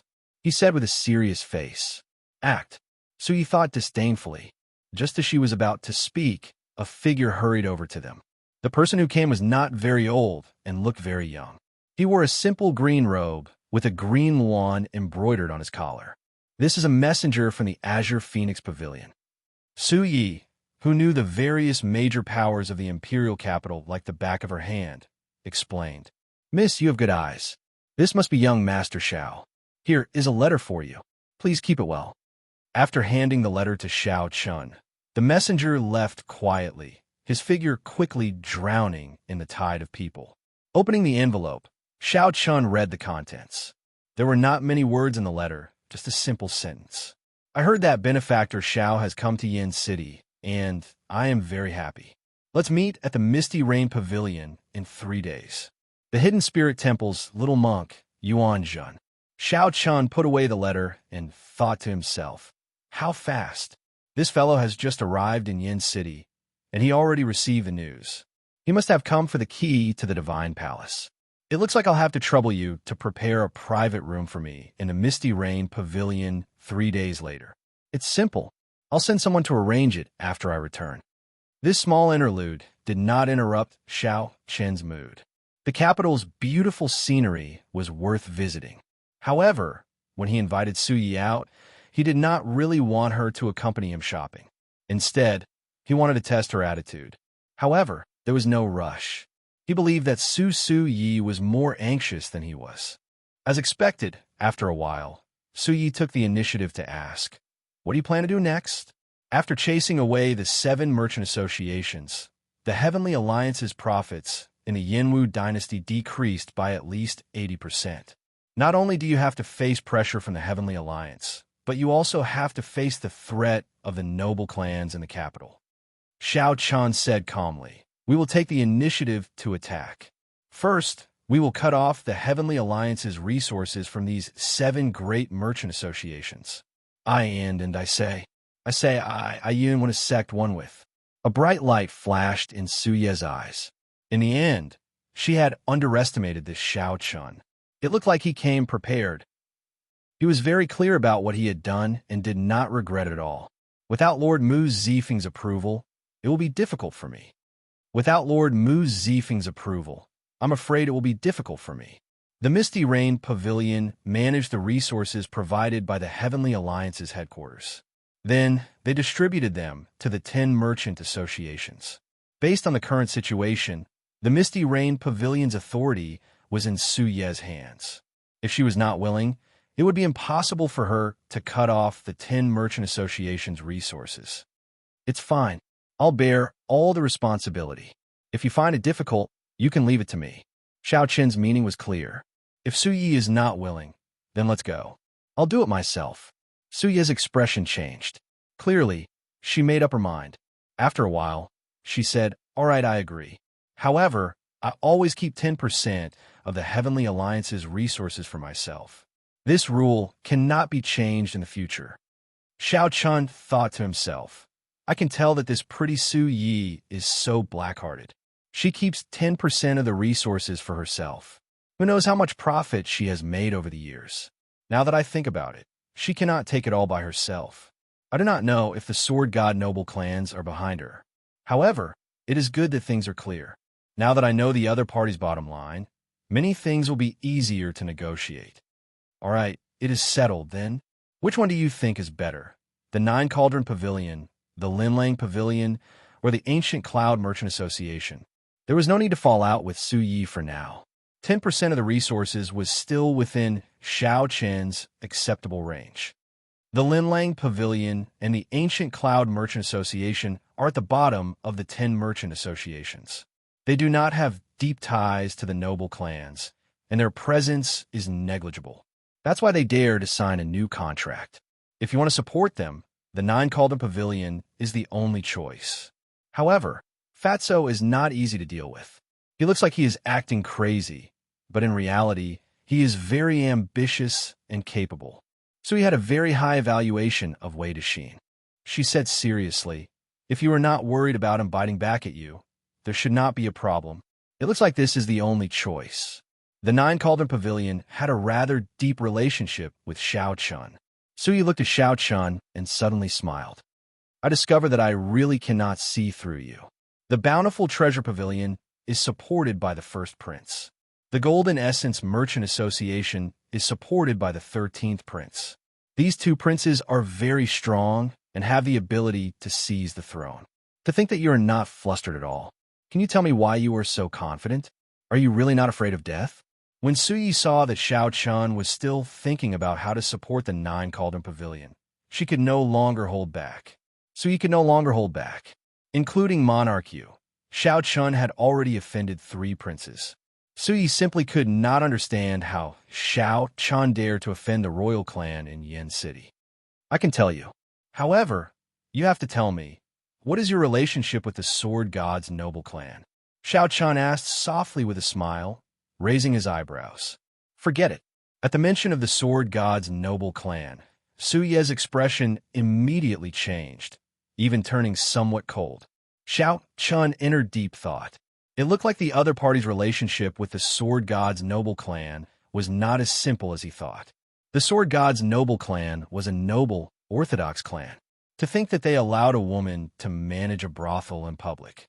Actually, this was very strange, even more serious than when Fiendish Saber Shimu practiced the saber technique. Suye's expression was the same as the previous night. When Xiao Chun mentioned the Sword God's noble clan, the other party's expression immediately changed. It looked like this was the other party's taboo. There had to be something strange about this. That is the Smiling Daughter Pavilion. Xiao Chun looked around, and discovered an ancient pavilion that was even more majestic and grand than the Misty Rain Pavilion. So, he quickly changed the topic. Right, the Smiling Daughter Pavilion is the best brothel in the imperial capital Yin City. It has the best musicians and the most beautiful singers. Furthermore, it has a powerful sword dance that has been passed down for a long time and is known as the best in the world. When the fairy basket appears, even a sovereign emperor will make a move. The profits there are horrifying. At the mention of the Smiling Daughter Pavilion, Su Yi revealed a complicated and somewhat respectful expression, successfully forgetting her earlier unhappiness. Xiao Chun recalled the Pleasure Quarter alliance that Mo Chen mentioned. Aside from the Misty Rain Pavilion, all the pleasure quarters in the imperial capital Yin City belong to the Pleasure Quarter alliance. From a certain point of view, the Smiling Daughter Pavilion represented the Pleasure Quarter alliance. How does the Misty Rain Pavilion compare to it? Su Yi frowned slightly and sighed softly. The 10 headliners of the imperial capital are all in the Smiling Daughter Pavilion. The Misty Rain Pavilion has only one. The greatest difference is accumulations. The other party can continuously nurture headliners, but the Misty Rain Pavilion cannot. Suddenly, Xiao Chun thought of someone. He asked, "Have you heard of the headliner Ling Long?"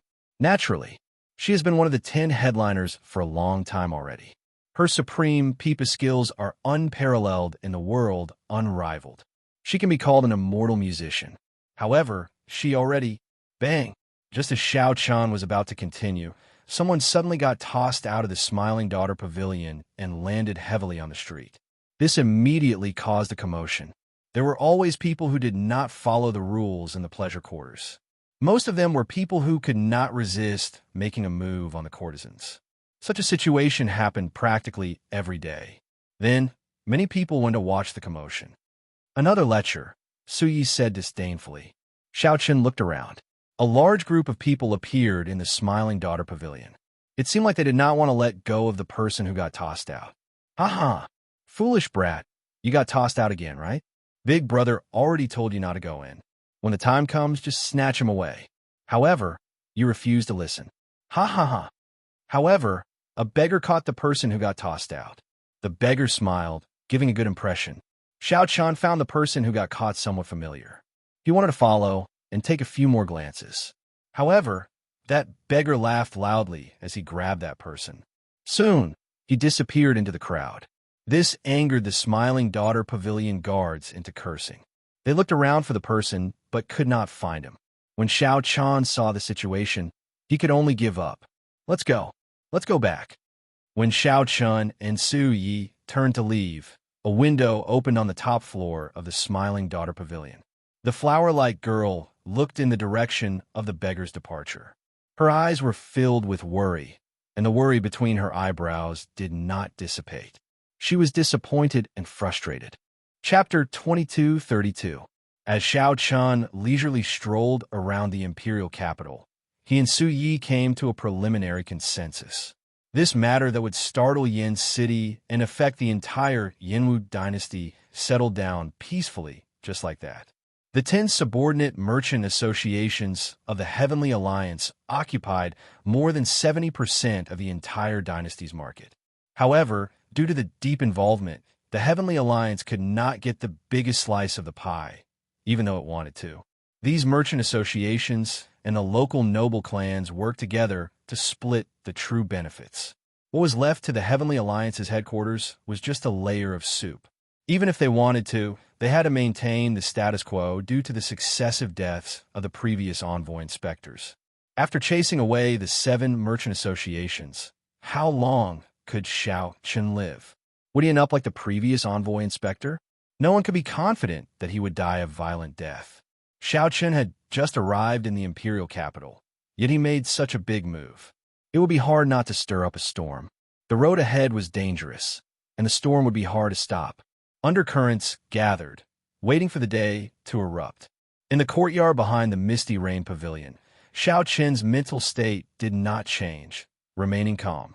After killing the Thunderbolt twin sabers, the Mahomia abstinence violation saber techniques 3 life flower, he tested out a small part of his skills. The results satisfied Xiaochun. The three-life flower was only at initial perfection, still far from great perfection. The more it was so, the more anticipation he felt. When it truly reached great perfection, how startling would the three-life flowers might be. Aside from this, Xiaochun gained a new understanding of the 10,000 Dragons art. The 10,000 Dragons picture materialized with the blue dragon as the leader was simply incomparable to the previous 10,000 Dragons picture. With the support of the new 10,000 Dragons picture, Xiaochun could clash head-on with a three-vein Sovereign Emperor with his one-vein Sovereign Emperor Divine Energy Cultivation gaining the upper hand. Perhaps it has something to do with me activating the royal blue dragon bloodline. A bright light flashed in Xiaochun's eyes as he said seriously. No matter what kind of storm he stirred up, the most important thing now was to raise his strength. Without overthinking, Xiaochun focused on refining his soul with the soul accumulating pill. At the same time, he continued to comprehend the three-life flower and the 10,000 Dragons art's first layer. He could clearly feel his strength increasing at every moment. The strength of the royal blue dragon bloodline was slowly manifesting itself, giving Xiaochun endless transformations. Three lives flower. When a flower blooms, it illuminates 3 lives. What it pursues is the instant of eruption, the ultimate power. If you want to increase this explosive power, you have to give the flower nutrients and light before it blooms, and then accumulate the power to bloom. No, that's not right. If I can't untie this knot, I'm afraid I can only reach initial mastery of the 3 lives flower. What did I go wrong? Difficult, difficult, difficult. Maybe I was wrong from the beginning. Maybe I'm confused now. I should pursue my initial feeling and walk straight to the end. During these 3 days, Xiaochun's cultivation of the 10,000 Dragons art and nourishing his soul energy went smoothly. With the help of the sovereign blue dragon bloodline and the soul accumulating pill, he improved rapidly. Only the cultivation of the 3-life flower reached a bottleneck, stopping at small success. The 3-life flower and the Mahaya abstinence violation saber technique's 5th move were much more difficult than expected. The instant the flower blooms, the 3 illuminations, Xiaochun muttered to himself as he paced around the courtyard. Then, he looked up and saw jade-green decorations in the mirror lake behind the Misty Rain Pavilion. When Xiaochun looked carefully, he saw lotus leaves forming a green sea growing in the lake. When he looked into the distance, he could see blue flowers growing among the lotus leaves. Blue lotus flowers. This startled Xiaochun slightly as he recognized the origins of these flowers. The blue lotus flower was also known as the water lily. It symbolized holiness, dignity, and solemnity. This flower had many connections to the Buddhist sect. Due to the hidden spirit temple, blue lotus flowers were rather common in the imperial capital. The lotus flowers had already bloomed beautifully. At some point in time, they looked very beautiful on the mirror lake. Perhaps I really was wrong at the start. The instant the flower blooms, it illuminates 3 lives. It is not the instant the flower blooms, but the illumination of 3 lives. What it pursues is not the instant of eruption, but the saber strike after the flower blooms. Xiaochun's eyes lit up, and he immediately revealed joy on his face. He quickly closed his eyes and started comprehending again. Boundless veritable essence, energy, and soul energy poured into his chest from his limbs and bones. Instantly, specks of light shot out from his chest. In the next moment, when Xiaochun opened his eyes, blue petals silently bloomed from his body. The immortal flowers bloomed, and a blue lotus flower, made of pure saber intent, instantly bloomed, with Xiaochun as the center. Xiaochun was not done yet. He drew the tyrant saber, and a saber light shot out. Instantly, the sky filled with blue lotus flowers. The light of the blue lotus flowers illuminated the entire world. He could not see the Misty Rain Pavilion, the Mirror Lake, or even the imperial capital, Yen City. Only the lotus flowers bloomed, filling the sky with light and shadows, creating a dreamlike space. As the light and shadows changed, the The various scenes that Xiao Chan experienced flickered in the surroundings, twisting into shadows. As Xiao Chan stood on the blue lotus flowers, his eyes looked crystal clear. His mortal heart was transparent and bright. So, that is the case. My heart is the foundation of this move. When a mundane heart is covered in dust, the instant the flower blooms, is cleansed and illuminated for 3 lifetimes. Xiao Qin only drew the tyrant saber. If he drew the soul weapon Heavenly Slayer, who knew what kind of dreamlike scene this 3-life flower would show? With a thought, the light and shadows scattered, and the blue lotus flowers under Xiao Qin retracted.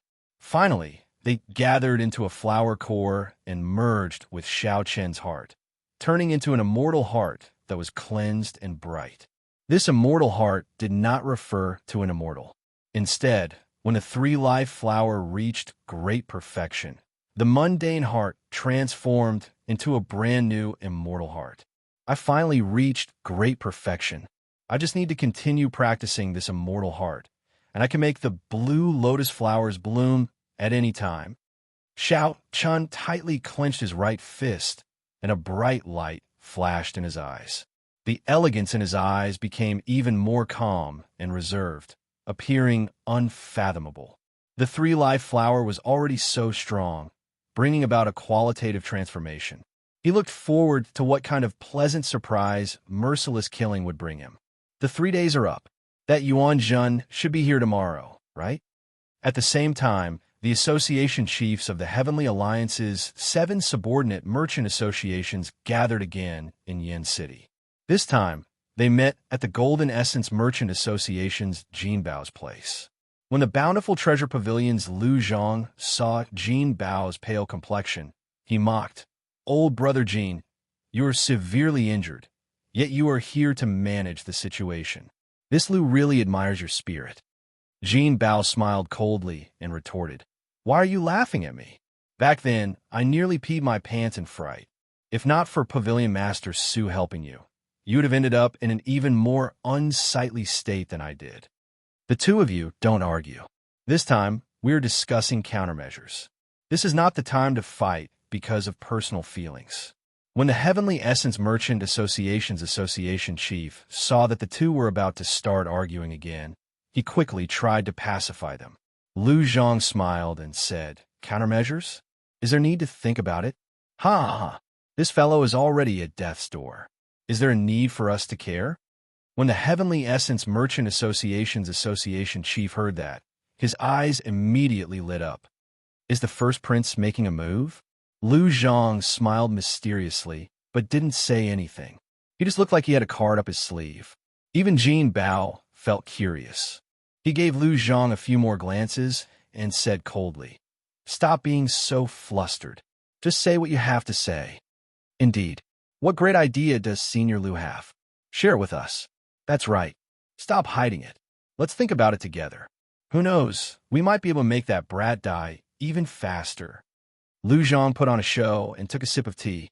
Then he said slowly, "To think that this fellow offended the Smiling Daughter Pavilion before. Fortunately, he came to the imperial capital. How long do you think he can continue to cause trouble?" The Smiling Daughter Pavilion. The Smiling Daughter Pavilion had been in the imperial capital Yin City for tens of thousands of years. Even before the Yinwu dynasty was established, it had experienced the rise and fall of several dynasties. The Pleasure Quarter Alliance that the Smiling Daughter Pavilion represented had deep accumulations, even older than the Yinwu dynasty itself. To think that Xiao Chun offended the Smiling Daughter Pavilion. This was truly a major matter. The many association chiefs were startled when they heard this. Then, they started laughing and quickly asked, "How does the Smiling Daughter Pavilion intend to deal with him?" Lu Zhang put down his teacup and replied seriously. He stole the Smiling Daughter Pavilion's holy relic, the fairy basket. Originally, as long as he handed over the holy relic, the Smiling Daughter Pavilion would not make things difficult for him. However, after the first prince learned of this, he decided to teach Xiao Chen a lesson, to show him who calls the shots in Yin City. A cold light flashed in the eyes of Jin Bao, who had remained silent at the side. He said sinisterly, Perhaps we can make use of this opportunity. It is not easy for the Smiling Daughter Pavilion to stand up for him. How can we only teach him a lesson? With the succession race at hand, the other factions in Yin City more or less feared the Heavenly Alliance. They did not dare to rashly touch Xiaochun. However, if the Smiling Daughter Pavilion stood up for him, it would be a different story. The Pleasure Quarter Alliance did not fear the Heavenly Alliance in Yin City. There was no need for them to fear anything. Xiaochun offended many factions, affecting the interests of many noble clans. They could no longer hold back and wanted to make a move on him. Now that an opportunity presented itself, no one would give it up so easily. The 13th Prince only told me one thing. Either I don't touch him, or once I do, I will ruthlessly trample on him, not giving him a chance to turn things around. Jin Bao felt that this was not enough. He threatened in a sullen voice. Xiaochun is a vengeful person. Don't think that he will submit just because you teach him a lesson. There are only two outcomes for opposing him. Either he kneels or we kneel. If you do not want to kneel, then listen to me this time. Chapter 22:33. While the storm did not seem to stir Yin City, undercurrents surged on the surface. News of the new envoy inspector chasing away the 7 merchant associations had already spread. Each of the 7 merchant associations had an ancient noble clan behind them. 2 of them even had connections to the princes of the dynasty. When Xiaochun decided not to leave behind any parasites, a storm was bound to happen. Benefits were like flesh and blood. Xiaochun used a knife to cut off other people's flesh, cutting off other people's blood. No one would be able to endure such a thing. However, with the succession race at hand, none of the princes dared to be careless. No one dared to make the first move. If they could not take down Xiaochun in one strike, they might end up facing Xiaochun's revenge and end up being implicated in their race to be the crown prince. The gains do not make up for the losses. However, the storm had already started. The longer they suppressed it, the more intense it would erupt. No matter how dangerous this invisible undercurrent was, no one cared about it. Xiaochun's group was not overly anxious. They cultivated bitterly. When the group left the Heavenly Alliance, they had exchanged for a large number of resources. Origin liquid, medicinal pills, cultivation techniques, and martial techniques were all in hand. It would be a waste not to cultivate them. If these resources could be converted into accumulations, everyone's strength would soar. On this particular day, the appointed time with Yuan Zhan arrived. Xiaochun woke up very early and went directly to the Misty Rain Pavilion. The Misty Rain Pavilion was not open for business in the morning. When Xiaochun arrived, Sui was leading a group of singers and dancers in rehearsal. The lineup of the rehearsal somewhat startled Xiaochun. There were a total of 100 women on the stage. All of them held different musical instruments. Qin, flute, ruler, zither, bell, drum. There were many more. However, this was not the most shocking thing. The thing that shocked Xiaochun the most was that every instrument was actually a soul tool. That was right. That was to say, there were close to 100 soul tools on the stage. Xiaochun felt stunned. Even the Smiling Daughter Pavilion did not have such a grand entourage. Soul tools were not cabbages. Xiaochun dared to say that even a rank 7 sect would not have so many soul tools. Woo-woo. The sound of a flute rang out. It was ethereal and spiritual, and in an instant, everyone was immersed in its artistic conception. It was as if he had turned into a red-crowned crane and was passing through the clouds. Ding, ding, dang, dang. It was the sound of a flute. The sound of the flute was like spring water hitting rocks in the mountains, crisp and clear. It was as if 2 chess players were playing chess. One chess piece after another fell to the ground along with the sound of spring water. Soon after, the sound of the pipa rang out.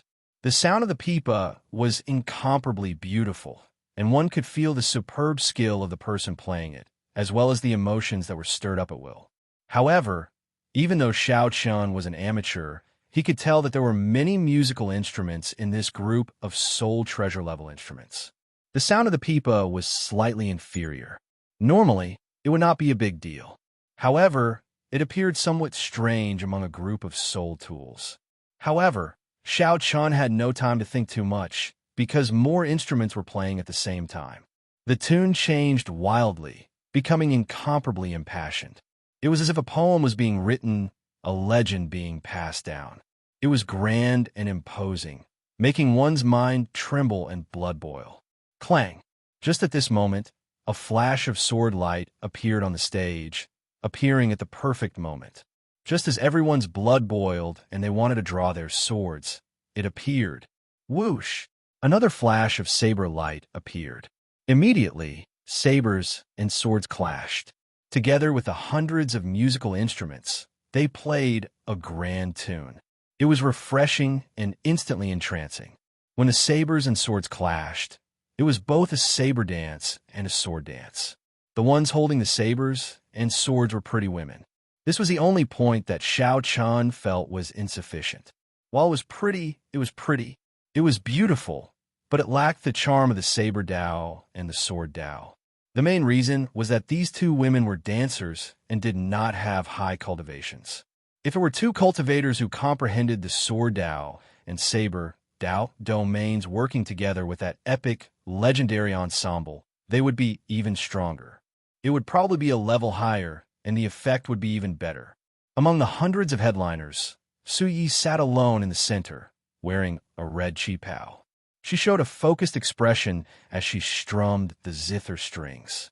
Su Ye's elegance and beauty, as well as her superb skills, did not pale in comparison to this group of headliners. Due to her unique air, she even attracted attention. She was like a bright moon among the stars, aloof from the world. Clang! Suddenly, Su Yi pressed down on the zither strings, and the zither hummed endlessly. The others all stopped playing their instruments. Fatigue and dissatisfaction flashed on Su Ye's face. Then, she waved her hand and said, "Disperse. We will practice again another day." Clearly, Su Yi was not very satisfied with the performance, even somewhat disappointed. After everyone else left, Su Yi walked over to Xiao Chen's side and said, "Lord Xiao, you are really early today. My lord must have seen a joke." "It's not really a joke. However, it is an eye-opener for me. Such a grand ensemble is arduous and thankless. It was a strenuous and unrewarding task. Although it looked impressive, it was practically impossible to maintain perfection. I'm very curious. What is Pavilion Master Su trying to do?" Needless to say, it was indeed an eye-opener and refreshing experience. However, as Xiao Chun said, it was practically impossible to maintain perfection. If that happened, there would be no value in performing. It would be arduous and thankless, and there would be no benefits at all. Su Yi smiled embarrassedly and said, "Indeed, arduous and thankless. However, in one's life, one must have some goals. My greatest wish is to be able to combine the 10 great ancient music scores into one and perform them together while I'm still alive." "So, you spent all the profits from the Misty Rain Pavilion on buying soul treasure musical instruments?" When Xiao Chen heard that, a thought occurred to him. The Heavenly Alliance's 10% profit every year was a huge profit. Su Yi alone could not finish them all. If she used all the profits to collect these musical instruments, that would explain it. "Lord Xiao, you are overthinking. Musical instruments are cheaper than weapons. The Heavenly Alliance's profits are not enough to collect so many soul treasure musical instruments. My mother collected several of them, but it is still far from enough," Su Yi said seriously. When mentioning these soul tools, Su Yi did not try to hide anything. "Speaking of which, I still have not properly thanked Pavilion Master Su for helping me out previously. Coincidentally, I happen to have a pipa with me. If you are willing, I can lend it to you." Xiao Chun entered deep thought. Then, he took out the medial grade soul tool pipa from the Scarlet Blood Pirate King's inheritance and handed it to Su Yi. Profound heaven? Su Yi held the pipa in her hand and adjusted it for a while before starting to play it. Immediately, a pipa song flowed smoothly from her fingertips, sounding melodious and pleasing to the ear, penetrating one's heart. This made Xiao Chun feel embarrassed. Compared to the pipa that he played randomly in the past, he simply did not know what this was. Good pipa. The pipa was also known as the Huqin. Su Yi praised softly, unable to put it down. Unconcealable joy flickered in her eyes. This was pure joy, just like when Xiao Chun found the heavenly Slayer spirit weapon. This was a bladesman's pure love for the saber. Lord Xiao, state a price. No matter how much this peep is worth, I want it, Suyi said softly as a bright light appeared in her eyes. Xiao Chun sighed. How unfortunate. I was going to give this peep to my martial nephew, so that he can use it as a token of love. You can use it first. I cannot make the decision. Otherwise, I would have given it to you directly. That is indeed unfortunate. Sui felt somewhat disappointed. However, she still said joyfully, Thank you, big brother Xiao. This is good. Ziyan will not have to complain anymore. The person you are waiting for is already in the private room. He arrived last night. In that case, I'll go first. When Xiao Chun reached the private room, he saw a cloaked person who had been sitting there for a long time. When this person saw Xiao Chun arrive, he removed his cloak and revealed his shiny bald head. This was the smiling Yuan Zhen of the Hidden Spirit Temple. Benefactor Xiao, how have you been? Xiao Chun said indifferently. Stop being so polite. You want the ethereal Immortal Palace key, right? It is yours in the first place. I do not intend to keep it. Yuan Zhen felt disdain for Xiao Chun in his heart. If it were in the past, he might have believed him. However, after being tricked by Xiao Chun several times, it would be strange if he still believed him. However, you have to tell me where the ethereal Immortal Palace's language is. Yuan Zhen nodded in agreement. After some thought, he said, Honestly speaking, no one knows where the ethereal Immortal Palace is exactly. We only know the general area. It should be in the Yinwu dynasty. However, this prophecy has never been accurate before. It is hard to say how trustworthy it is. Xiao Chun entered deep thought. Chu Chaoyan had said the same thing. The ethereal Immortal Palace lived up to its name. It was indeed ethereal. Every prophecy said that it would appear. However, it never did. Perhaps the true location had not been determined yet. It should be in the Yinwu dynasty. I heard that the universe origin sect's Taoist, the profound heaven's holy sun, the abyssal underworld's people, the Shuwu dynasty's people, and the factions behind the ethereal Immortal Palace keys are all making preparations. Yuan Zhen told Xiao Chun some of the secrets he knew to show his sincerity. Kassier. Just at this moment, the door to the private room opened, and Suyi walked in. At the crucial moment, Yuan Zhen quickly pulled up his hood, covering his shiny bald head. Suyi gave Yuan Zhen a somewhat strange look. Then, she handed an invitation to Xiao Chun and said, Xiao Chun, your invitation. Xiao Chun received the invitation with some suspicion. Then he felt excited. The Smiling Daughter Pavilion. Who sent the invitation? Suyi asked out of curiosity. She had not opened it yet, so she did not know. Xiao Chun's expression did not change as he replied indifferently. Just an ordinary friend. Oh, in that case, I won't spare you. Suyi found it strange as she turned and left. Xiao Chun glanced at Yuan Zhen and said, Accompany me somewhere, and I will return the ethereal Immortal Palace key to you. Yuan Zhen's expression did not change when he heard that, not showing any joy at all. He said indifferently, Swear it first. Thinking about it, Xiao Chun had tricked her too badly, so she no longer trusted him. All right, I, Xiao Chun, swear that as long as you accompany me to this invitation, I will definitely return the ethereal Immortal Palace key to you. Xiao Chun said seriously with a sincere expression. Only then did Yuan Zhen reveal some joy. He smiled and said, All right, I promise you. As long as it is not a pleasure quarter, this humble monk can accompany you anywhere. Chapter 2234. As long as you do not go to a pleasure quarter, this humble monk can accompany you anywhere. When Xiao Chun heard that, he felt somewhat apologetic. Sorry, the place I want you to go is really a pleasure quarter. However, Xiao Chun could not be blamed for this. Even if he used his toes to think, he knew that the Smiling Daughter Pavilion coming to seek him out would not be for anything good. According to the information that Xiao Chun obtained, the Smiling Daughter Pavilion was very close to the first Prince Wang Fei. Furthermore, the first prince happened to be the Bountiful Treasure Pavilion's backer. The Smiling Daughter Pavilion invited Xiao Chun for a gathering for no reason. It might have something to do with this. If Xiaochun had Yuanjun's company, it might be some unexpected use when necessary. Benefactor Xiao, when are we leaving? Yuanjun asked somewhat impatiently. He had been waiting for the ethereal Immortal Palace key for a long time already.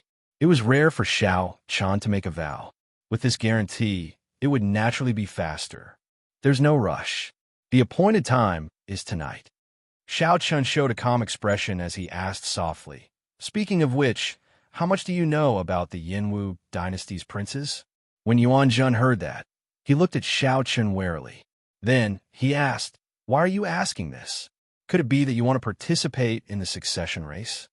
After sizing up Xiaochun for a while, Yuanjun seemed to understand something. "That's right. With your strength and status, you are barely qualified to participate in the succession race. However, you have to think this through. A large part of the reason why no one has made a move on you is that you have not chosen a side. Once you choose a side, you will cross the bottom line of the other princes. You have to think carefully about the consequences you will face at that time." Xiaochun raised his eyebrows in surprise. "Unexpectedly, you seem to understand my current situation rather well. Haha, you just arrived, and you already killed Duke Yun's son. Before coming to the Misty Rain Pavilion, I heard that you forced away the 7 merchant associations, cutting off their Heavenly Alliance supply. Your actions are getting bigger and bigger. It would be hard for me not to know about it." Yuanjun smiled faintly, not hiding his understanding of Xiaochun. "It looks like the Hidden Spirit Temple is not as detached as I imagined. The Hidden Spirit Temple probably knows all the matters of the entire dynasty, no matter big or small. Tell me, which princes have the highest chance of becoming the crown prince?" Yuanjun thought for a while before replying calmly. "Born in the mundane world, who can transcend the world with a body of flesh and blood. Right now, the ones with the most hope to become the crown prince are naturally the first Prince Wang Fei, the 8th Prince Wang Feng, and the 13th Prince Wang Yi. The first prince is the oldest and is steady and polite. The imperial ancestral temple's patriarchs like to respect the older generation. This is his greatest reliance. The 8th Prince, Wang Feng, had the most outstanding talent. Behind him was the Divine Sword Pavilion, and many rank 7 sects supported him. The 13th Prince Wang Yi's mother was the current Empress Yin. He was doted on at a young age and was the favorite of Yin Huang. If Yin Huang could make its own decisions, it would definitely pass the throne to the 13th Prince. A pity that it can't. As for the other princes, there is no lack of ambitious people. Unfortunately, their background and henchmen are a bit lacking. They can't compare to these 3 popular princes." Xiaochun thought for a while before saying, "Based on what you said, barring any unexpected surprises, the next Yin Emperor will be one of these 3 princes." "Yes, that is what the Hidden Spirit Temple thinks." The two chatted for a long time. After Yuanjun's introduction, Xiaochun gained a new understanding of the Yinwu dynasty's royal court. The succession race has already reached the final stage of preparation. At that time, all the princes will be required to participate in it. They will enter the Yin Emperor's secret realm and accept the test passed down by the ancestors. The final victor will be the Yin Emperor's crown prince. Yuanjun thought for a long time before saying, "It is best that you do not participate rashly. Every succession race involves the factions of the entire Great Thousand Realms. The Bushin Palace, the profound Heaven Holy Land, and the Universe Origin sect will pay attention and even participate personally. The Hidden Spirit Temple has a rather special relationship with the royal court. It is not like the Universe Origin sect and the profound Heaven Holy Land, which directly govern the dynasty. Hence, the Yinwu dynasty succession race will attract the various factions to place their bets, attracting the attention of the entire martial epic." Yuanjun's words implied that Xiaochun was alone. It was not realistic for him to participate in the succession race. However, Xiaochun smiled faintly and did not argue. He did not want to participate. However, the situation forced him to. He needed to understand. When Xiaochun looked at the sky, it was already dark. The Misty Rain Pavilion slowly turned lively. Xiaochun stood up and said, "Let's go. It is time for us to keep our appointment." As Yuanjun left, he hid his entire head in his hood, lest someone recognize him. The Hidden Spirit Temple held a transcendent position in the Yanwu dynasty. It was even deified by the ordinary people. If Yuan Zhen were recognized, it would definitely cause a huge commotion in the entire Yanwu dynasty. A monk visiting a pleasure quarter. Furthermore, an esteemed monk of the Hidden Spirit Temple. After leaving the Misty Rain Pavilion, Yuan Zhen felt much more relaxed. Being outside is still the best. Staying in here is really uncomfortable. Yuan Zhen sighed from the bottom of his heart as he let out a long breath. Xiaochun could not bear to tell Yuan Zhen that they were going to the Smiling Daughter Pavilion, which was even more famous than the Misty Rain Pavilion. Yuan Zhen led the way without saying a word. Compared to Xiaochun's silence, Yuan Zhen appeared more relaxed, showing an indistinct smile on his face. Xiaochun would soon obtain the ethereal Immortal Palace key. It would be hard for him not to be happy. No matter how long the road was, it would come to an end eventually. The magnificent Smiling Daughter Pavilion, which was brightly lit in the night, looked like a resplendent pearl. The Smiling Daughter Pavilion occupied the most bustling place in the imperial capital Yin City, bustling with people and carriages. Benefactor Xiao, why did you stop? When Yuan Zhen saw a pleasure quarter, he turned somewhat nervous. His expression turned somewhat unsightly as he said, "Don't tell me that you are going to the Smiling Daughter Pavilion? Honestly speaking, that is the place." Xiaochun, you bastard. Are you trying to trick me again? Yuan Zhen cursed with a somewhat distorted expression, feeling frustrated. No matter what schemes Xiaochun had, given Yuan Zhen's self-restraint and cultivation, he rarely showed his emotions on his face. This was especially so when he was angry. But this time around, he couldn't help but curse out loud. "All right, it's my fault for not being clear. Wait here for a while. After I come out, I will hand the ethereal Immortal Palace key to you." Seeing Yuan Zhen's expression, Xiaochun thought for a while. This was indeed making things difficult for Yuan Zhen. Forcing a monk to enter a pleasure quarter with him was somewhat inexcusable. May Buddha, I have sinned. I have sinned. To think that I violated the precepts of anger.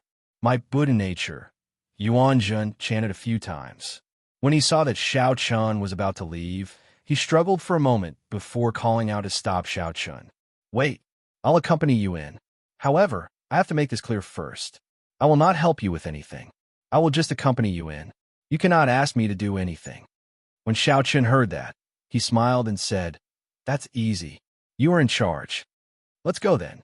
Even though Yuan Zhen said that, he still showed an unsightly expression. He retracted his neck further into his hood. Just at this moment, Xiaochun glanced around and saw the dirty beggar from back then. This beggar sat at the edge of the Smiling Daughter Pavilion, eating roasted chicken and drinking wine. He grinned as he watched the guests enter and leave. A thought occurred to Xiaochun. He walked over and took out a bottle of wine to hand to the beggar. This was the dragon race's strongest alcohol, heartburn. The dirty beggar did not care. He opened the bottle and tried to drink it. Xiaochun quickly stopped him and said, "This wine is too strong. If you can advance to Sovereign Emperor in the future, drink it. The benefits will be boundless." "Huh, it turns out that I can't drink this lousy wine before advancing to Sovereign Emperor?" The beggar mocked. Then he said carelessly, "In that case, I'll return it to you." This beggar doesn't want it anymore. When Yuan Zhen heard that, he thought to himself, "This beggar does not look like an ordinary person when he smiles. Unfortunately, he is not sensible. Since it is a strong wine, if I guessed right, it should be the dragon race's strongest alcohol, heartburn." Back then, Xiaochun used this wine to make a name for himself at the Peach Blossom Gathering. Many sovereign emperors sought it, yet Xiaochun gave it to a beggar. Furthermore, the beggar boasted shamelessly. Xiaochun did not take it. He said seriously, "Even if you can't drink it, it will be useful to you. I want to ask you about someone. 3 days ago, you captured a person and left. I want to know where that person is now." The person that the beggar captured that day looked familiar to Xiaochun. However, he did not see him clearly. "Are you talking about that foolish brother of mine? Ha ha, there's no need to look. Just stand here and don't move. You will see him soon." Plop. Right after the beggar spoke, someone tossed a figure down from the building like a sandbag. Wounds covered the person's body, making him appear in a sorry state. The nearby cultivators felt that the Smiling Daughter Pavilion was not in the right. They laughed coldly and strode into the Smiling Daughter Pavilion. It's that fool again. He gets chased out every 2 or 3 days. How pitiful. Speaking of which, it is strange. If it were someone else causing trouble like this, the Smiling Daughter Pavilion would have silenced them long ago. It is a miracle that this person is still alive. Who cares? Quickly go and reserve spot. The headliner Ling Long is performing today. The beggar guffawed and pointed to the person in the middle of the road. What did I say? I was just talking about my foolish second brother. Bang! He fell down. Xiao Chun walked over step by step, his expression growing increasingly doubtful. When he got close, he felt greatly startled. When that person in a sorry state turned his head and saw Xiao Chun, he also felt shocked. Martial uncle.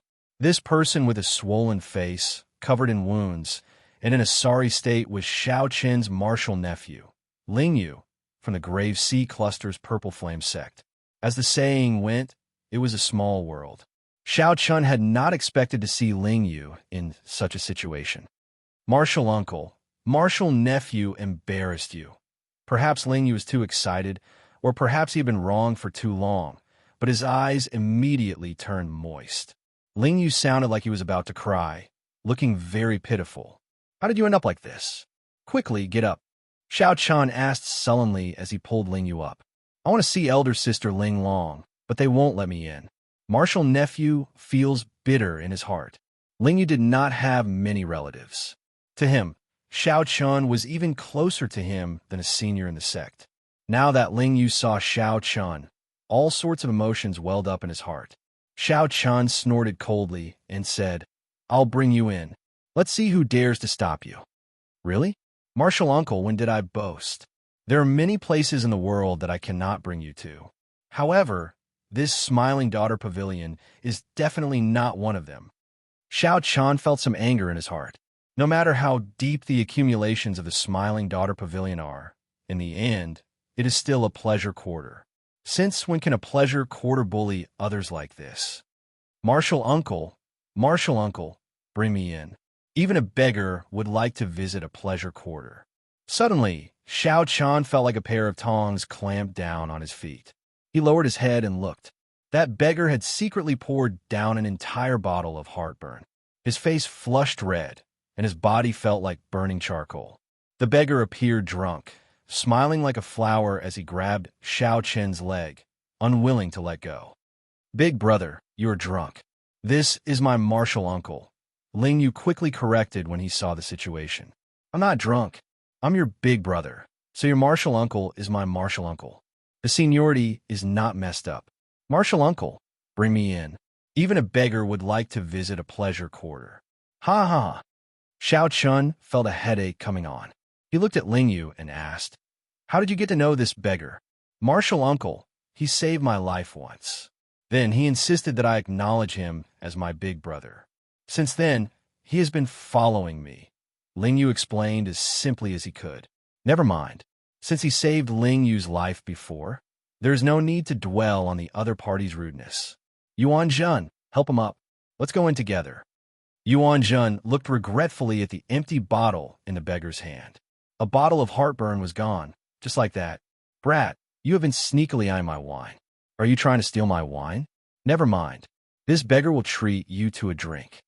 After Yuan Zhen helped the beggar up, he suddenly poured the bottle of wine into Yuan Zhen's mouth. Yuan Zhen immediately panicked, feeling somewhat at a loss. I drank. Why did I not react? I really drank. I broke the precepts again. Hey, why is it so smooth? The beggar said, finding it strange when he saw the mysterious phenomenon under the hood. Taking advantage of Yuan Zhen's dazed state, he extended his hand. Then he chuckled. It really is a bald head. Ha ha. This beggar understands now. You are a flirtatious monk. Ha ha. A flirtatious monk. A flirtatious monk wants to visit a pleasure quarter. Everyone, quickly come and take a look. Fortunately, the beggar was already drunk, so his words were unclear. However, This startled Yuan Jun half to death, startling him back to his senses. Then, he quickly covered the beggar's mouth. As Yuan Jun watched Xiao Chun and Ling Yu walk over, he felt like crying, but no tears would come out. In one day, Yuan Jun had broken 2 precepts. First, he abstained from anger. Then, he abstained from alcohol. Had he known earlier, he would have given up on the ethereal Immortal Palace key. You're not allowed to speak. If you speak again, I will leave you here. Do you hear me? Yuan Jun saw the beggar nod a few times before putting down his hand. Then, he helped the beggar to catch up to Xiao Chun. The beggar was very drunk, smiling continuously. Although he did not say that he was a flirtatious monk, he occasionally reached out to touch Yuan Jun's bald head. A monk who wanted to cry but had no tears, a drunken beggar, a wronged infatuated woman, and Xiao Chun. This was a combination that the Misty Rain Pavilion's master could not imagine. Just like that, they headed for the brightly lit, smiling Daughter Pavilion, the jewel of Yin City, without looking back. Chapter 22:35. A beggar, a monk, an infatuated man, and Xiao Chun. No matter how one looked at it, this group of people looked strange. However, they just walked into the smiling Daughter Pavilion. The guards at the door seemed to have heard the commotion. They took a look but did not do anything. This made the people watching feel amazed. Since when could beggars strut into the smiling Daughter Pavilion? Ling Yu felt somewhat weak. He had been beaten up quite miserably recently. He did not dare to believe that he could really go in. Martial uncle, can we really go in? Before Xiao Chen answered, more than 100 pretty girls walked out of the door. They stood in a straight line and said in unison, "Welcome, young Master Xiao, to the smiling Daughter Pavilion as a guest." An absolute beauty walked out from behind a row of girls. She wore a green dress and a jade hairpin in her hair. Her facial features were exquisite, and she exuded an extraordinary air. Headliner Qiuyu. Headliner Qiuyu, what is she doing? Is she going out to personally receive the guests? What a grand lineup. Even if a prince came, he would not be able to do so, right? Xiao Chen looked at the green-dressed beauty. The other party walked over gracefully and bowed slightly. Young Master Xiao, please come with me. The pavilion master has been waiting for a long time already. Please forgive me for not coming out to receive you. Qiuyu spoke softly and smiled gently. The surrounding people easily fell head over heels for her, unable to extricate themselves. Young Master Xiao, please come with me. The pavilion master has been waiting for a long time already.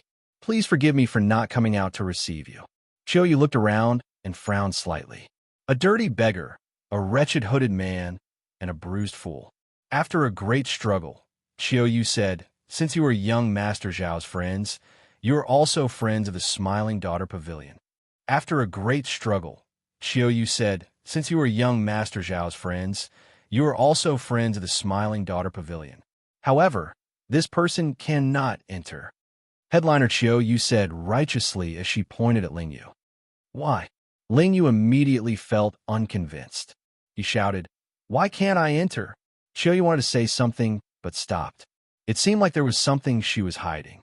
She sighed softly and said, "I am doing this for your own good. This is not my intention either. It is Sister Linglong's intention." Ling Yu said somewhat dispiritedly, "I don't believe it. I don't believe that this is Elder Sister Ling Long's intention. Let me meet Ling Long. I want her to tell me personally." "Let him in." At this moment, a voice came from inside the building. Qiuyu nodded slowly. "Please come in, young Master Xiao." After stepping over the threshold, Xiao Chun entered the smiling Daughter Pavilion. Like the Misty Rain Pavilion, it was a completely different world inside.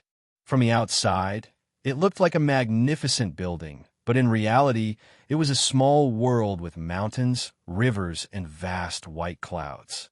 Above the white clouds, palaces and pavilions could be vaguely seen. It was like a fairyland. Pavilions stood in great numbers in all 4 directions, and guests filled the place. There should have been many esteemed guests gathered in the mountains and rivers, but today, there was only one table. The other guests could only gather in the pavilion and watch the performance. With headliner Qiuyu leading the way, Xiao Chen's group of 4 walked through the forest and arrived at the banquet in the mountains and rivers. Along the way, Xiao Chun discovered many experts hidden in the forest. The banquet was already filled with people. When Xiao Chun looked around, he discovered many familiar faces. The association chiefs of the Heavenly Alliance's 10 subordinate merchant associations were all present. However, this was different from the previous time. This time, they had outsiders accompanying them. If Xiao Chun guessed right, they should be the upper echelon of the dynasty's ancient noble clans.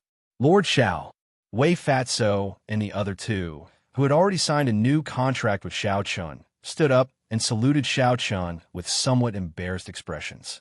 As for the other merchant associations, they only glanced at Xiao Chun and ignored him, showing some hostility in their eyes. Xiao Chun nodded slightly and gestured for the three to take a seat. There was indeed a reason for this banquet. After Xiao Chun's group of four sat down, a group of people immediately walked over from behind. The one in the lead was a woman with a veil covering her face. Beside her were three men with dignified appearances, an oppressive noble aura, and a vast imperial aura. These people were of different ages, but their noble auras and imperial might were exactly the same. These three people were princes.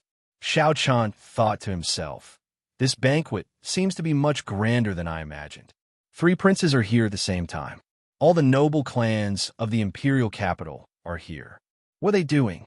While Xiao Chun felt uncertain, he felt a gaze that did not hide its murderous intent. Xiao Chun looked in the direction of the gaze.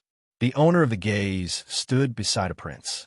This person's expression was very similar to Monarch Yu's. "Monarch Yun, what a fellow!" The smiling daughter pavilion gathered all the enemies that I offended. "Greetings, first prince, 8th prince, 13th prince, and pavilion master Yang." The association chiefs and noble clan elders at the banquet all stood up and bowed respectfully. "Everyone, there is no need to be so polite today.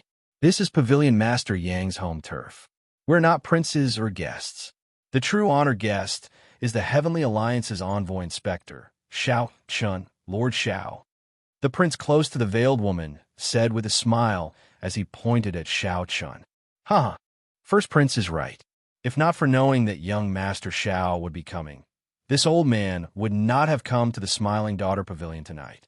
The Bountiful Treasure Pavilion's Lu Zhang stood up and echoed the first prince's words, smiling sinisterly. "That's right. Young Master Xiao is the honored guest today. Even if all of us add up, we cannot compare to Lord Xiao." The Golden Essence Merchant Association's Jin Bao said half jokingly and half seriously as he held up his wine cup. "Martial uncle, something seems wrong." Ling Yu sent a voice projection as he looked at the group of ferocious people smiling like hungry wolves at the banquet. Ling Yu noticed that everyone at the table gave off an extremely strong aura. Sovereign Emperor experts followed them.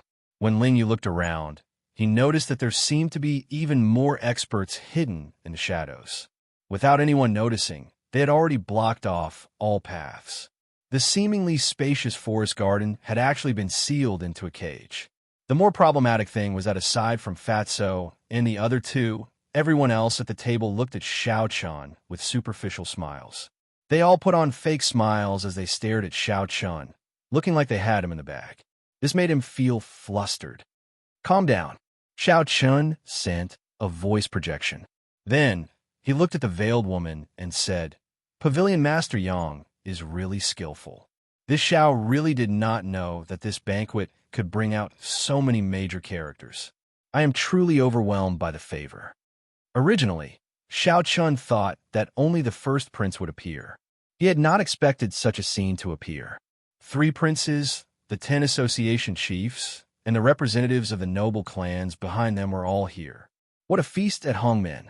These people have made up their minds to eat me up for sure. Pavilion Master Yang, who had a veil covering her beautiful face, waved her hand and said, "Young Master Xiao, there's no need to be angry. Please take a seat first. Let's talk about business first. I really do not dare to casually sit here." Xiao Chun said indifferently. The veiled woman smiled softly and said, "There's no rush. Take a seat first. Today is my Smiling Daughter Pavilion's headliner Ling Long's final performance. If there is anything, wait for headliner Ling Long to finish her performance before we discuss it. Martial ant. When Ling Yu heard the word Ling Long, he could not hold himself back. On account of Ling Yu, Xiao Chun sat down with a cold expression. Then, he looked around and smiled coldly in his heart when he saw everyone's expressions. If you think that you can defeat me, Xiao Chun, with your numbers, then it is too early to be happy. Let's see what kind of tricks you guys are playing. The veiled woman gently clapped her hands. As she clapped, a woman flew down from the palace in the clouds. She held a pipa as she slowly appeared in the clouds. She was like a fairy that could be seen but not reached. The headliner Ling Long is coming out. The guests in the private rooms in the surrounding pavilions burst into an uproar. All sorts of cries rang out. A simple sound test immediately piped up the guests' interest, causing their anticipation to soar. As the pipa music rang out, the vast white clouds turned into a vast river with the music. A clear moon fell into the lake. The orioles in the lake spoke in detail. The flowing water of a quiet spring accompanied the moon as it rose.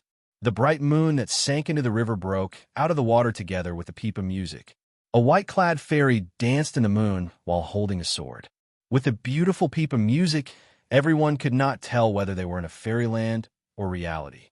When a quiet spring turned cold, the pipa music gave rise to boundless melancholy. The bright moon in the sky was like a lonely cage, locking down that beautiful fairy. No matter how the beautiful fairy danced, she could not break out of the moon with her sword in hand. A stifling mood filled everyone's hearts, making them feel extremely unbearable. When the stifling mood reached its limits and was about to crumble, the pipa music suddenly sped up. It was like a vast army cutting off all means of retreat, launching a final charge. Bang! The bright moon in the sky shattered, and the beautiful woman trapped in the cage emerged with her sword. Whoosh! Whoosh! It was not just one person. More than 100 white-clad women appeared in the moon, dancing with their swords as they flew down the cloud platform. When they arrived in the surrounding pavilions, they flew up and down, dancing gracefully. The fairy was instantly within reach. It was like a dream turned into reality. Everyone's depressed mood was swept away, and thunderous cheers erupted. After the song ended, Ling Long smiled faintly and bowed slightly, silently taking her leave. Headliner Ling Long, don't go. One more song. One more song. The fairy basket appeared at the right time. Immediately, the honored guests in the private rooms made a move. Countless primeval heavenly pills turned into jade ribbons that entered the fairy basket in the clouds. Immortal light spread out from the basket, and thousands of flowers flew out. The atmosphere in the Smiling Daughter Pavilion's small world reached its peak. Everyone, please be quiet. Today is headliner Ling Long's last performance. In the future, she will not appear in the Smiling Daughter Pavilion. She will not appear in the Smiling Daughter Pavilion in the future. The headliner Xiao Yu said softly as she slowly appeared in the sea of flowers in the clouds. After a pause, while everyone was stunned into silence, Xiao Yu said loudly, "The first prince has already returned the secular world to the first prince. On the 15th of next month, the first prince will personally win over headliner Ling Long. I hope that at that time, everyone will come and give their best blessings." What? At the banquet, the wine cup in Ling Yu's hand fell to the ground and shattered. Ling Yu appeared confused, as if he suffered a bolt from the blue. He appeared stunned on the spot. Chapter 22:36. One song was enchanting. One word was heartbreaking. On the 15th of next month, the first prince will personally marry headliner Ling Long. Everyone is welcome to attend headliner Ling Long and the first prince's wedding. Before Ling Long's ethereal pipa, music faded away. Xiao Yu's words shattered Ling Yu's heart. He was in a daze, completely dumbfounded like a wooden chicken. This is really surprising. To think that the first prince wants to marry headliner Ling Long. Although the Smiling Daughter Pavilion's headliners sell their skills and not their bodies, they're still women of the pleasure quarters. Is it really appropriate for him to make such a big fuss about marrying a headliner? If she were just a concubine, there should be no problem. However, since there's a wedding, she is clearly a match. However, this is good. The brothel's headliner marrying a prince is the best ending. Right, we should still give headliner Ling Long our blessings. However, it will be hard on us, the bosom friends. It will be difficult for us to come and listen to headliner Ling Long's pipa in the future. The guests in the pavilions discussed among themselves. Their voices were filled with astonishment. However, most of them gave their blessings. After all, marrying a prince was indeed a fortunate thing for the brothel's headliner. What was even rarer was that the first prince would personally come and give headliner Ling Long a wedding. In the future, if the first Prince Wang Fei could win the succession race, he would become an imperial consort. At the banquet, the 8th prince, the 13th prince, and the noble clan elders were similarly startled. Although everyone knew that the first Prince Wang Fei was very close to the Smiling Daughter Pavilion, no one expected him to lower his status and win over the brothel's headliner. The two formed an unbreakable alliance. However, why did the Smiling Daughter Pavilion place all its bets on first brother? Confusion flashed in the 8th Prince Wang Fei's eyes as he revealed a contemplative expression. He had not received any news of this sudden turn of events. This was simply incomprehensible. It was truly puzzling that they had not received any prior information about this sudden turn of events. Congratulations, First Prince. Come, let's offer a toast to the First Prince. The Bountiful Treasure Pavilion's Lu Zhang took the lead, raising his wine cup to toast the First Prince with joy on his face. The others stood up as well. Although they all showed different expressions, they still had to put on a show no matter what. The others stood up as well. Although they showed different expressions, they still had to put on a show. Only Xiao Chun and the other 3 didn't get up, which made them stand out. Xiao Chun could not be bothered to pretend. Ling Yu was still in a daze. Yuan Zhen was afraid that others would see his bald head. The filthy beggar uncle was drunk, sleeping soundly on the table. You're too polite. When the time comes, I hope everyone will do me the honor of attending my wedding. The eldest prince and the veiled woman raised their wine glasses and returned the toast. When the group of people finished their drinks, their gazes all fell on Xiao Chun. Although the sudden announcement of the wedding was shocking, it was ultimately just an interlude. The elders of the Yinwu dynasty's 4 ancient noble clans, the 3 princes, and the Smiling Daughter Pavilion's pavilion master gathered together. With so many big shots here, it was clear that it was not just a simple meal and a drink. Young Master Xiao Chun, you seem to be somewhat dissatisfied with this prince's wedding. The first Prince Wang Fei said with a faint smile as he looked at Xiao Chun.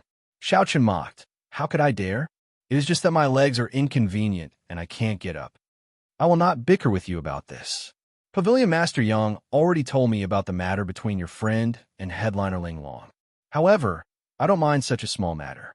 This prince doesn't care about a piece of trash who doesn't have eyes. From the start to the end, the first Prince Wang Fei did not look at Ling Yu. He only stared at Xiao Chun. Ling Yu startled awake and immediately raged, wanted to flare up on the spot. However, Xiao Chun placed a hand on Ling Yu's shoulder and pressed him down. Then, he sent a voice projection. If you trust Martial Uncle, don't act rashly.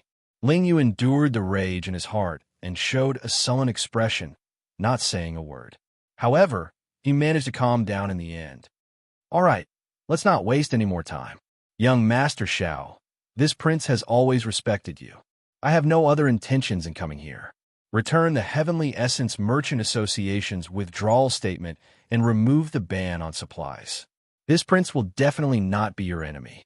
I will also send you a big gift another day. The 8th Prince Wang Feng felt somewhat frustrated by his first brother's alliance with the Smiling Daughter Pavilion. He threw the wine glass on the table and said slowly.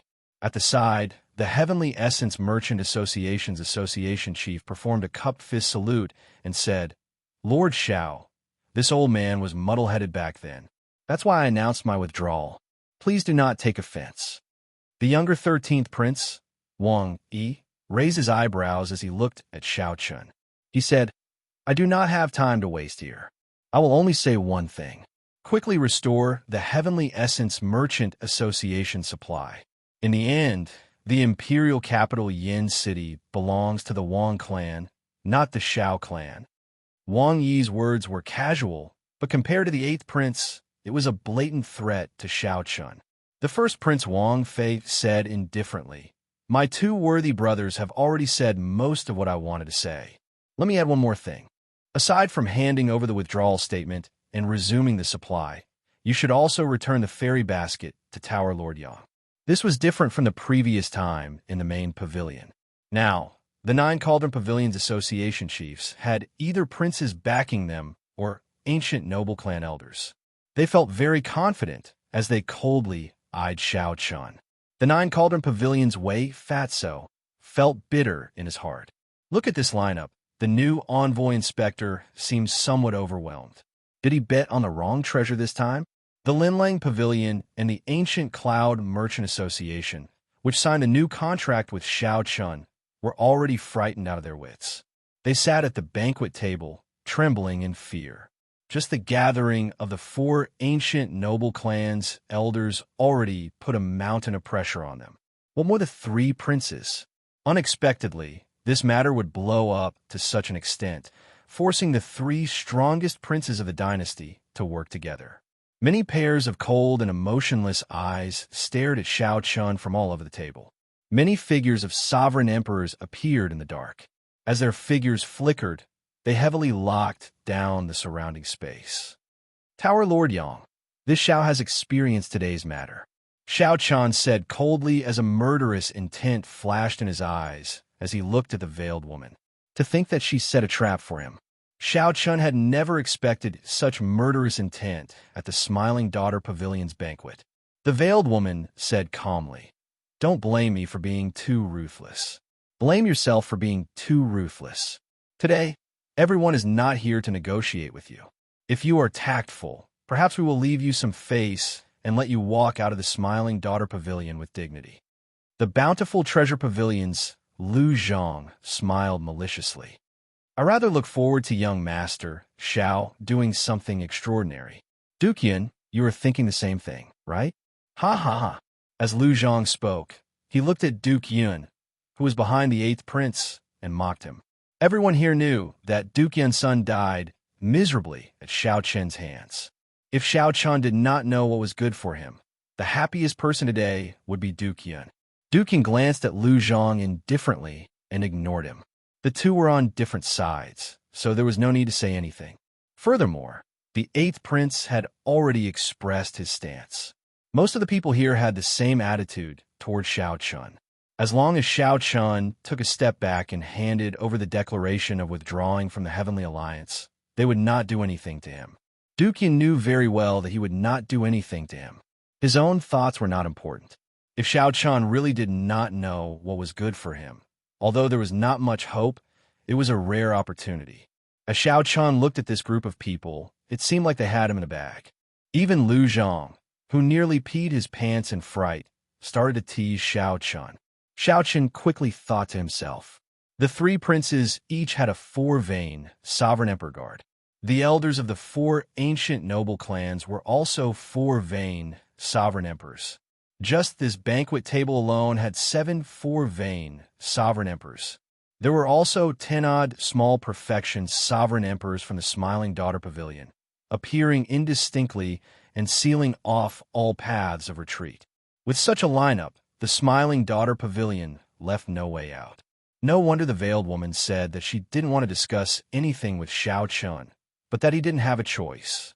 Xiaoqian also neglected one point. Right now, the guests from all directions still did not know what had happened at the main table between the mountains and rivers. Given the Smiling Daughter Pavilion's rallying power, the Smiling Daughter Pavilion would not be able to find out about it. It would not be difficult for these guests to join in, surround, and attack Xiaoqian. The first Prince Wang Fei looked at Xiaoqian and said indifferently, "Young Master Zhao's boldness is truly admirable. To be able to remain calm in such a situation, you are indeed extraordinary. But even if you want to delay, it won't change anything. The 3 of us rarely work together, but once we do, there's nothing we can't do in the imperial capital. Today, you have no choice." The 8th prince and the 13th prince did not refute the first prince's words. With a hint of coldness, they looked at Xiaoqian coldly. They were already running out of patience. Xiao Chun said calmly, "Indeed, I have no choice." The moment Xiao Chun said that, the others rejoiced. In the end, this Xiao Chun was still tactful. He did not dare to fall out with the three princes and the four ancient noble clans. This was for the best. Everyone would be happy, and there would be no need to blow the matter up. "So kill me." Without stopping, Xiao Chun said slowly, "If the three princes work together to kill this Xiao will definitely die. There is no doubt about that. However, have you thought it through? Have you thought about the price of killing me, Xiao Chun?" "Huh!" Right after Xiao Chun spoke, he smashed the table with his palm. Instantly, the entire table shattered and fell to the ground. Just at this moment, a lightning-attributed killing intent surged out of Xiao Chen's body together with a dragon roar. Xiao Chen's aura soared, instantly surpassing that of a three-veined sovereign emperor and firmly suppressing the four-veined sovereign emperors present. The alloy dragon armor was activated by the royal blue dragon bloodline. Chapter 2237. The Alloy Dragon Armor. An ancient thunder dragon reverse scale, an ancient thunder dragon spine, 5 tons of thunder dragon true blood, and a strand of great desolate Ian dragon blood. The Alloy Dragon Armor was already a 4-star battle armor. Furthermore, Master Ku Yun personally modified it, making it the most suitable battle armor for Xiao Chun in the world. The instant Xiao Chun activated the Alloy Dragon Armor, the blue dragon's power in the depths of his bloodline ignited like tar. It turned into a surging dragon flame, burning fiercely. Accompanied by a dragon roar, an aura burst forth from his body. This aura shook the surroundings. Everyone in the Smiling Daughter Pavilion's vast mountain and river small world could feel the strength of this dragon might. The entire pavilion trembled slightly. A dragon image came out of each of the gloves, flickering with electric light as they wrapped around Xiao Chen's arms and spread throughout his body. When the dragon images merged, the alloy dragon armor's entire appearance appeared before the experts at the banquet, including the three princes. Deep purple dragon motifs adorned the silver alloy dragon armor. In the blink of an eye, it looked like 2 dragon images coiled around the alloy dragon armor. It bared its fangs and brandished its claws, looking incredibly tyrannical. A purple pendant on Xiao Chen's forehead added the finishing touch, making the entire alloy dragon armor come to life. "Have you thought about what price you will have to pay for killing me, Xiao Chun?" Xiao Chen's words rang in everyone's ears. At first, the three princes, the veiled woman, and the noble clan elders all mocked him in their hearts. Ordinary people would care about Xiao Chen's identity as an envoy inspector. However, everyone here shed all pretense of cordiality. Who would truly fear Xiao Chun? It was not like the Heavenly Alliance's envoy inspector had never died in Yin City before. However, when Xiao Chun smashed the banquet table and revealed the alloy dragon armor, the pressure that he felt startled everyone. The pressure that even 4 vain sovereign emperors found unbearable startled everyone. Everyone felt a soul-deep chill from Xiao Chen's body. "Xiao Chun, do you really want to die that badly?" The veiled woman's expression turned extremely cold. Unexpectedly, Xiao Chun was so decisive. To think that he would not compromise despite facing certain death. The three princes' expressions turned even more unsightly. They were princes, although there was a gap between them and the competition between them was fierce. However, since they were both in the royal family and were connected by blood, this was the first time he felt his dignity being insulted. This Xiao Chun really didn't know what was good for him. He didn't know what was good for him. The three princes appeared at the same time and gave him a way out, but he refused.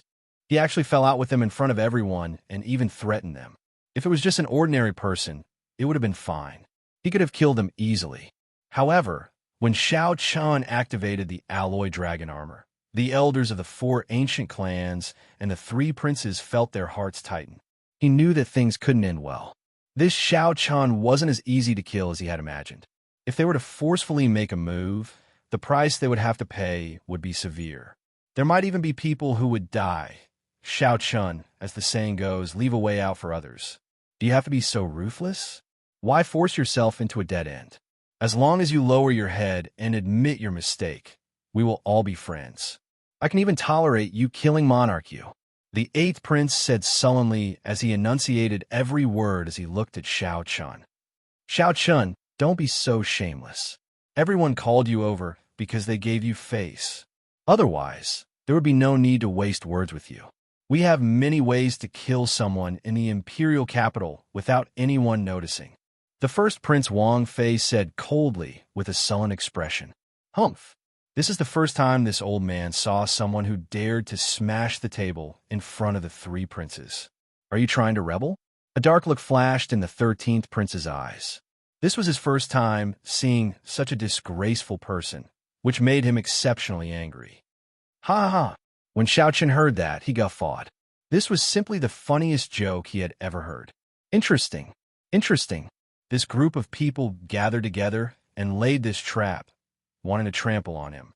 Then, they even wanted to say that he threatened to kill himself. However, Xiao Chun had seen this many times and already disdained explaining. He could not be bothered to say anything more. He laughed loudly and said, This Xiao never speaks nonsense. Don't you want to leave the alliance? Don't you want the fairy basket? Don't you want me, Xiao Chun, to lower my head and admit my mistake? Kill me, Xiao Chun, and take my head. Then, you can obtain everything you want. Come, come, come. Do your best. As long as you think of the price, this Xiao will stand here and wait for you. As Xiao Chun laughed maniacally, he looked coldly at this group of people. With the support of the alloy dragon armor, the blazing dragon might burned even more intensely. The blazing dragon might was unblockable. The sealed, smiling daughter pavilion shook continuously on the verge of collapse. The guests in the surrounding pavilions, far away from the small world of mountains and rivers, all panicked. What's going on? What a strong dragon might! Is someone causing trouble in the smiling daughter pavilion? What happened in the small world of mountains and rivers? Quickly leave. We cannot remain in the private room. The entire smiling daughter pavilion descended into chaos. Everyone rushed out in panic.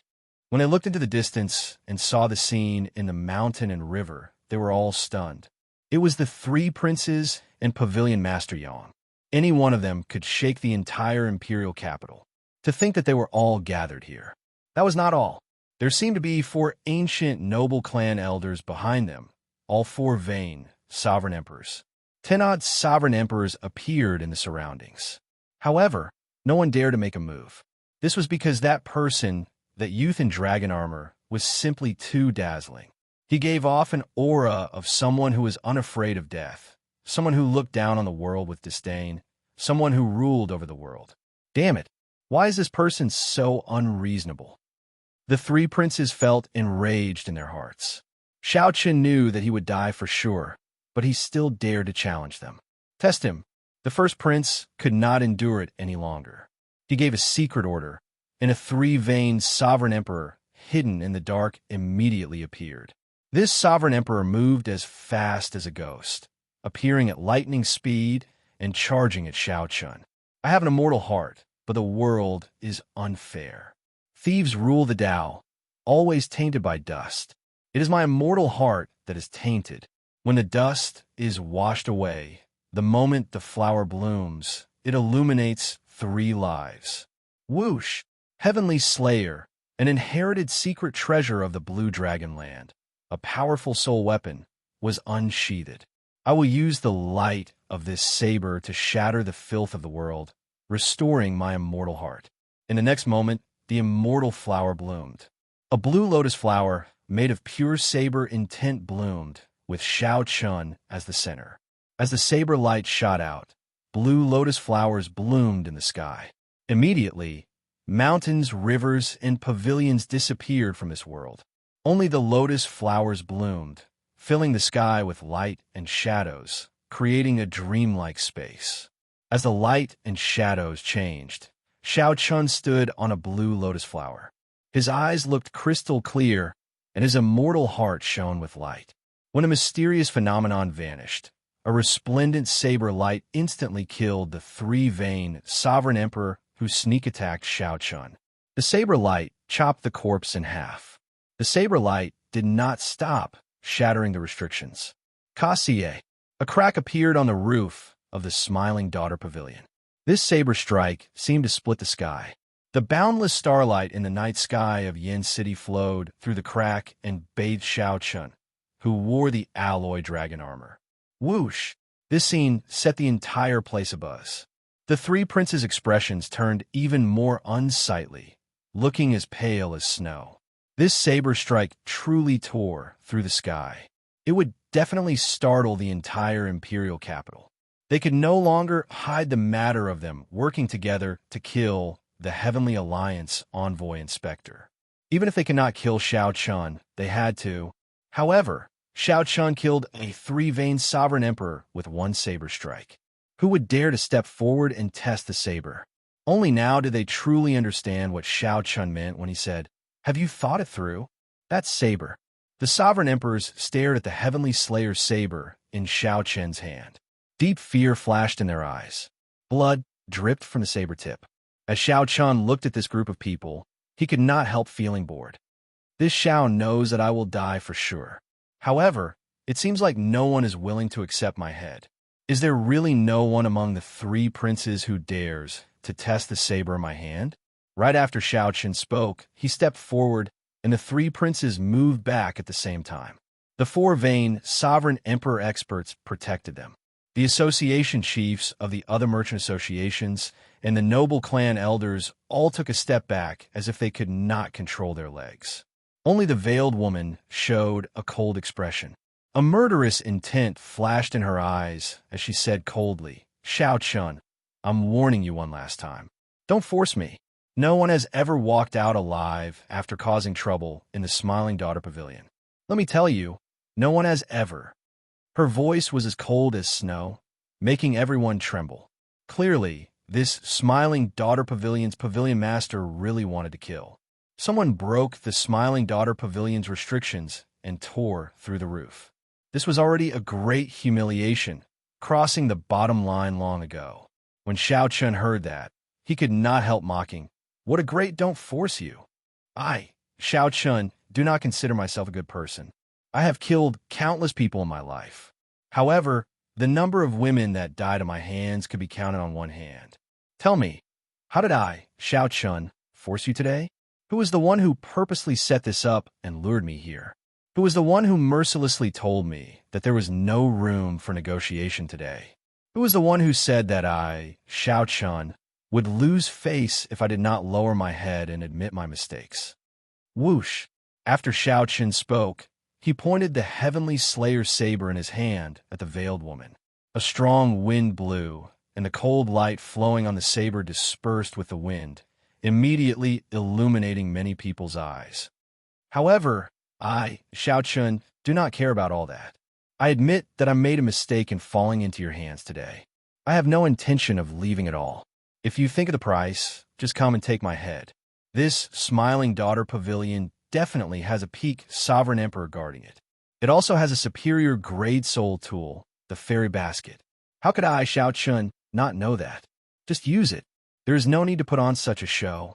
When the veiled woman saw the mocking smile on Xiaoqian's face, the mockery of him seeing through everything, she found it extremely unbearable, too ashamed to show her face. Not willing to look at him for another second, she shrieked, "Since you want to die, I'll grant your wish. Kill him. There is no way to resolve today's matter peacefully," the first prince said sullenly. A cold light flashed in his eyes. No one expected Xiaoqian to be so terrifying.